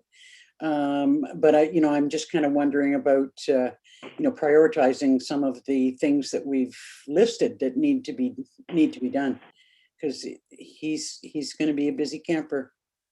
Well, he is, and we will have the conversation, but it's not my understanding that the plan is going to say, like list how many fire department police there's going to be. It will be more broadly based and touching on the various departments, and then the actual the actual posts or emails or whatever he's going to put together would fall out across and within all the departments and out to the public. So I don't know if Angie wants to speak more to that or not, but he'll, like everybody else, the communications coordinator will have to prioritize and manage the messaging in accordance with what needs sending out when. I mean, there's a whole year to over which to get information out to the public. And I believe part of this process is to use Bang the Table to ask the public what it is they're interested in hearing, and not interested in what they're knowing, but how they want to be communicated with. I think is part of his deliberations. Is that be accurate, Madam CAO? See you sort of nodding. Yes, definitely. I don't know that I could add any more than what you've said there, other than if there is specific projects throughout the year that council wishes to see priority on, that's where we might look for some direction for the communications coordinator. But other than that, no. Well, yeah, and it might be the case that with his 10 years worth of work that we've assigned him, that it's always funny talking. I think Chad listening or watching, and we're talking about it would be my estimation that he would be assembling this list, and he would shake it around a bit and come back and within the context of council's direction and say, okay, here's the decisions you folks need to make. Similar to what you just said, is I can't do everything. I have 2 hands and 5 days a week to do it in, and what would you like to see as the priorities? And I think that will unfold through the communications plan process. Councillor Dayu. I know we're not officially discussing the communications plans right now, but just in response to what I've just heard you and the CAO say, my original idea would be 2 things. One, there are a lot of synergies happening, a lot of things that can be built in together. That would be good fun to capitalize on and save some time on. But second, I'm very committed to our strategic vision. I know everyone sitting around this virtual table is, and if there has to be a priority list of things to do, I would be looking for, what are our strategic visions and how does the communications plan support those? And if anything has to fall off the end, then my gut instinct would be the things that don't support the strategic vision and making sure that that's communicated well. And a lot of stuff does fall within that, but no doubt there are going to be some projects that would be great to have his support on, but doesn't quite meet the cut of what is a strategic priority for the township. Yeah, and that's where we have to rely on the guy we hired to discern some of that stuff and bring it back to us in edible chunks so that we can make the choices that he needs help in deciding. So, group effort all the way, I think. Liz, you had your hand? No, I'm good. I'll keep that one on hold for now. Okay, Lisa, do you have anything you want to add at the end here? Just thoughts on what you've heard today and your confidence or comfort level in moving forward with what you've heard? No, the only words that I didn't hear within the presentation, and just, I mean, it's something we don't discuss a lot, but I just wonder, is there any appetite for economic development, or will that be strictly living at the county? I know obviously like our building and planning and all of that plays into that, but I just wonder, and so does our communication. That's the only spot that I felt there was maybe something missing. But overall, it was a great project and priority presentation and lots of work ahead. Yeah, lots of work. That's an understatement. But it's exciting too, because there's good, strong, progressive work to be done. In terms of the economic development piece, Liz and I on Monday. Yep. Like honestly, what day is today? We did have the county's new economic development officer has scheduled meetings with the 2 members of county council for each municipality, and he's new to the area. We did emphasize we don't have economic development living at Algonquin Highlands specifically, but we talked about myriad opportunities that could be found in working with Lake Bay's economic development group because we share that border, and he knows that staff person quite well. So we talked about the airport, and we talked about business development, and it's more at the county, but we wanted to make sure that he understood some of the nuances of our community, one of which is that half of our community orients toward Bracebridge and Huntsville, where the other half tends to orient toward Minden, Haliburton, Peterborough, Lindsay. So we gave him, I think, some broad stroke background, but he will circle back, particularly around the airport. We did circle, as we said we would, with him about the possible idea of the county coming back to the table in terms of that moderate, well, actually mediocre financial contribution it made for many years that was suspended a number of years ago. So he's still getting his feet wet, and he's got some conversations with staff to have. And so I think we're covered there, and we need to wait to see what he comes up with in terms of what we gave him, and to see how he can, fit it all in contextualize it from the county position, but being able to still reach into each of the municipalities to address some of their particular needs. There's tons and tons of conversation ahead with him. Liz, would you say that captures that conversation? What else do you want to add about that? We, it sounds like he's got some really good thoughts and ideas about how to approach things. And one other thing that we did talk about was the remaining residual disjointedness of Algonquin Highlands as far as our three distinct communities, and the things that we might be able to do to bring them a little bit closer together, tie us in a bit more. Otherwise, I think that he's got a fair bit of work to do when you look at the entire county and the 4 distinct municipalities, and I can't see there being any huge impact on this year's projects and priorities or budget, based on what he might want to do. Yeah, and I would think that to that end, the coming months would probably be more for him to have the appropriate peer-to-peer conversations with the CAOs or various department heads to drill down a little deeper on some of the stuff that each of the municipalities is speaking to him about. Well, so we did talk. We have talked about it, Lisa, but I think we probably would have mentioned it at the next council meeting. That's tomorrow, and that just happened on Monday. So I think we're covered for now. Okay. I hope. Plus, he also has the responsibility to reach out to the business community. It's not just the the municipalities and the associated individuals with them, but he's got the entire business community to get a feel for and talk to. So I think he's got some more work to do before there's anything specific that we need to think about. Yeah, and just to add one more piece, that I think they were about to make some decisions on the new tourism manager. So I think there's going to be a bit of a seismic shift in that regard. So I think there's some exciting things coming ahead. But I mean, he's been on the job a week, 2 weeks. 2 weeks. 2 weeks. And the tourism person hasn't even been hired yet. So I think we've let that up. Councillor Dayouf.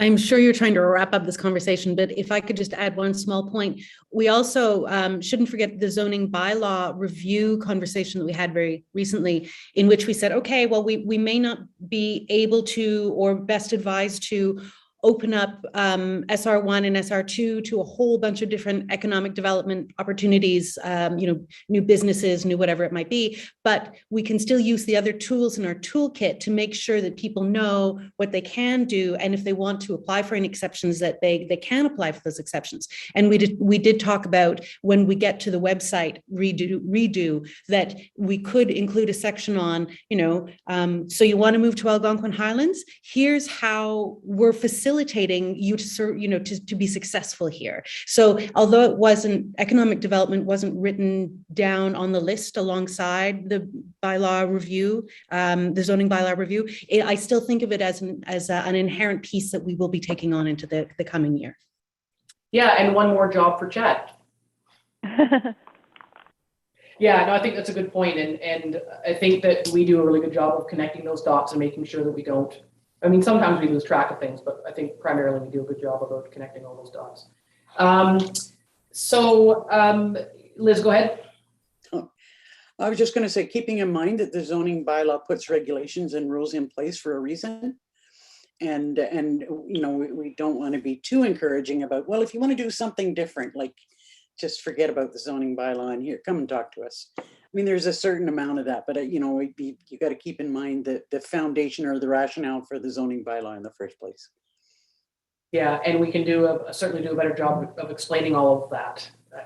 Is, you know, to make folks know, easy peasy, one-stop shopping. So with an eye to the time and the day, if there is any further final thoughts, I think it's been, these are very brain heavy days because it's a lot to digest and think about. But in the absence of seeing anything, any other hands in the air, I would look for a mover and a seconder to receive. We have one resolution for all the reports. So I would look for a mover and a seconder to receive the reports today. Deputy Mayor Danielson, Councillor Dayou. And just a reminder to call the vote because of Councillor Berry. Oh, that's right. We'll have to call the vote because Lisa's on the telephone. Yeah. I think that's Jen's new dog record. Oh, it's not yours.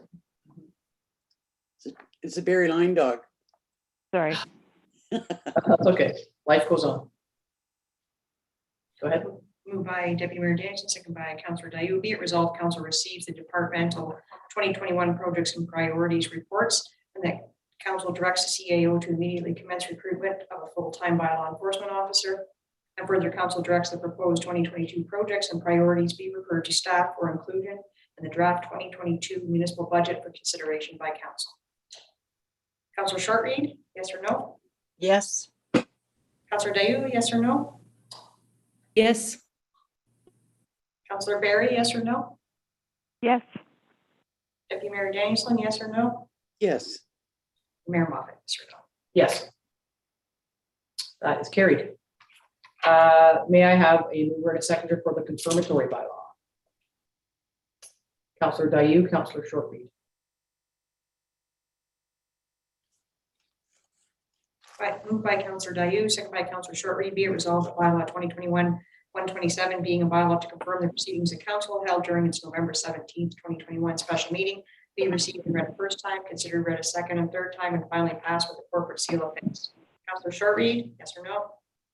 Yes. Councillor Dayou, yes or no? Yes. Councillor Berry, yes or no? Yes. Deputy Mayor Danielson, yes or no? Yes. Mayor Moffat, yes or no? Yes. That's carried. May the mover and a seconder for the adjournment. Deputy Mayor Danielson, Lisa Berry, would you like to second that? Yes, please. Danielson and Berry. By Deputy Mayor Danielson, second by Councillor Berry. Be it resolved, the November 17th, 2021 special meeting council hereby adjourned at 2:26 p.m. Councillor Shortreed, yes or no? Yes. Councillor Dayou, yes or no? Yes. Councillor Berry, yes or no? Yes. Deputy Mayor Danielson, yes or no? Aye. And Mayor Moffat, yes or no? Yes. That is carried. Thank you, everybody, for a good day. And Angie, if you'd extend our thanks to staff for bringing us good reports to form the foundation of the budget. I will do that. Thank you, Council. Thank you. Thanks, everybody. Bye. Bye.